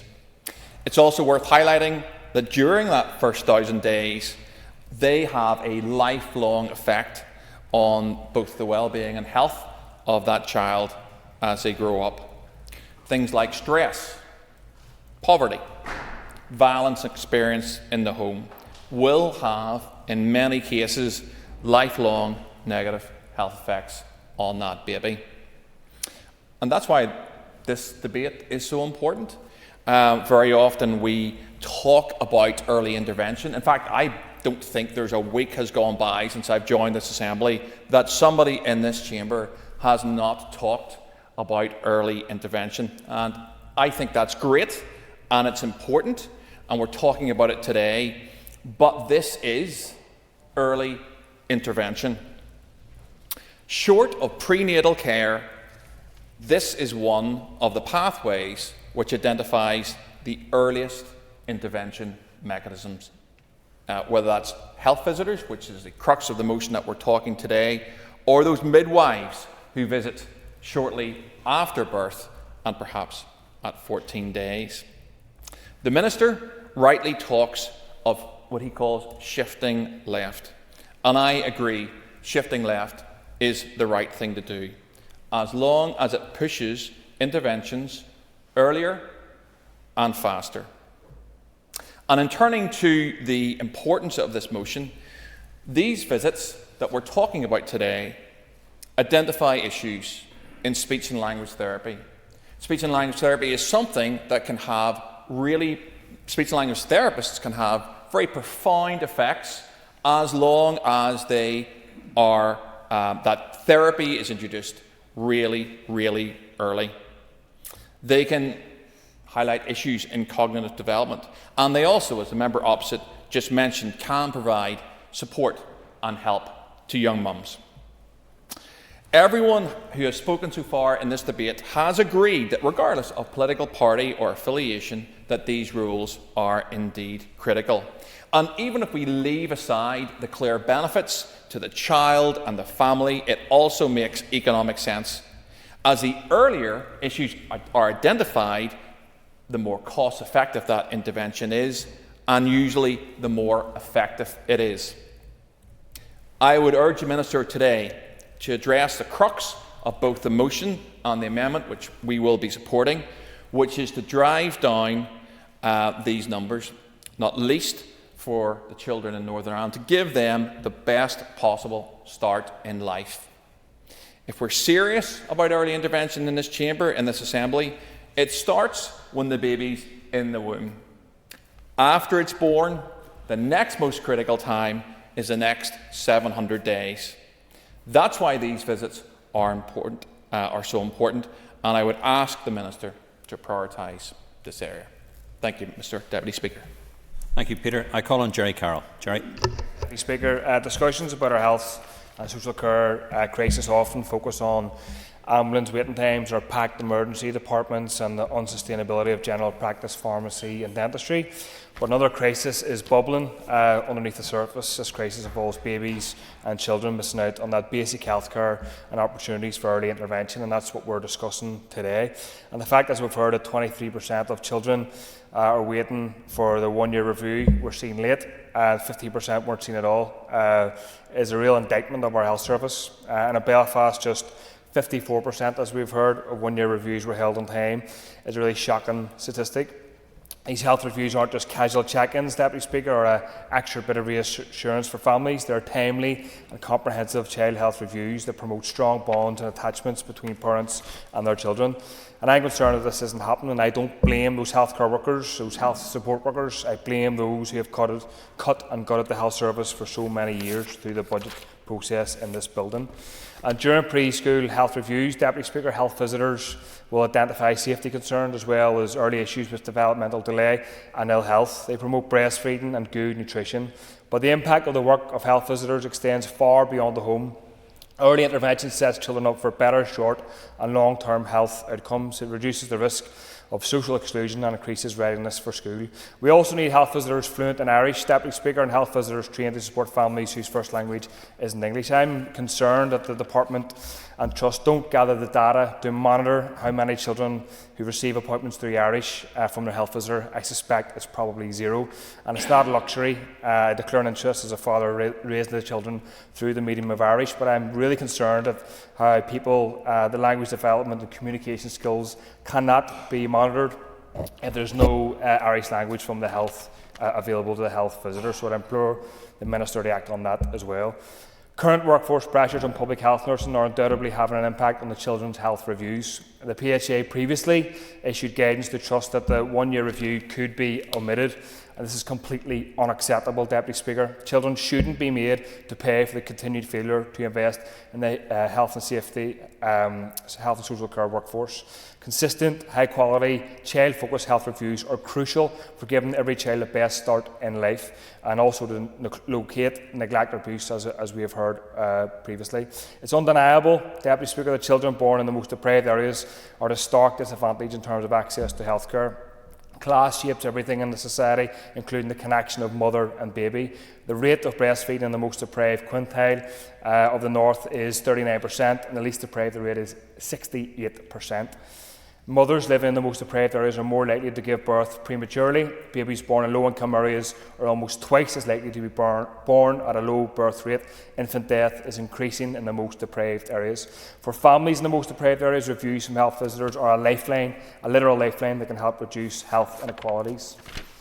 And without those regular reviews and intervention from the early stages, those health inequalities will only grow as children get older. Children who miss out on crucial opportunities for early intervention will be more likely to experience homelessness, social isolation and mental health issues when they're older. To give all children the best start in life, they need to grow up in a society free from poverty and inequality, and 16% of children living in my constituency of West Belfast are impacted by the two-child limit. That means 16% of children are being financially punished for being born into a larger family. Declaring interest as somebody who comes from a larger family, who was raised through that welfare system support, and whose mother and father couldn't survive without that support. And it's a shame it's not available to constituents in my constituency and beyond. So we need universal free school meals to promote public health and educational attainment and fight poverty. But at the most basic level, we need an anti-poverty strategy based on objective need with clear outcomes for children and young people. So I support the motion and the amendment for those reasons. Thank you.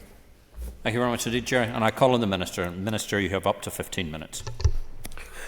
Thank you very much, Deputy Speaker, and I thank the mover of the motion and the mover of the amendment for bringing forward this important issue for debate today.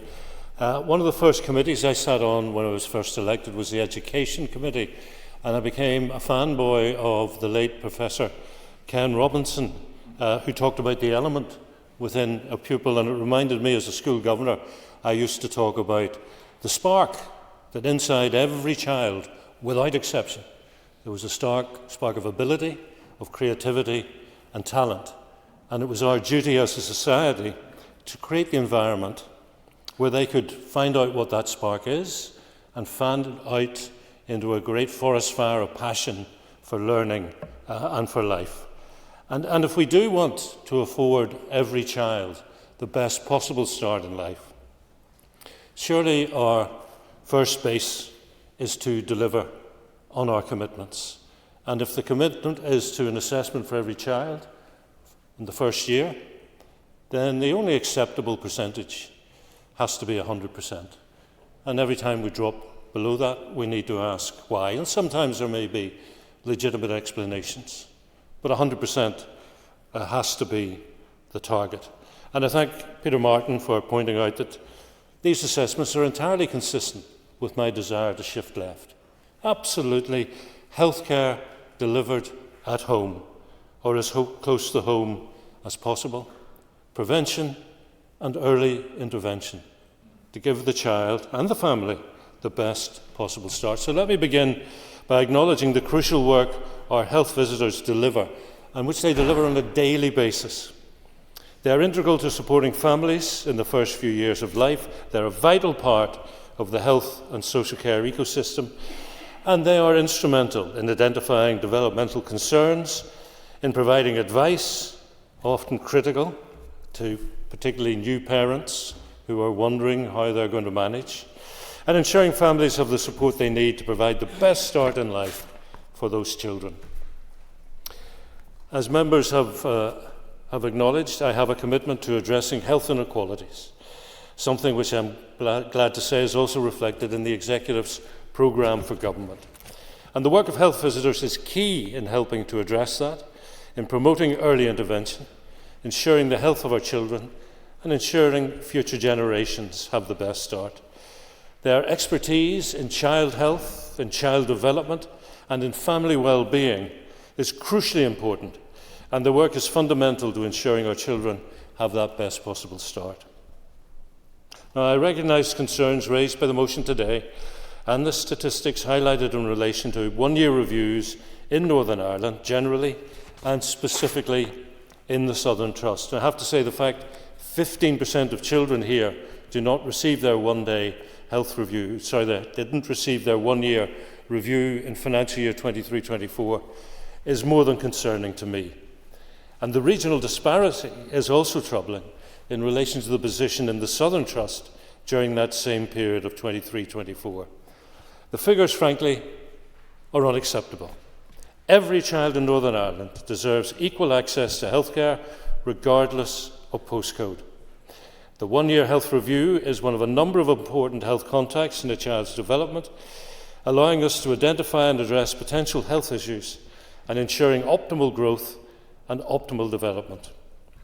The Northern Ireland-wide figures highlighted in the motion relate to 23-24. Regrettably, during this period, health visiting services in some of our trusts faced significant workforce challenges with a large number of unfilled vacancies. And these issues were particularly critical in the Southern Trust, which experienced significant workforce challenges with a large number of unfilled vacancies, which impacted on their ability to fully deliver one-year reviews as recommended in the Healthy Child, Healthy Future policy. Now, the Southern Trust has worked to increase recruitment to its complement of health visitors in order to allow it to deliver the services required. My department has supported this increase in recruitment by funding significant training opportunities for both nurses and midwives wishing to specialise in health visiting. And I'm pleased the Trust has been able to resume full provision of the Healthy Child, Healthy Future programme, and I've been assured that from current internal monitoring processes, uptakes have since improved significantly. Throughout this period, the Trust did take action to assess, to manage and to mitigate the risks involved.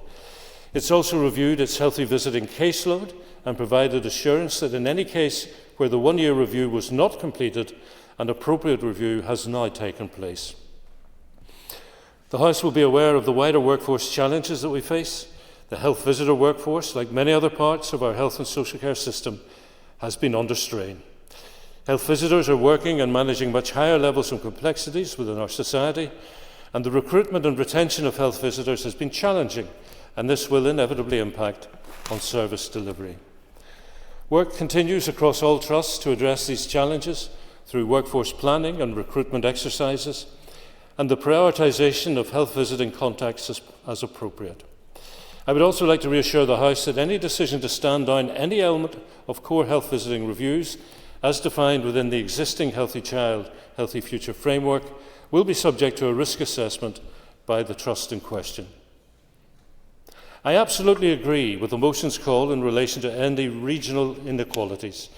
The early years are absolutely critical to a child's lifelong health and well-being, and every child in Northern Ireland therefore deserves the best possible start, and it's our responsibility to ensure that health and social care services are equitable, are effective, and are accessible to all. Members will be aware that Healthy Child, Healthy Future is the framework for the Universal Child Health Promotion Programme within Northern Ireland. This framework outlines the core health visiting and school nursing reviews that all families with children aged from 0 to 19 can expect to receive. It's recognised as being central to improving child health across a range of issues and giving every child and young person the best start in life. And I'm pleased to be able to confirm that a refreshed framework is nearing completion, and I expect to publish it in May of this year. This refreshed framework will bring increased focus on providing additional support in the first 2 years of life, from conception to age 2, and on tackling inequalities by focusing on those families at risk of marginalisation and of social exclusion. As the number of children requiring additional support within schools is rising, the framework will have an increased focus on early identification and support, and this should enable children to be school-ready and ready to learn. Improving health outcomes for our school-age population is a key principle of the refreshed school nursing programme. Improving the emotional health and well-being of our school children through helping to build resilience and encouragement in the development of healthy lifestyles, together with the promotion of health literacy, is fundamental in improving outcomes for children and young people. As members have noted, I have also launched the Live Better initiative, which is one strand which has a sole focus on starting well. Now, while not solely focused on the one-year review, the Live Better initiative presents a unique opportunity to work collaboratively to improve access to early years healthcare in communities experiencing deprivation, and it should also help inform future collaborative work more generally. In conclusion, Mr. Speaker, the health and well-being of our children must be a high priority, and the one-year health review is not just a tick-box exercise, it's a crucial opportunity to support child development and family health. And I'm committed to working with all health and social care trusts to ensure that every child in Northern Ireland receives this vital health review within the accepted timeframe. And the refreshed Healthy Child, Healthy Future framework will play a key role in this. For giving way and for outlining all that, Minister. As part of the framework, can you indicate whether children whose first language is not English are being looked at? Because I'm concerned that potentially there could be people who cannot be picked up on in terms of developmental problems or potential other problems if the health visitor doesn't have the appropriate languages in place. Well, I thank the member for his intervention, and I understand his concern in this area. I will certainly double check. But I don't currently have any concerns that anybody who needs to access healthcare within our HSE system, living in Northern Ireland, and who do not have English as their first language, is experiencing any difficulty in getting translation services. But as I say, I'm more than happy, Deputy Speaker, to check that. In conclusion, we owe it to our children. We owe it to them to give them the best possible start in life. And that means ensuring every child, regardless of where they live, receives the support they need in those critical early years. By strengthening our health visiting services and addressing those regional inequalities, we can and should build a healthier, more equitable future for all our children. And I want to tell the House I'm committed to working alongside health visitors, local communities and all relevant stakeholders to achieve this. And just finally, Deputy Speaker, to Mr McGuigan, to the Chair of the Health Committee. Every day's a learning day. Is it Dagio? Congratulations. I don't know how long you've been a Dagio, but I'm sure you're enjoying it. Thank you very much indeed, Minister. And I call on Michelle Guy to wind on the amendment. Oh, sorry, we have your name down, but I shall allow Daniel to do it. And I'll call on Mr Donnelly to wind, and you have 5 minutes to wind on the amendment. Thank you, Mr Deputy Speaker. And could I thank the proposers of the motion and all the speakers for their contributions here today. I would like to make a few points before highlighting some of the points raised by the previous speakers. As my colleague from Lagan Valley said when proposing our motion, our amendment does not seek to change the motion, which is already very good, but to improve it with 2 additional points. Firstly, the importance of delivering an updated Healthy Child, Healthy Future framework, and to recognise the overlap between health and education in relation to child development. As mentioned, the first 2.5 years of a child's life are extremely important, and these 6 reviews are a key part of that. Health visitors can play an important role in assessing children and reassuring their parents. This is particularly important given the rise of misinformation on social media, including advice that is promoted without sufficient evidence. The Minister has stated here, and in answers to written questions, that workforce pressures are the key problem in respect to the missed 1-year health reviews, as evidenced by the 23-24 statistics that other members have raised. That report also highlights the rollout of Encompass, and while this will be beneficial in the long term, it can create short-term problems. I would encourage the Minister to look into best practice from our other trusts in their rollout to date, given that the Southern Trust will launch Encompass in less than 2 months. I also welcome the update from the Minister on the refresh of the Healthy Child, Healthy Futures framework, and I look forward to further updates from the Minister in the near future. And I will now hope to turn to some of the comments made by other members during the debate. My Lagan Valley colleague Michelle Guy pointed out the value of these assessments is that they happen, and they happen regularly, so they must be able to do that. Our Health Committee Chair Philip McGuigan, or Diageo, called for the Department of Health to expand the role of health visitors and in health and in education. Colin McGrath highlighted the regional disparity in service delivery, where 46% of children in the Southern Trust are currently not being seen, highlighting that this previously had been 65, and noted the improvement, albeit with lots more work to do. He also pointed out that this issue was getting bad when this place was not functioning, and that a minister could have been in post a lot earlier to address this. He's right, of course. When this place goes down, services are impacted and people suffer. Protecting services like this is another reason why we need to reform our political institutions to prevent any one party from blocking the formation of a functioning executive.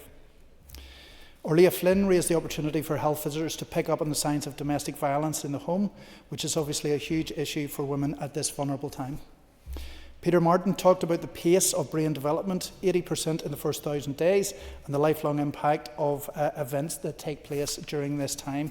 He also highlighted that these health visits are early intervention, and there is clearly a lot of cross-party support for these interventions. Jerry Carroll raised concern about the lack of Irish language services available to health visitors and to families who speak Irish. He also raised the impact of poverty on life opportunities, calling for the implementation of an anti-poverty strategy. The Minister for Health, Mike Nesbitt, mentioned the spark within each child and stated that the only acceptable target for assessments is 100%, and they are entirely consistent with his desire to push left and to tackle inequalities. He also announced the refresh framework will be published in May this year to help children to be school ready and ready to learn. So in conclusion, Mr Deputy Speaker, there is a good degree of agreement around this chamber on the importance of health visits and early intervention, and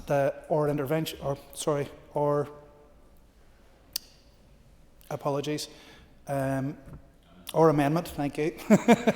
Our amendment was to build upon an already strong motion. Thank you, Mr Deputy Speaker. Okay, thank you very much indeed. I call on Alan Robinson to wind on the debate, and Alan, you've up to 10 minutes. Okay, thank you, Mr Deputy Speaker.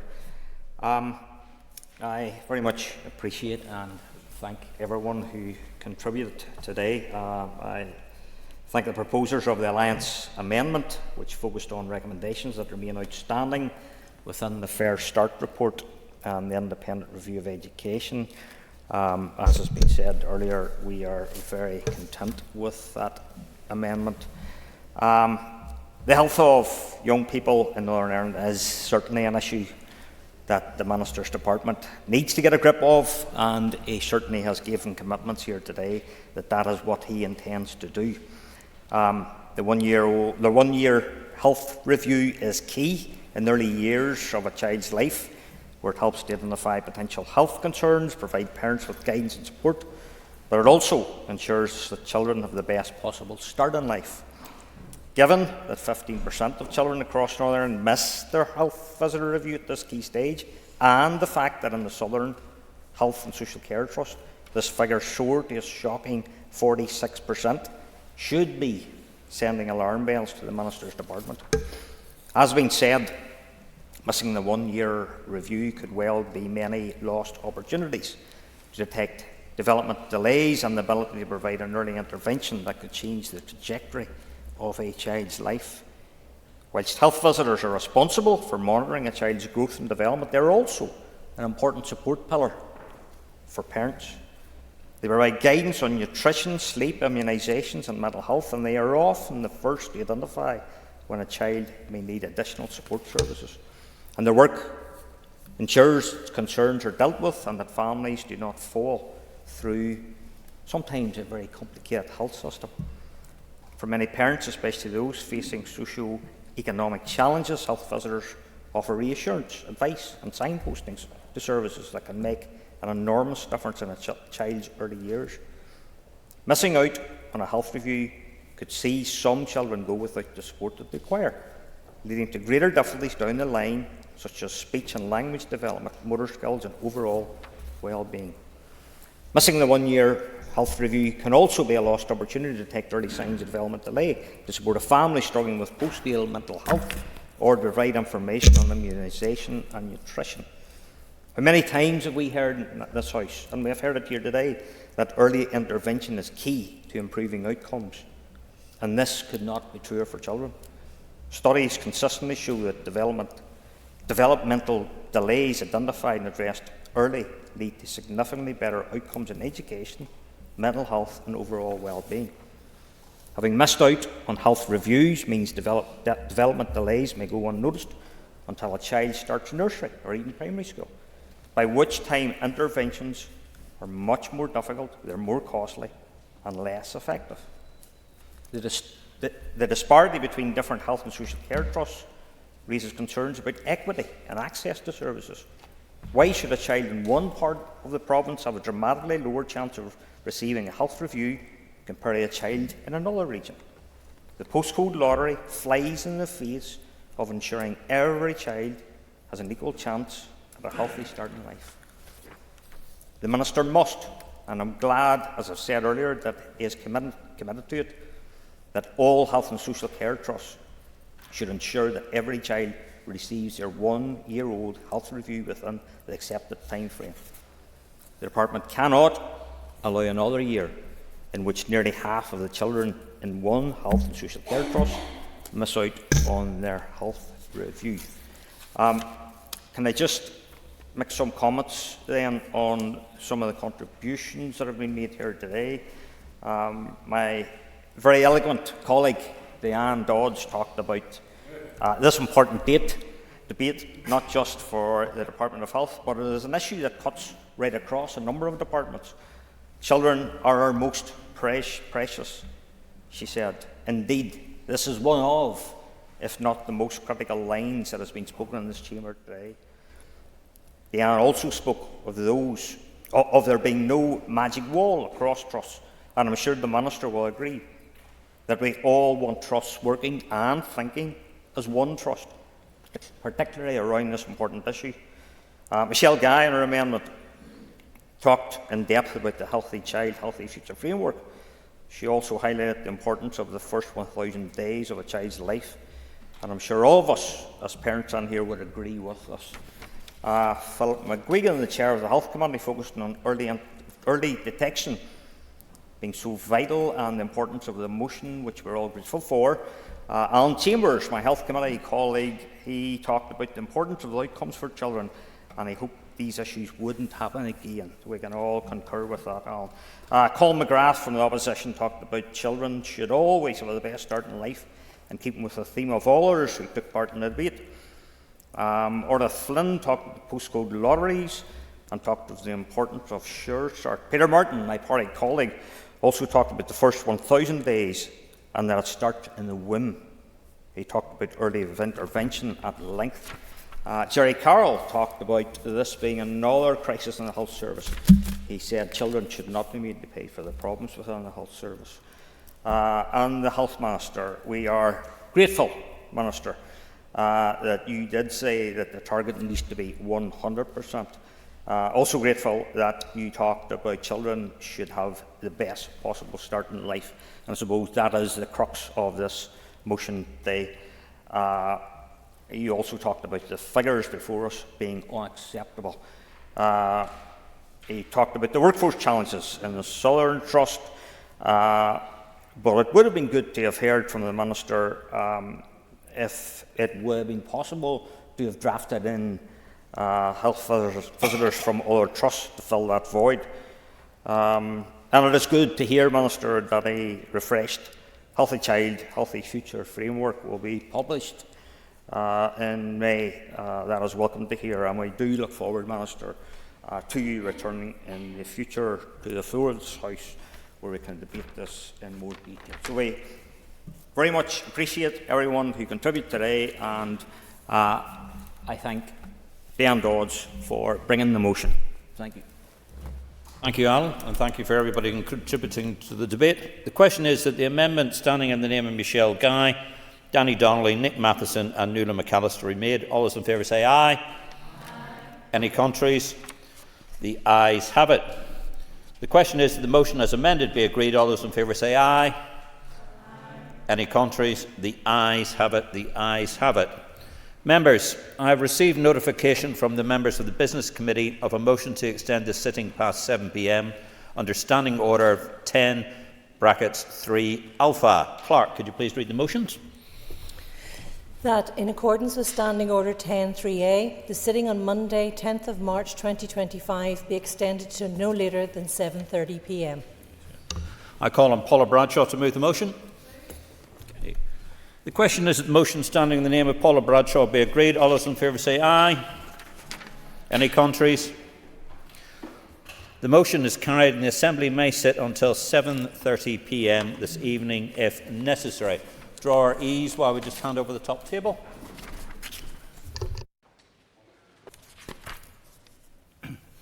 Okay, members, the next item on the order paper is a motion on Parliamentary Group's transition from violence and crime. I'd ask the Clerk to read the motion.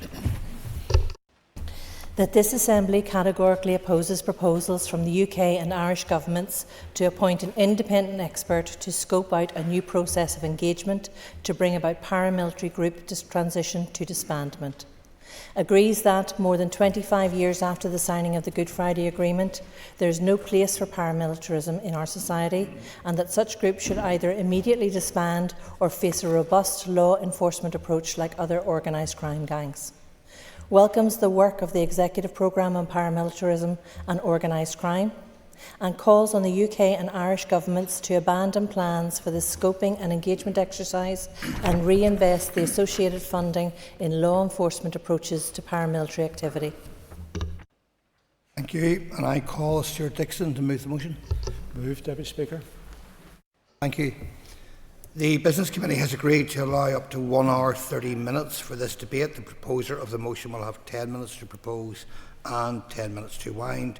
2 amendments have been selected and are published on the Marshall list, so the Business Committee has agreed that 30 minutes will be added to the total time for the debate. Mr Dixon, please open the debate on the motion. Thank you very much, Deputy Speaker. Deputy Speaker, we stand today to discuss an issue that should indeed have been consigned to history a long time ago. More than a quarter of a century after the signing of the Good Friday Agreement, Northern Ireland should be free from the shadow of paramilitarism.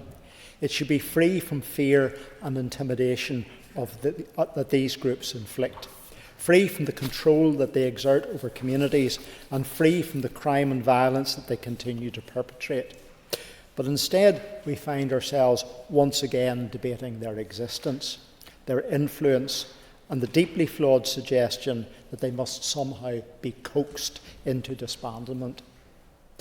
that the UK and Irish governments propose appointing an independent expert to engage with paramilitary groups in an effort to explore their so-called transition is nothing more than shameful.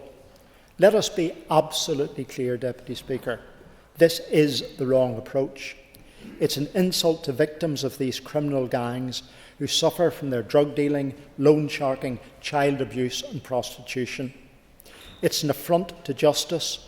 It lends credibility to those who have spent decades refusing to relinquish their hold on our society.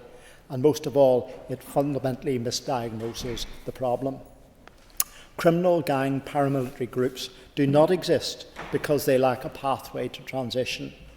They do not persist because they are waiting for the right deal, the right offer, or the right inducement. Let me be clear, Deputy Speaker. They continue to operate because they choose to. Their leaders profit from extortion, from drug dealing, from organised crime. They hold communities in their grip from fear and coercion. Instead of dismantling their structures, too often they've been permitted to evolve their criminal empires, still carrying the trappings of the past, including their murals that intimidate. They invoke a warped legitimacy that they do not and never did deserve. There is no compelling barrier to disbandment other than their own refusal to leave the stage. To encourage them by meetings feeds and endows them with a credibility they do not deserve. They have had decades of political, economic cajoling and social transformation to step away, to move on or let go. And yet they've continued to exert control over the present. They exploit young people and groom them into criminality.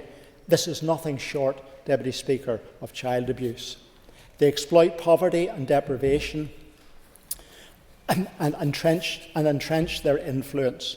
They prey on businesses through intimidation and protection rackets. They poison our streets with drugs, and they trade in fear and violence. At every turn, they justify their existence with a hollow pretense that somehow they are protectors, when in reality they are nothing more than organised criminal gangs.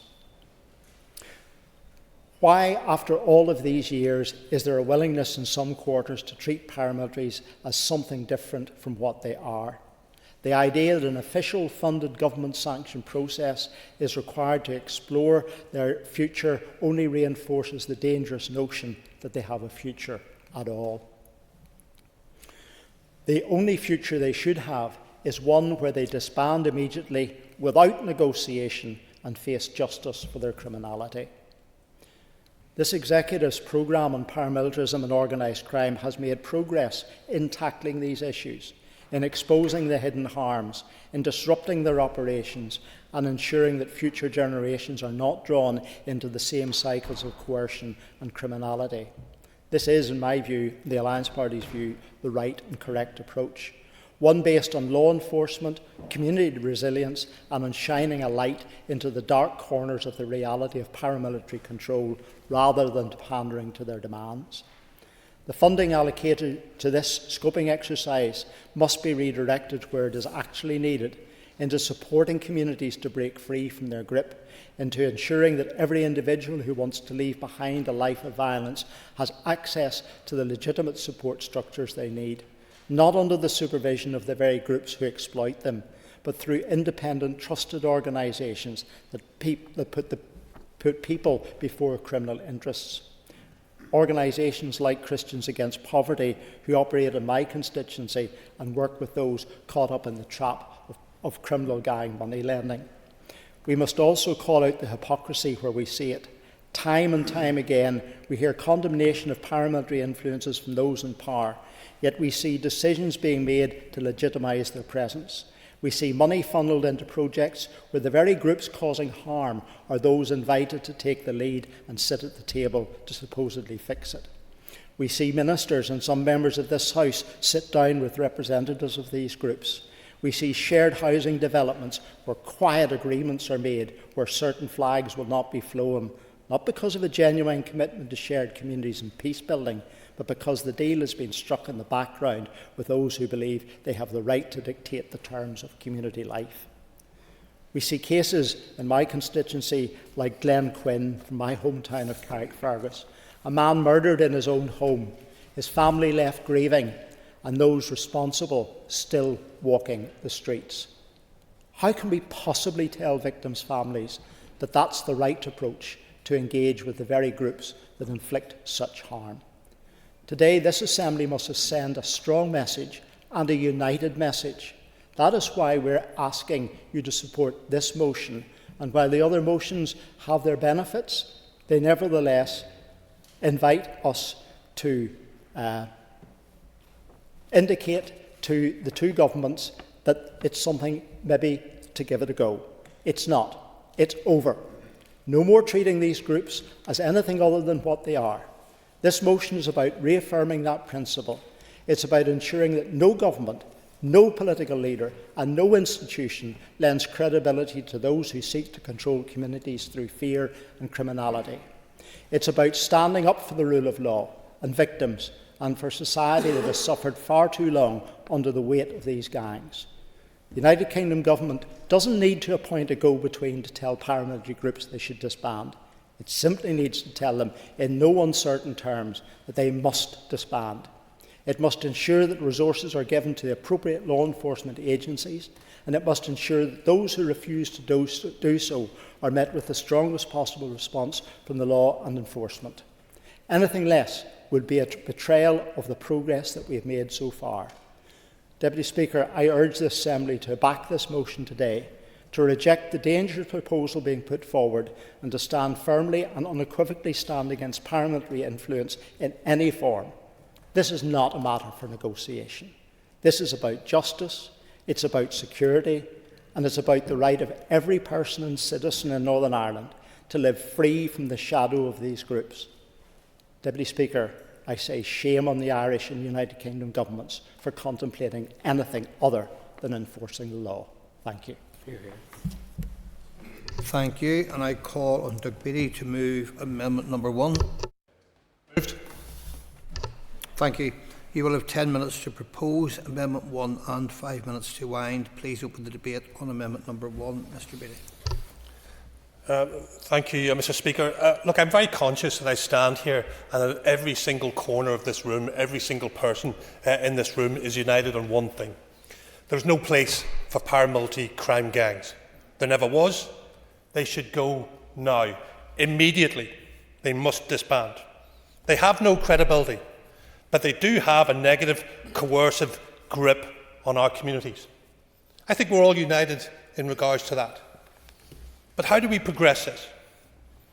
The premise of this motion states it is categorically opposed proposals from the United Kingdom and Irish governments to appoint an independent expert to scope out a new process of engagement to bring about paramilitary group transition to disbandment. I think it's a premature motion. Not premature in that we don't want to get rid of paramilitaries, we do, but I think the motion is premature.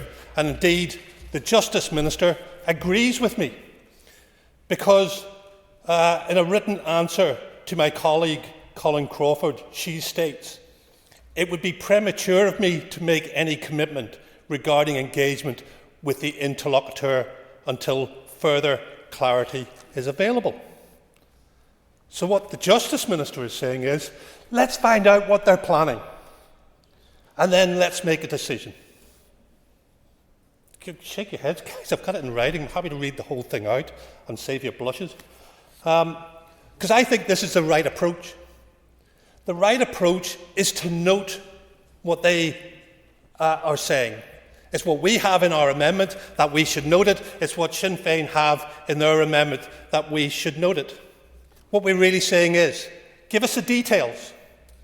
Give us the details, and we will reserve judgment until we see them. Our opinion is formed by engaging communities, and our opinion is formed by engaging with the police. And here's what the police think where we are at this moment in time. Each paramilitary organisation pretty much has 3 subgroups within it. And those 3 subgroups are those who are inactive, completely inactive. They may still have membership, but they're completely inactive. Those who are using their energy positively.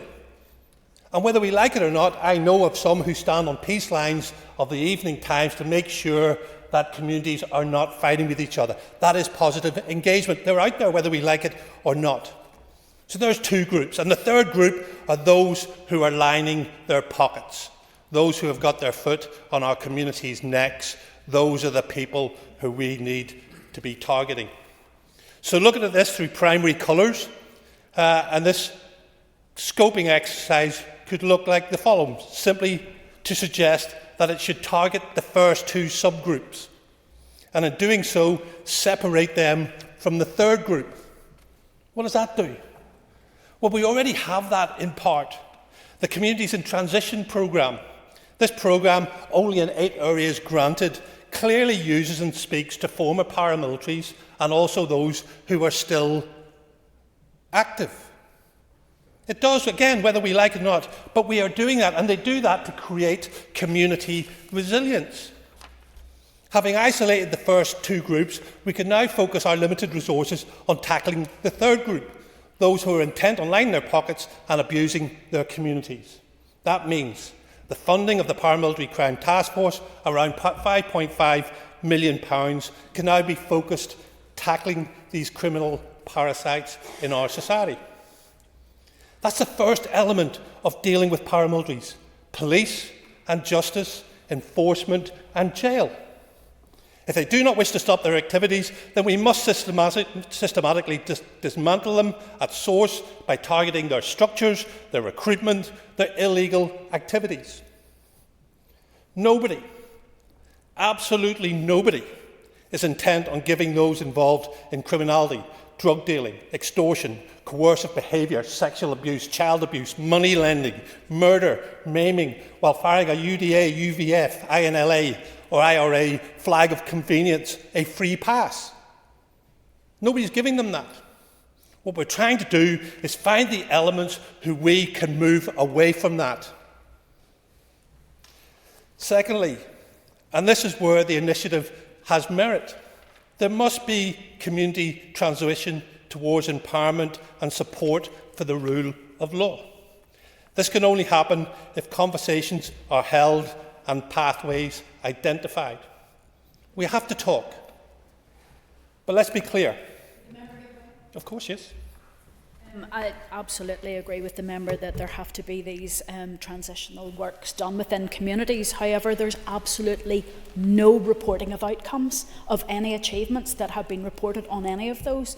I sit in the Committee for Communities, and I've looked and looked and looked, and there are no outcomes. We know the bums on seats that attend classes, but we have no outcomes to say that paramilitary's intimidation and control of those areas has gone. I thank the member for that, but I've got to say that the Communities in Transition project, which the Justice Minister is part owner of, is giving us outcomes. They're telling us they're giving us outcomes. Part of the proposal that we have here today is you're saying there is outcomes. You're saying there's outcomes. In your motion, you say there's outcomes, and I'm saying there is outcomes. What I'm really saying is let's separate the ones we can get outcomes from, and let's target ourselves at the ones who aren't intent on moving. But let's be clear. There could be no further funding, no money inducements. There could be no prisoner releases or sentence reductions to incentivise transitioning. Nobody should or can be above the law, and turning a blind eye to past crimes cannot form part of any new process of bringing about paramilitary group transition to disbandment. So what do we have to lose just waiting to see what the governments are proposing? What do we really have to lose? John Hume began talks with the IRA to bring about peace. Without his courage and that of David Trimble, we would never have had the Belfast Agreement. They made a decision to talk. And that's what we're talking about here now. I notice even today that people are saying there are talks going on with the real IRA to try and get them to disband. Nobody in this room, no party in this room has stood up to say they should stop. So why should we stop trying to target those who class themselves as loyalist paramilitaries? I don't think we should. So in agreeing with Sinn Féin's amendment where it says the UK and Irish Government should set out a short and strictly limited timeframe for scoping an engagement exercise, I think that's a fair way of looking at it. Look at it and see what we can do rapidly. And again, that goes back to the very premise of what I'm saying with our amendment and their amendment is, let's note that and let's see what the government are intending to do. Because until we've got the details, we simply do not know. And as the Justice Minister said, it's premature to make a decision. So in closing, Mr. Speaker, let me reiterate, please. This proposal by the UK and Irish Government is to appoint an interlocutor to see if there could be a process. It is not the start of a process. It is right to wait and see if this is something that may bear fruit, while at the same time ensuring that the Paramilitary Crime Task Force, the PSNI, the NCA, the HMRC continue their work with the support of this Assembly. If either government's planning to offer funding, prisoner release, sentence reduction or crime amnesty, then we as a party will not support it. In the meantime, I hope the Justice Minister, using the political advisory group, and that's a useful group to have, can shape this scoping exercise, because we have to do something, or we're going to be sitting here in another 10 years saying, how do we get rid of them? I think our amendment is fair. I think it is long. I didn't want it to be that long, but it was important to lay out exactly how we see this. And how we see this is separating that paramilitary groups into those three subsections that I talked about. And if we can get rid of two of them, that means our police can focus on the ones who are intent on criminality, coercive behaviour, who are absolutely destroying our society and our communities. And they are the ones, I think, that this motion actually talks about. And what we're doing is making sure we put a plan in process to be able to deal with it. Thank you, Mr. Speaker. Thank you. And I call Jerry Kelly to move amendment number 2. Thank you. The Assembly should note that amendments are mutually exclusive, so if amendment number 1 is made, the question will not be put on amendment 2. Mr. Kelly, you will have 10 minutes to propose amendment 2 and 5 minutes to wind. All other speakers in the debate will have 5 minutes. Please open the debate on amendment number 2. I took part in the Fresh Start negotiations in 2015, along with other colleagues on behalf of Sinn Féin. And the Tackling Paramilitarism and Organised Crime programme emerged from those negotiations. Since then, I've been a member, and this was mentioned by Doug, on behalf of Sinn Féin, of the Political Advisory Group for the Tackling Paramilitarism programme, attending their meetings on a regular basis, as others, I think, in the House have. 27 years on from the Good Friday Agreement, there is no tolerance, or indeed any role for the continuing existence of armed groups. I think we will all agree with that, or of whatever label to remain active in our society. Their continued existence constitutes the remnants of our troubled past and serve no positive or meaningful contribution to our shared future. They must go out of existence and their former members abide by the key Mitchell principles of resolving political issues through solely democratic and exclusively peaceful means. Any exit strategy should not involve any form of financial inducement or reward. The twin track approach to tackling paramilitary and armed groups remains a vital strategy. This incorporates a comprehensive criminal justice response alongside the targeting of deep-rooted social-economic conditions in areas of high deprivation, which cultivate the conditions for such groups to emerge. Armed groups cannot and do not make any positive contributions to remedy quality of life issues in working class communities. Indeed, the opposite is the case. Their only contribution is measured through the pursuit of control, criminality and coercion, heavily articulated in the last two speakers. Last summer, the PSNI confirmed that some of their members had been heavily involved in promoting racist attacks on vulnerable families and business premises owned by ethnic minorities. It would be remiss of me not to take this opportunity to applaud the good work being done by a range of community groups, NGOs and statutory bodies in delivering various programmes funded under the Tackling Paramilitarism banner. They are referenced in the recent IRC report, and they are making a difference in communities exposed to the scourge of paramilitaries and armed groups. I must sort of make another point about the PSNI and the police. The police are involved in a robust approach to criminality. And we should be, it's wrong to think, that hasn't been happening, it isn't going to continue to happen and all that. And while maybe in communities we do get certain reports coming through of the effects of this from time to time, well, fairly regularly, actually, in the policing board. I lost my place there. The IRC have put forward in their reports for the last 3 years a recommendation to introduce the concept of group transition. The initial programme was predicated on individuals making the transition from paramilitarism, and actually quite a lot has happened, it should be said as well. They now believe that the twin-track approach should be augmented, introducing an external and trusted individual to conduct a scoping exercise with these groups within a tight time frame, devoid of any financial inducements. I think I should emphasise that they're asking for an individual person of standing who will be trusted to scope and come up with ideas. That's what the job is. It isn't another way of hiding, of repeating what's happened in the past. The whole point is we've got this far, and what this is about is let's have a fresh look at it. As armed groups are still in existence 27 years on from the Good Friday Agreement, I feel that this initiative by the two governments should proceed and the response analysed as described there. There are no guarantees of its success. We know that before we start. But I feel that it is worth pursuing within the tight time frame outlined, because we don't want this to go on for years and years and years. These groups must realise that this initiative represents a genuine but final attempt to facilitate a process of long overdue transition for all armed groups, and I urge them to avail of it. While I believe that most members of the Assembly will agree with many of the points made in the motion, including myself, put by Alliance, Sinn Féin feel that the time-bound initiative proposed by the Irish and British governments should not be dismissed offhand, but instead should be tested. That's all that's been asked here.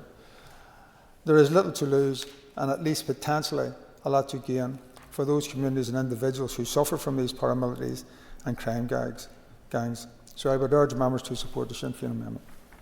Thank you. Thank you, and I call Brian Kingston.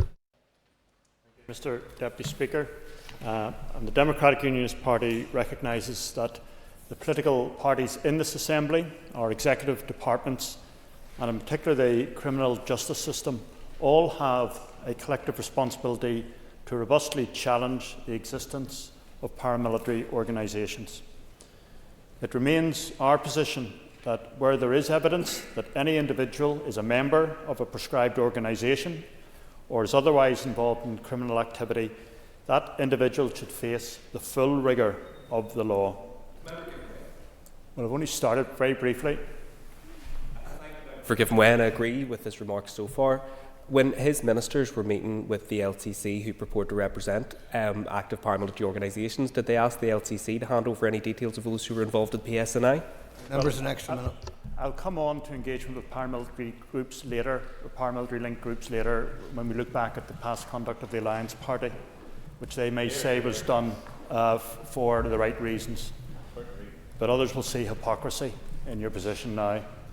But let me be clear, paramilitaries should have no place in our society.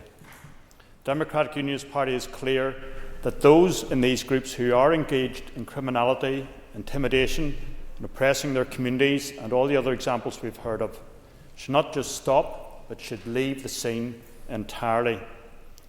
They provide a seedbed for criminality and are a negative role model for our young people who have many positive opportunities ahead of them in life. There is consensus across this chamber that paramilitaries must go away. However, as we've already heard, there are a diverse range of views of how this aim can and should be achieved. The DUP is extremely mindful of how such proposals around group transition impact upon victims who have suffered at the hands of terrorists in Northern Ireland. Indeed, we are mindful that tomorrow is European Day of Remembrance for victims of terrorism, and also of the poignant event held in the Senate chamber this morning. Indeed, there are those in our ranks who live with the scars of the past terrorism each and every day. However, it is also the case that there is a range of views among victims and survivors on the way forward. It is clear that simply wishing the paramilitaries and the organised crime gangs that operate in that space did not exist has not worked. Therefore, we do see merit in the Government's decision to act on the Independent Reporting Commission's recommendation that an independent, time-bound exercise should be taken forward to scope out the potential and explore what might be involved in a process of group transition. Let us give the independent expert appointed the time and space to conduct their work. Crucially, part of this scoping exercise will be to gauge levels of support for such a process, and we would expect this to capture not just the appetite for engagement by paramilitary organisations, but those impacted or victimised by their unacceptable activities. We do not agree with the Alliance Party response to dismiss out of hand the suggestion of exploring the potential for transition. The Alliance Party has rightly been accused of hypocrisy in refusing to countenance any engagement now with paramilitary-linked groups that it was very content to engage with and align with at the time of the Belfast Agreement vote. We are clear that the concept of transition, whether applicable to an individual or organisation, can only occur where that individual or organisation is fully committed to leaving their past behind. That is a voluntary act that requires their cooperation. It is admittedly an uncomfortable reality, but the Justice Minister cannot close her eyes to it. We have previously said that de-proscription must not be considered for organisations still involved in criminality who continue to blight their own communities. Otherwise, it is a blunt instrument. Any proposals for de-proscription or group transition would ultimately have to be underpinned by a monitoring mechanism capable of giving an honest appraisal of the group's activities. The IRC recommendation of appointing an independent expert to assess the potential for transition, and that is the extent of the proposal in its 7th report, is worth progressing in the interest of ending paramilitarism in Northern Ireland. Okay. Thank you. I call Matthew O'Toole. Thank you, Mr. Deputy Speaker. It sometimes can feel that this place isn't progressing at all, and it can feel a bit bewildering and head-scratching at times for people who are watching on from the outside when they're told things like there continue to be armed paramilitary gangs that exist, and even that many of those armed paramilitary gangs are not engaged in active, as it were, political violence, but retain arms in order to either be armed for some hypothetical future political violence that they wish to wage, or have those arms because it enables them to protect financial or criminal interests that they are pursuing, up to and including inflicting misery on communities, dealing drugs, extortion, loan sharking, violence, and all of the unbelievably appalling things that have been listed. I was away from here for 20 years, and when like one of those people who's away, now I've been back for 5, and like lots of people who go away and come back, it's a bit baffling that we're still in this situation where we recycle the same frustrations again and again about the existence of these organisations, and things never seem to move on. I think things do move on slowly, but it is clear that the continued pernicious presence of paramilitaries in our society is something that is a profound stain on this society. It is one of the most intense manifestations of how abnormal, unreconciled, and divided this society is. We cannot simply tolerate it. I want to touch on a few points that have been made already and make a few of my own. We have broad sympathy with what is in the Alliance Party motion, and will be supporting it, but with caveats, and we had put down our own amendments to put our own phraseology and context around this. It is true to say that paramilitaries have their necks on the backs, particularly of working class communities.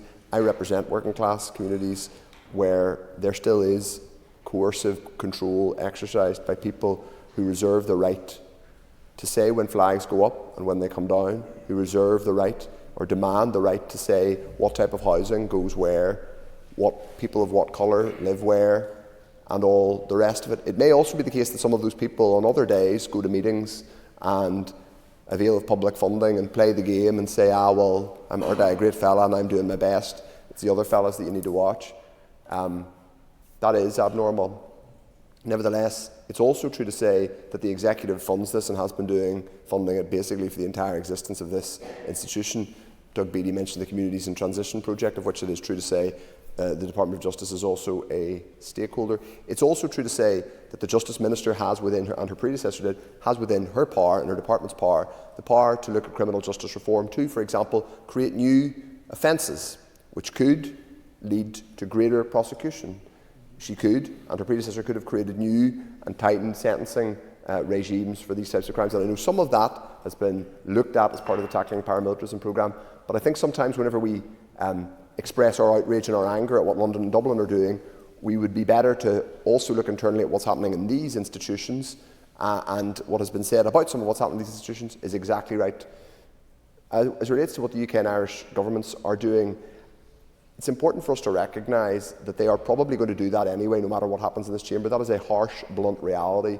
It's pretty shocking, to be honest, that they are going to go on and engage with paramilitaries and probably seek to find some mechanism of continuing to prolong these conversations because they deem it to be in their interests.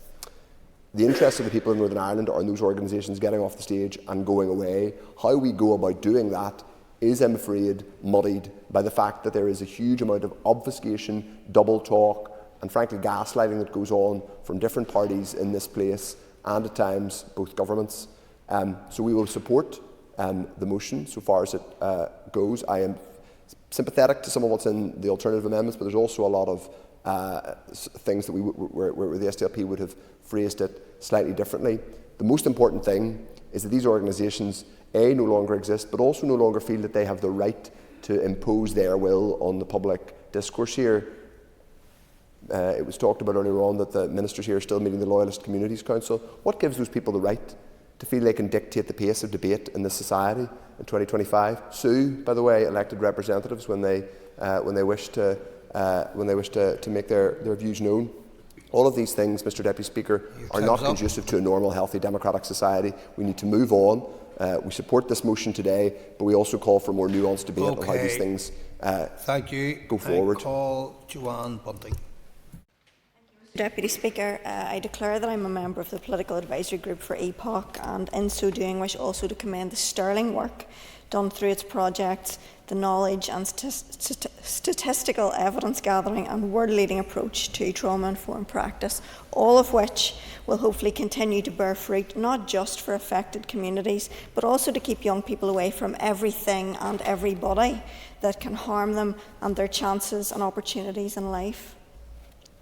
We in the DUP are clear that there was never any justification for paramilitarism or violence.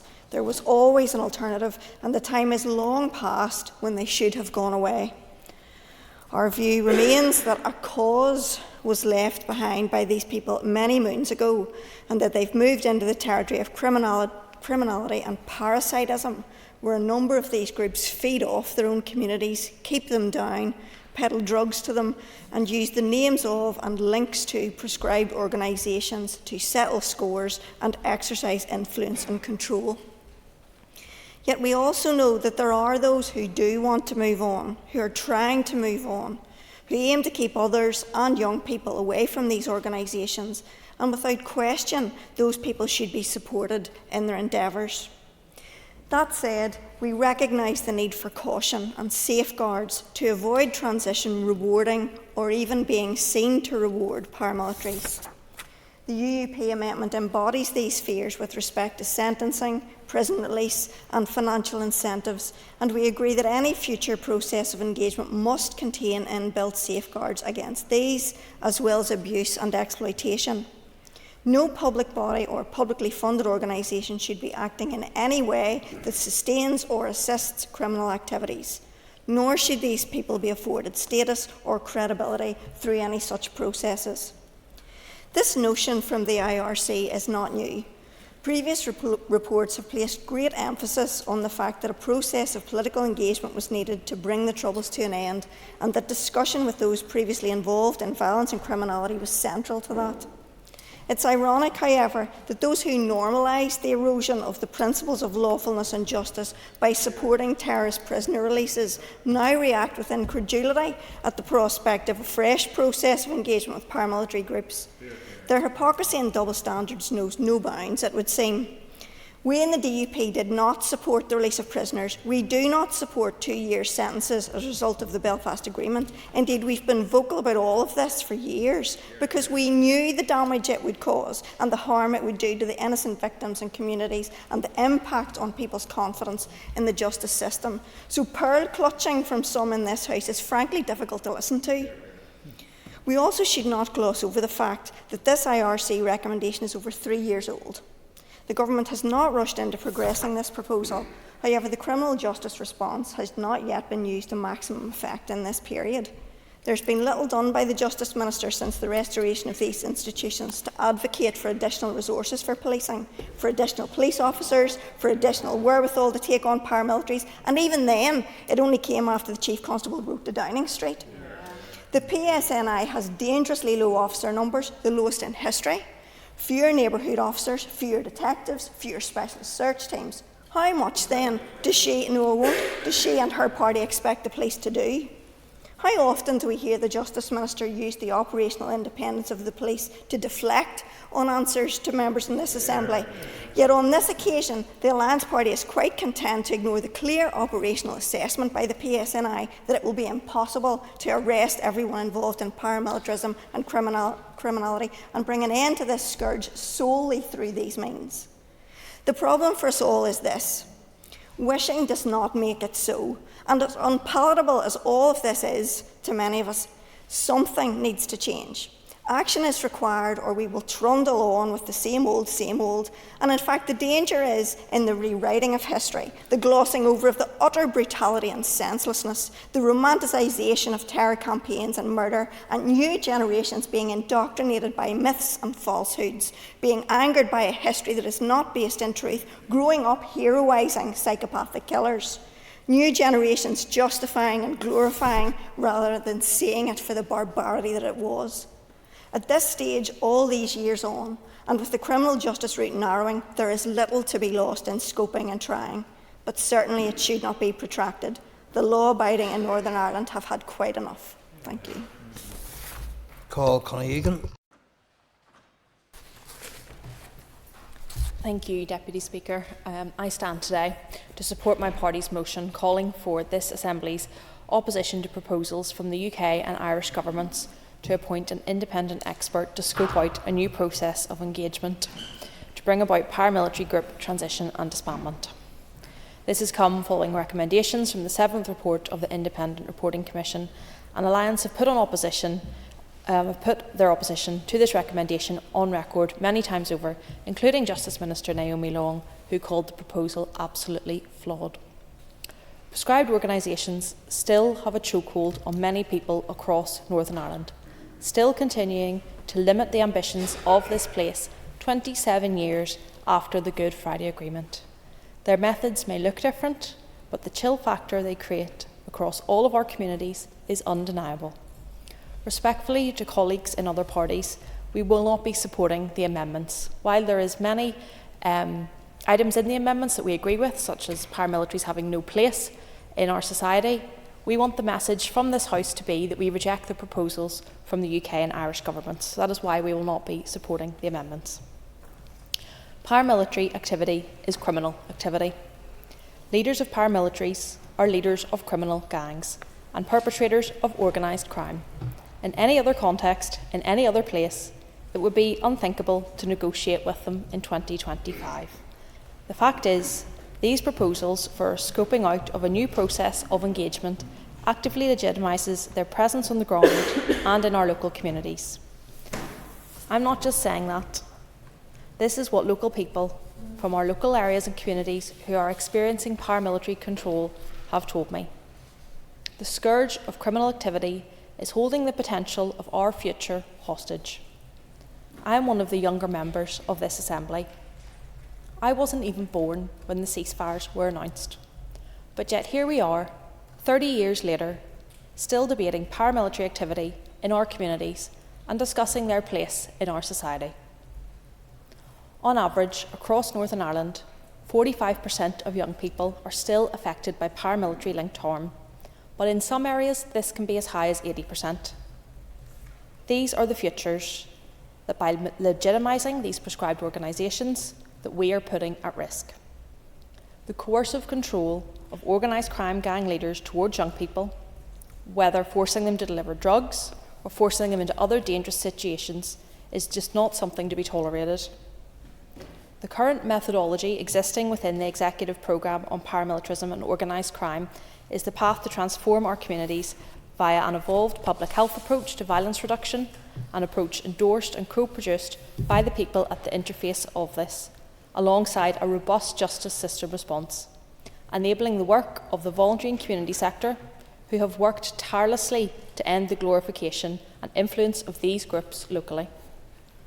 In my own constituency of North Town, we have two areas, Kilcully and Rathgill, which are part of the Communities in Transition programme. However, paramilitary activity is unfortunately not limited to these two areas. I've heard reports from constituents about their reality living with paramilitary influence in their community. I've heard from parents who are worried for their children's future, from survivors of domestic abuse who can't access community support without being threatened by local gangs, and small businesses who are paying out so-called protection money from the groups who are inflicting the harm on them in the first place. It is the community networks, the women's shelters and local agencies who are left to pick up the pieces. The notion of sending an independent facilitator to engage and negotiate with these crime gangs is a slap in the face to them. The people who are putting themselves at risk to this day to help our constituents find peace in their own homes and in our streets. It would be remiss of me, as my party spokesperson for ending violence against women and girls, not to mention paramilitary-related gendered coercive control. A recent research report entitled "When You Know What They Are Capable Of" explored the connection between intimate partner violence and community-based paramilitary social control. And its findings clearly show that women are living with double the fear. Would the member give way? I would give way. I thank the member for giving way, and I just wanted to highlight and ask her opinion on the recently published research that the Department of Justice commissioned into the ACEs, the impact on young people in terms of their future from the paramilitary presence existing. Thank you. Members, next for a minute. Thank you. I think that's an important piece of research that's been committed, and I look forward to reading it further. As I was saying, women in these communities are being depicted as a tool in this prescribed activity and objectified into belonging to a member of these criminal gangs, feeling owned, being exploited and having no control. This is the true reality of women on the ground. Taking steps to negotiate via this potential independent facilitator is nothing less than pandering to the perpetrators of this abuse. I urge all parties to support this motion. We don't need an independent facilitator to tell paramilitaries to disband. The law should apply to these groups the same as every other criminal organisation. Thank you. Philip Brett. Mr Deputy Speaker, and I'm very conscious that when I rise to speak on this issue that tomorrow is International Day for Remembrance of Innocent Victims, and this party has always and will always have victims, innocent victims, at the centre of how we approach the legacy of our troubled past. As a representative of North Belfast, Mr Deputy Speaker, I see day and daily the destruction that was caused to the community that I am proud to represent. But day and daily, Mr Deputy Speaker, I see those from all sections of our community who have stepped forward to show a clear leadership role, that those who engaged in paramilitarism 5 years ago, 25 years ago, or indeed even 40 years ago was completely wrong. Sometimes, Mr. Deputy Speaker, when I drive to this place, I think that I'm in a parallel universe, not just because I still find it bizarre that people voted for me, but more so that when I come here and take lectures from some political parties in this chamber, the greatest corruption of justice and the greatest insult to victims of terrorism here in Northern Ireland was the early release of prisoners. So let me be very clear, I am not going to sit here and take lectures from any political party about the impact of terrorism or how we approach the past. When political parties decided that the price for peace in Northern Ireland was that those who maimed and murdered their neighbour based on the fact of their religion or their political belief could be released from prison, lost any moral authority to speak about the issue of our past. I am very clear that I'll happily give way. Up on your point about you can't believe that people voted for you and elected for you to come here. We have a mandate. And the people who voted for us very much stand behind us in terms of our policy and our attitude to this. So I don't think you should be dismissing that in this chamber this evening. Thank you. Very much entitled to your opinion, Ms Bradshaw, but this is my opinion and the opinion of my party. That your decision and your party's decision to release terrorists from jail was an absolute disgrace, and you should be ashamed of yourself for doing it. But Mr Deputy Speaker, to get back to the remarks that I was making in relation to the motion before us today, to take a parallel universe to hear then other members in this House speak about the past, when in recent days and in recent weeks the most heinous of crimes that were carried out in my constituency of North Belfast continued to be glorified. So we wonder why paramilitaries and those engaged in disgraceful behaviour continue to do so. They turn on their television, Mr Deputy Speaker, and they see their self-proclaimed First Minister for all say that there was no alternative to mayhem and murder. They look at the leader of Sinn Féin in the Irish Republic who say that a man who blew up a 17-year-old girl was a hero and a patriot to Ireland. What type of message does that send? And where was the remarks from the chair of the TEO committee who's just stood up to challenge me on this issue? Not a single remark in relation to the actions of Sinn Féin, but because it's a unionist that speaks, seemingly then that's where the Alliance Party attacks come from. So I'm not going to take any lectures whatsoever from the Alliance Party on the issues of dealing with the past. Happily give way. Member agree with me that the Good Friday Agreement brought peace to Northern Ireland and saved many lives?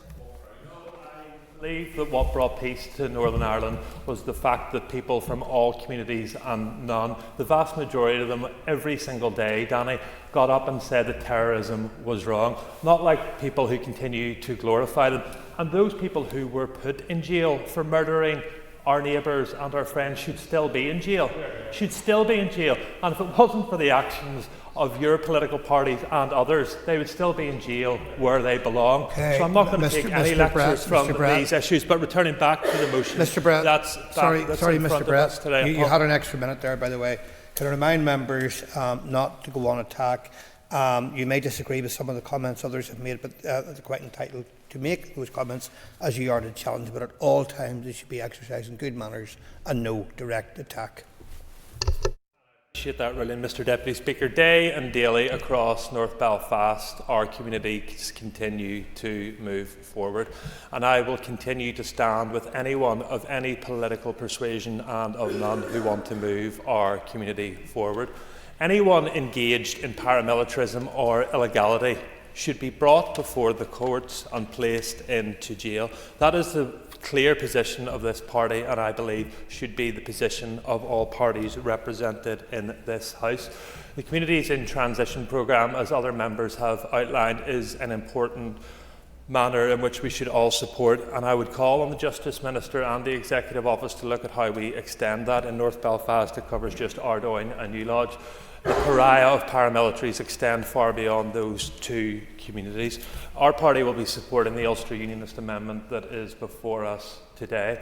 I believe it encapsulates the importance of the debate that we are continuing to have. But let me be very clear, Mr Deputy Speaker, these benches will take no lectures on the past from those who corrupted the past and who day and daily insult the memories of the innocent victims right across Northern Ireland. I call Kelly Armstrong. Thank you, Deputy Speaker. The UK and Irish Government may believe that they are working towards peace by engaging with so-called paramilitaries. And can I just say, every paramilitary is illegal. Anybody who belongs to a prescribed organisation, whether it was in the past or now, if they still hold membership, it is illegal. But those governments, in their naivety, they will be engaging with active criminals whose activity includes drug dealing, prostitution, illegal lending and racist targeting. Hiding behind the terms of the Troubles, these criminals care more about the money that they can make than any constitutional ideology. I come to this House to uphold the law. It is illegal to be a member of a prescribed organisation, and I do take umbrage with Mr Beattie whenever he says there are good paramilitaries and there are bad paramilitaries. There are no good paramilitaries. Evidence of the threat these criminals pose to civil society is easy to find.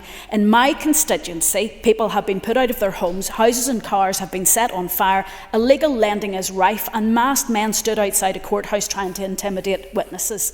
Their behaviour is more like private militia and white supremacist groups who mobilise against local targets in order to maintain control and continue money making. Intimidation by so-called paramilitary groups can chill participation in democratic processes or stop people from making reports to PSNI by forcing individuals to choose between risking their safety and making their voices heard. An undercurrent of intimidation impacts daily life across places where the most vulnerable live. In the last year, thugs have threatened housing executive staff in an attempt to prevent homes being allocated to people who those thugs perceive as not welcome, whether that's because of the colour of their skin, their religion, or simply because the criminals want that home for a family member. Ministers in this executive met with so-called loyalist representatives. This group are well aware of the criminal activities taking place. But what did those meetings achieve? There has been no move towards an end of drug selling or prostitution of young boys or girls to pay off debts. All it achieved was to give the voice to the people who want to keep control and increase segregation. Coordinated intimidation is poisonous. No government should be entertaining groups or individuals who are determined to control the community, particularly in areas of deprivation. Today, the risk of paramilitary violence in Northern Ireland looks different than it did in 1998, but the situation remains gravely dangerous. Paramilitaries are engaged in unlawful efforts to bully, harass and force their perceived opponents out of the public square. Left unchecked, this creates a tinderbox for further unrest across Northern Ireland. It's in this context that the Irish and UK governments are engaging with people who should have left the stage a long time ago. And I'll take you back to 2016 in a comment or an interview that was made with Kevin McGee of BBC Northern Ireland, when a member of the UDA outlined how they could not escape the control of paramilitaries. The UDA member claimed the paramilitary group was heavily involved in serious crime in the South East Antrim area. Asked why he couldn't just walk away from the illegal loyalist paramilitary organisation, the man said, "It's not as simple as that. That's not the way it works." He added, "It's hard to explain to people the threat level they have against you and your family. If you walk away, they'll torture the life out of you. They'll damage your property. They'll attack members of your family. They'll attack you. It's impossible. You just can't get out." The man claimed the UDA controlled 100% of an illegal drug network in the South East Antrim area. Anybody that deals drugs must go through the UDA. They must buy them from the UDA, he said. If they're not a member of the UDA, then they're taxed, so that they have to pay the UDA a certain percentage of the money that they will get from them. Any stealing that goes on, if there are any break-ins in businesses or whatever, they take a cut of the money.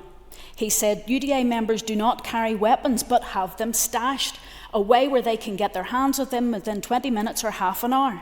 The member claimed that many of these guns were left over from the so-called decommissioning of paramilitary weapons earlier in the peace process.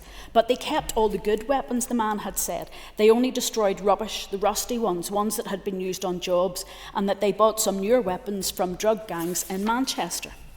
Mr Deputy Speaker, when he was asked why he had changed his mind about being a member of a paramilitary group, the man said, "They're a criminal gang.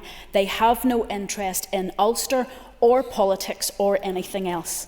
They just want to make money, and I'm fed up with it." Finally, just to say, in the same interview, former Assistant Chief Constable Alan McQuillan said that it didn't surprise him about the comments. I would argue there isn't a UDA anymore. It's an organisation that existed at the start of the Troubles, but it has broken up into criminal gangs. When you talk about engaging with UDA, it's pointless. Yes.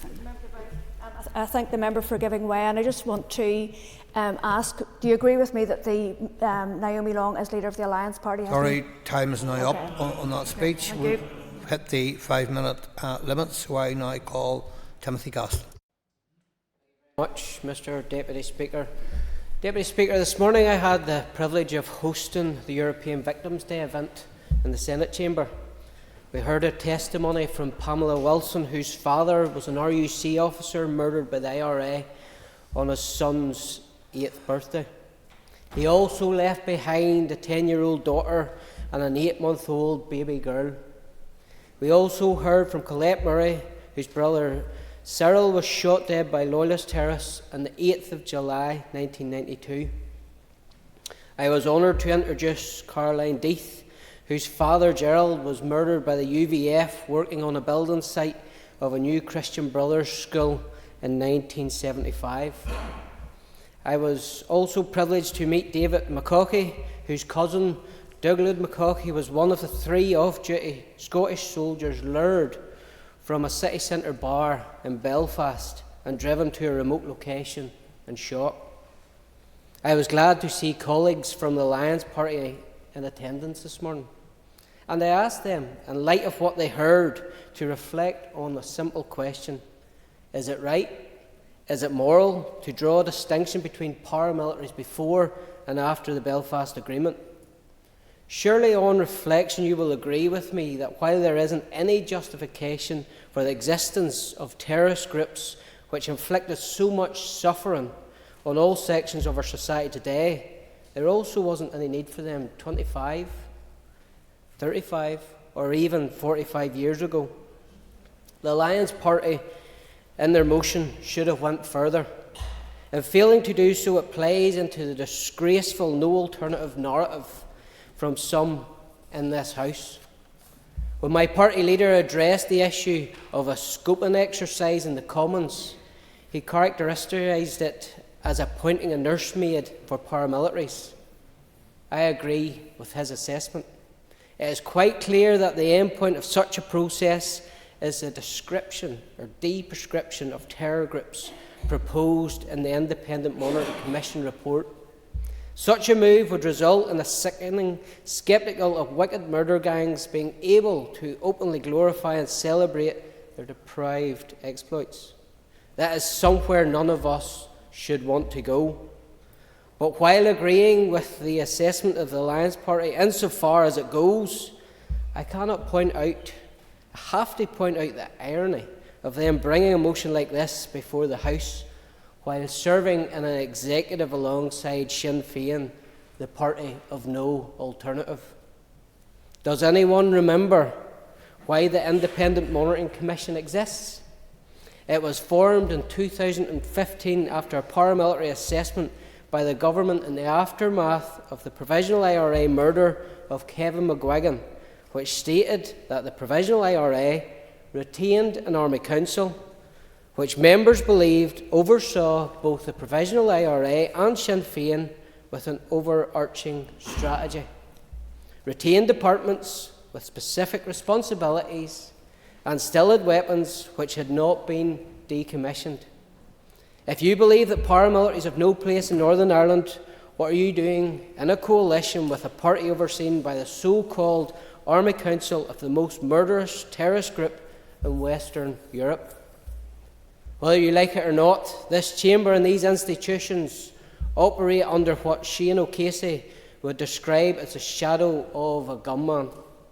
Going back to where I started, I would observe that in one of the testimonies we heard this morning, who was from Colette Murray, as I said, her brother was murdered by the UVF. Unlike many victims, Colette saw men stand trial for that murder. 2 individuals were later convicted and sentenced, but as a result of the immoral Belfast Agreement, these individuals only served a minimum of 4 years and a maximum of 8 years for their heinous crimes. If you use the Belfast Agreement as the yardstick whereby things should be judged, then you're only ever going to go further down the moral sewer when it comes to paramilitaries. Whilst I have concerns where the motion has come from, I will be voting for the original motion and certainly not for any of the amendments.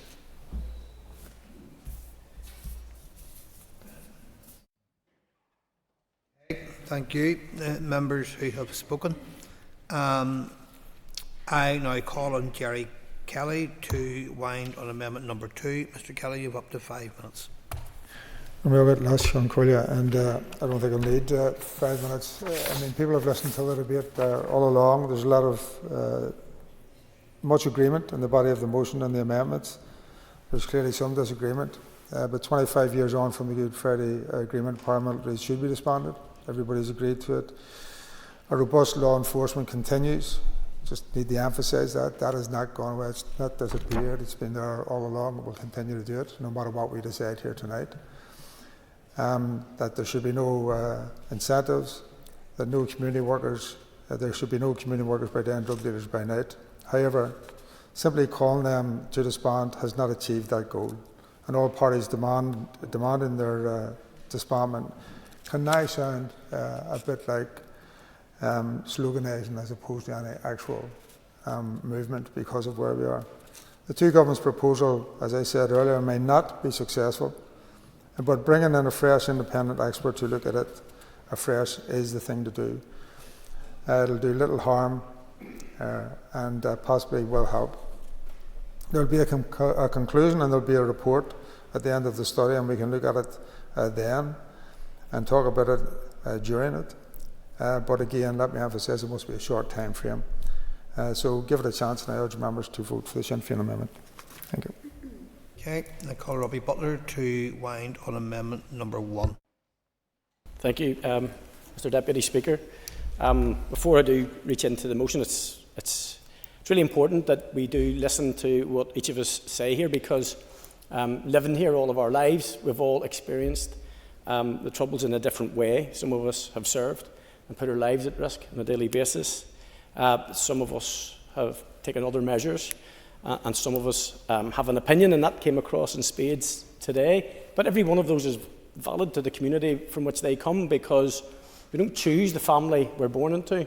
We're born into a family, we're born into experiences, and we bear the collective trauma that was impacted right across this little country for so many years. And I'm very aware that some members of this chamber had that wrought on them, so I'm going to be as careful as I can with my words. Listen, the Lands Party's motion would be fine. However, to look at where we are, where we've come from, and not learn from the past is to do it all again and rinse and repeat, because it is a contradiction. Everybody in this chamber, every party is facing in the same direction, whether it was Sinn Féin, the DUP, Alliance, SDLP, Ulster Unionist Party, and the TUV. Nobody is standing here and saying there's any place for any paramilitary in 2025, and most of us would say and agree there wasn't any place at all. But we have a lived reality in Northern Ireland, and if it was as simple as applying the law, the Alliance Party have held the Justice portfolio for 10 years.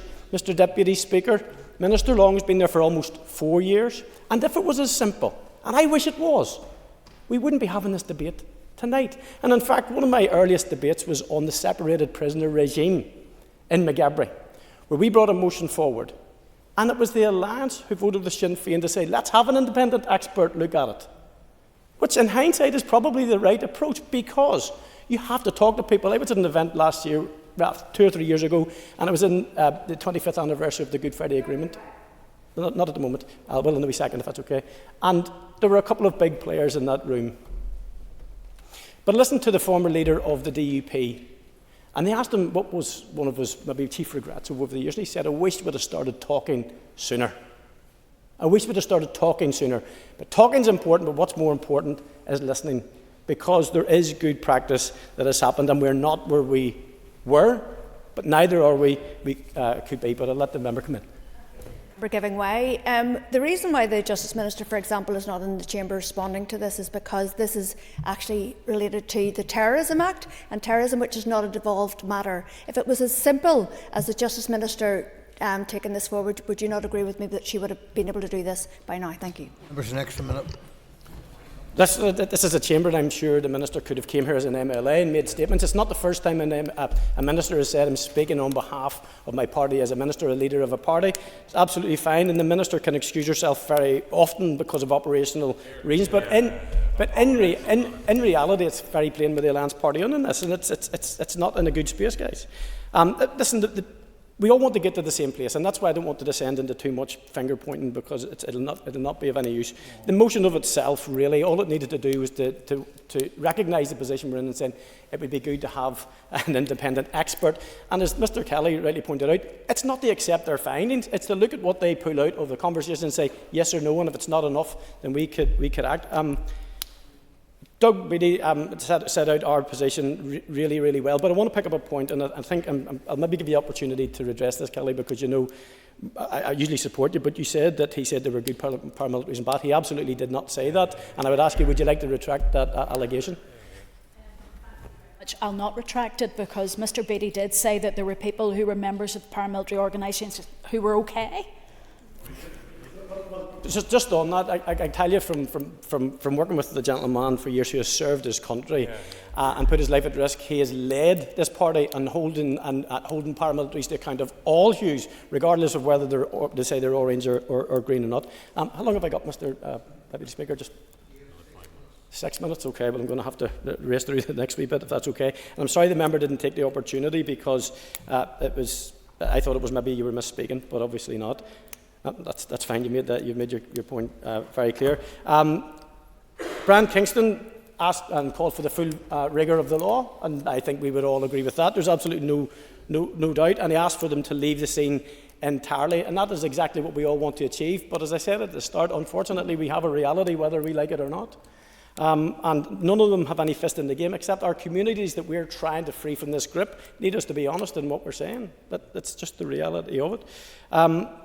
Matthew O'Toole started by saying it was bewildering, it was head-scratching, and then he did what I would call a Presbyterianism, which is pernicious presence of paramilitaries.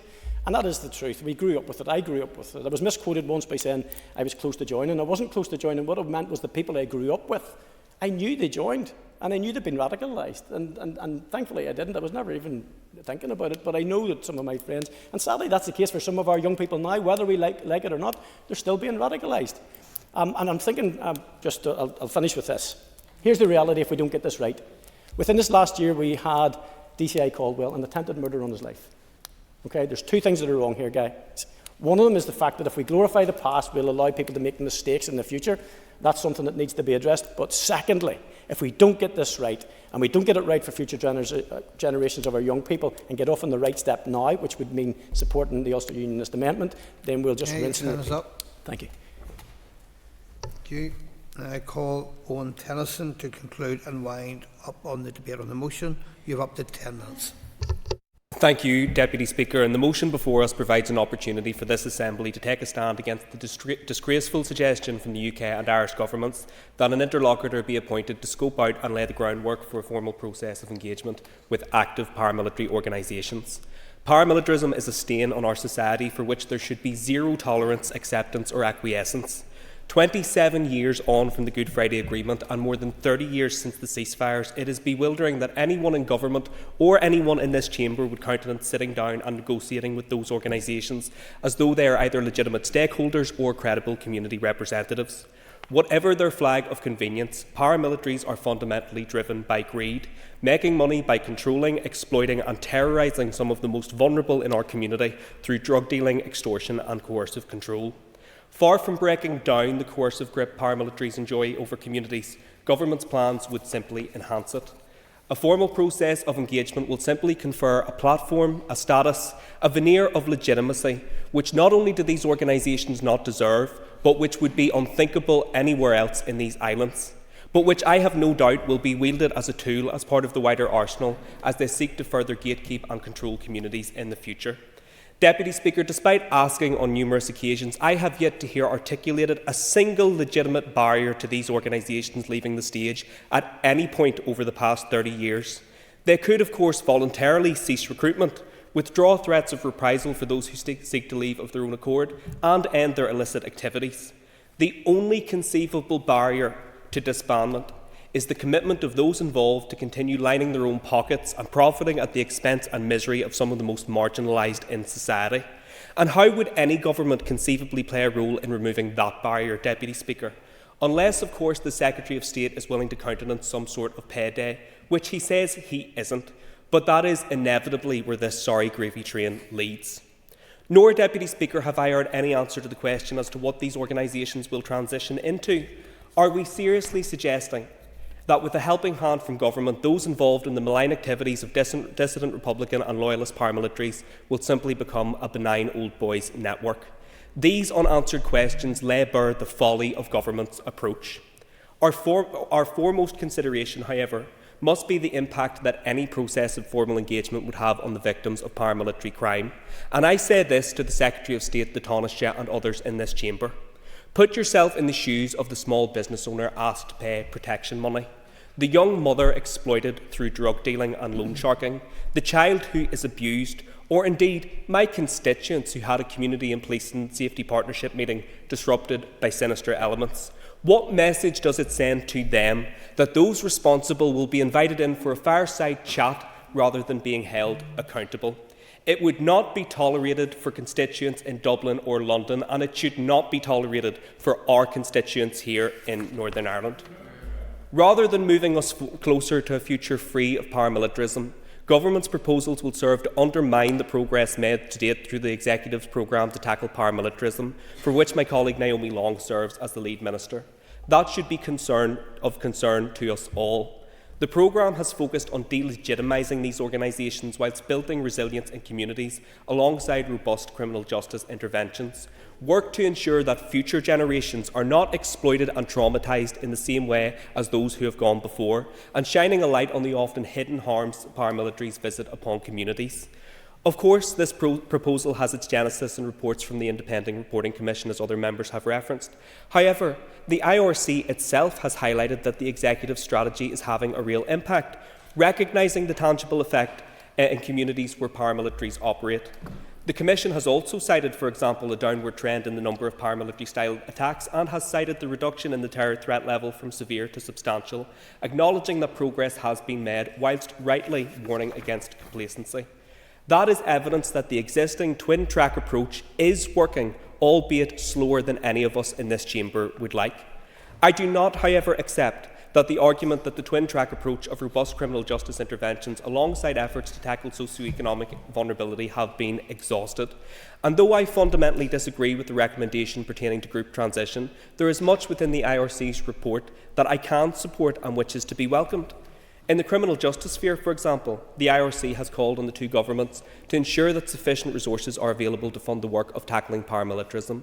That is a call which I echo. The Commission also recognises the importance of neighbourhood policing to support work in tandem with the Paramilitary Crime Task Force, as well as recommending a number of interventions which are being addressed through the Speeding Up Justice Initiative and through the creation of new criminal offences regarding organised crime as part of the Justice Bill. So too is there work to do in respect of community resilience.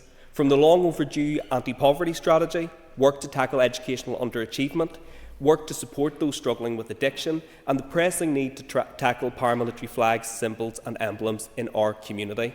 That is our job, Deputy Speaker, and a job that too often we are not doing in this chamber. So I do not accept that those avenues have been exhausted when there is still so much work to do, and I would ask members in this chamber to reflect on that. Crucially, continuous and stable government will be required to avoid a vacuum which paramilitaries will seek to fill, and to lead the sustained change that is required to tackle socio-economic disadvantage which they so gleefully exploit. The task is enormous, but unlike others, I am not willing to surrender to a council of despair. Clear and unequivocal political leadership is required from all of us in this chamber and from the two governments, and I fear, Deputy Speaker, that is leadership that has been sadly lacking today in this chamber. Absent in the two amendments which are before us, I'm particularly aghast at Sinn Féin's amendment, which directly contradicts the stated position of the First Minister at question time last week. And in relation to Mr Beattie's contribution, I did hear Mr Beattie categorise paramilitaries and members of paramilitaries in three broad terms. And from where I sat, it did sound like he was inferring that there were good paramilitaries, bad paramilitaries, and indifferent paramilitaries, which is an outrageous inference to make as part of this debate. Mr Speaker, let me be clear. For our part, the Alliance Party will not be found wanting in working to deliver that twin-track approach of robust criminal justice measures and efforts to deliver to tackle socio-economic deprivation in our society, to build a stronger, safer, more equal and more vibrant community where paramilitarism is finally confined to the history books and where people can live at peace with themselves and their neighbours, free from intimidation and harm. Mr Speaker, the time for pandering to these organisations is long past over. The UK and Irish governments must now abandon their plans to sit down for tea and biscuits with these organisations and work with those of us in this chamber to put them behind bars where they belong. I commend this motion to the House. Thank you. Members, before I put the question on amendment number 1, I remind you that if it is made, I will not put the question on amendment number 2. So, the question is that amendment number 1, standing in the names of Doug Beattie, Steve Aiken, Andy Allen and Robbie Butler, be made. All those in favour say aye. Aye. Contrary, no. No. Ayes, no. Okay, members, clear the lobbies. The question will be put in 3 minutes.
Okay, members. Order. Order, members. Members, could members resume their seats? Thank you. So the question is that amendment number 1, standing in the names of Doug Beattie, Steve Aiken, Andy Allen and Robbie Butler, be made. All those in favour say aye. Aye. Contrary, if any, no. Do we have tellers?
Order. Order.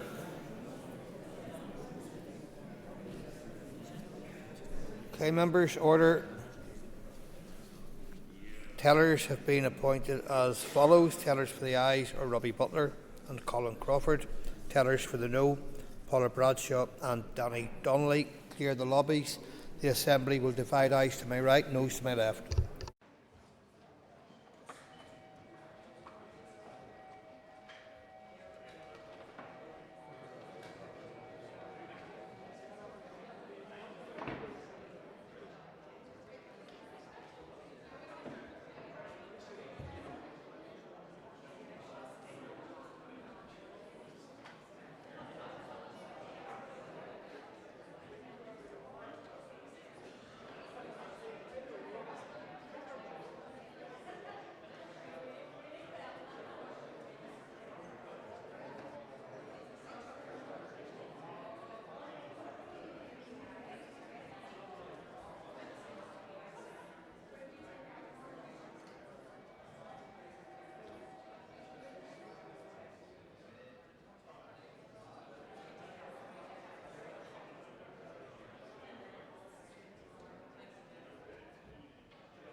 Doors.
Members, order members.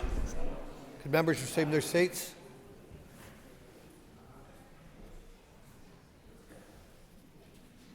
Thank you. Clerk, please read the result.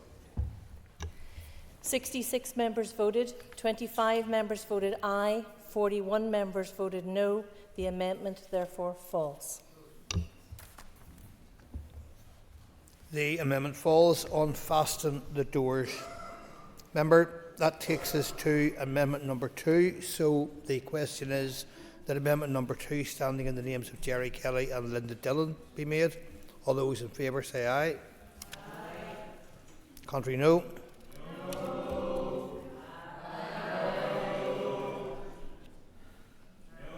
Okay, order.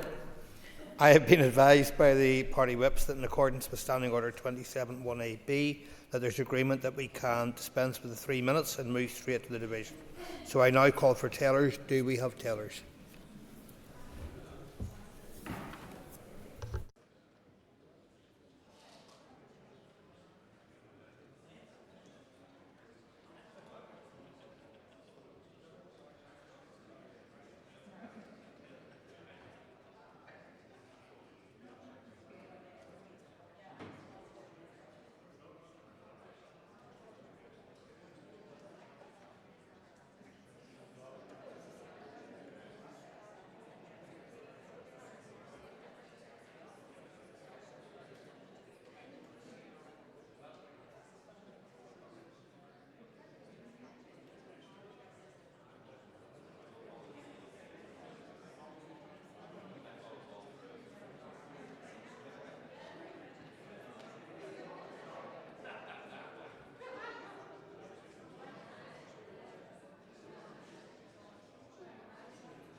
Members' order.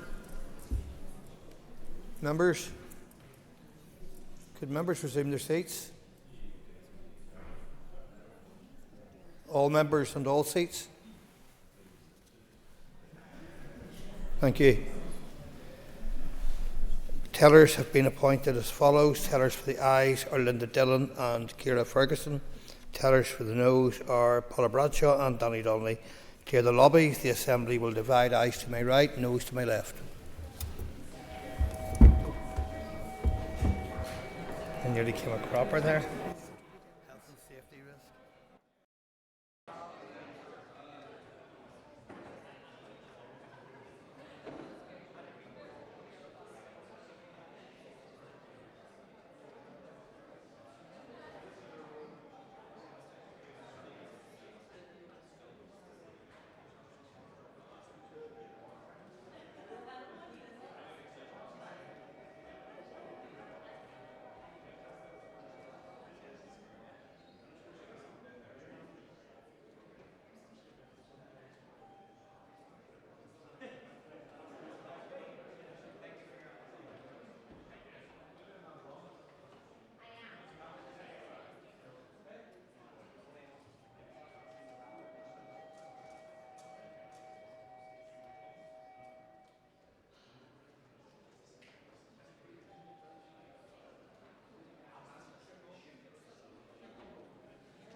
Clear the doors.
Order, members.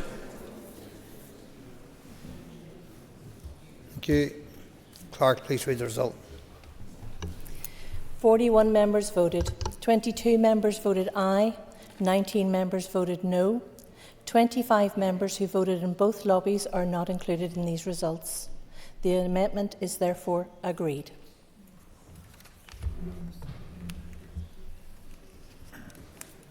Okay, the amendment is agreed on. Fasten the doors. Members, the question now is that the motion as amended be agreed. All those in favour say aye. Contrary, have any no? No.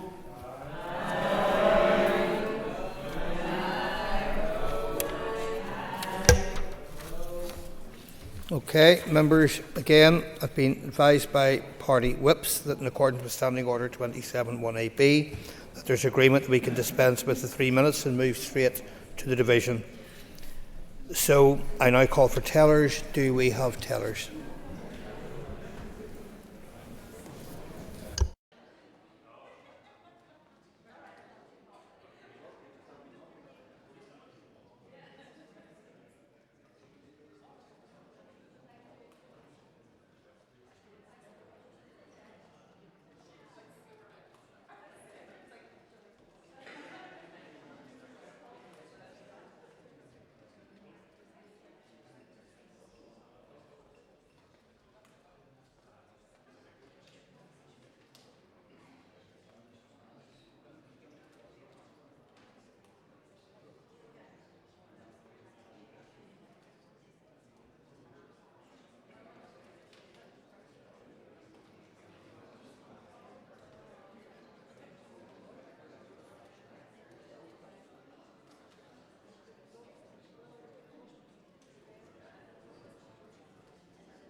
Order. Order, members.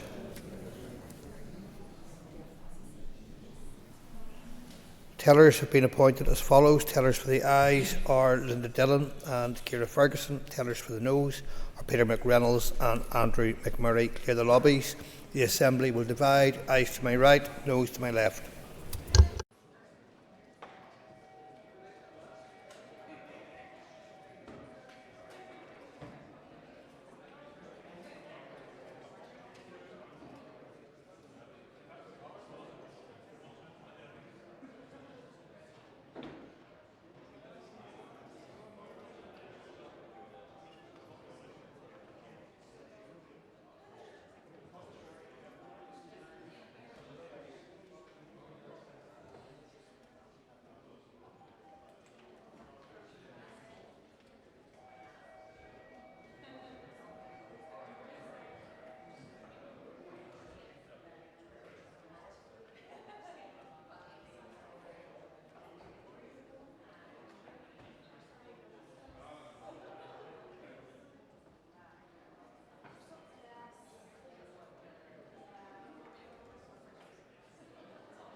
the doors.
Okay, members.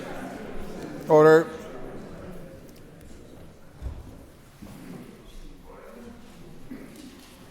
Thank you. Members, Clerk, please read the result. 48 members voted.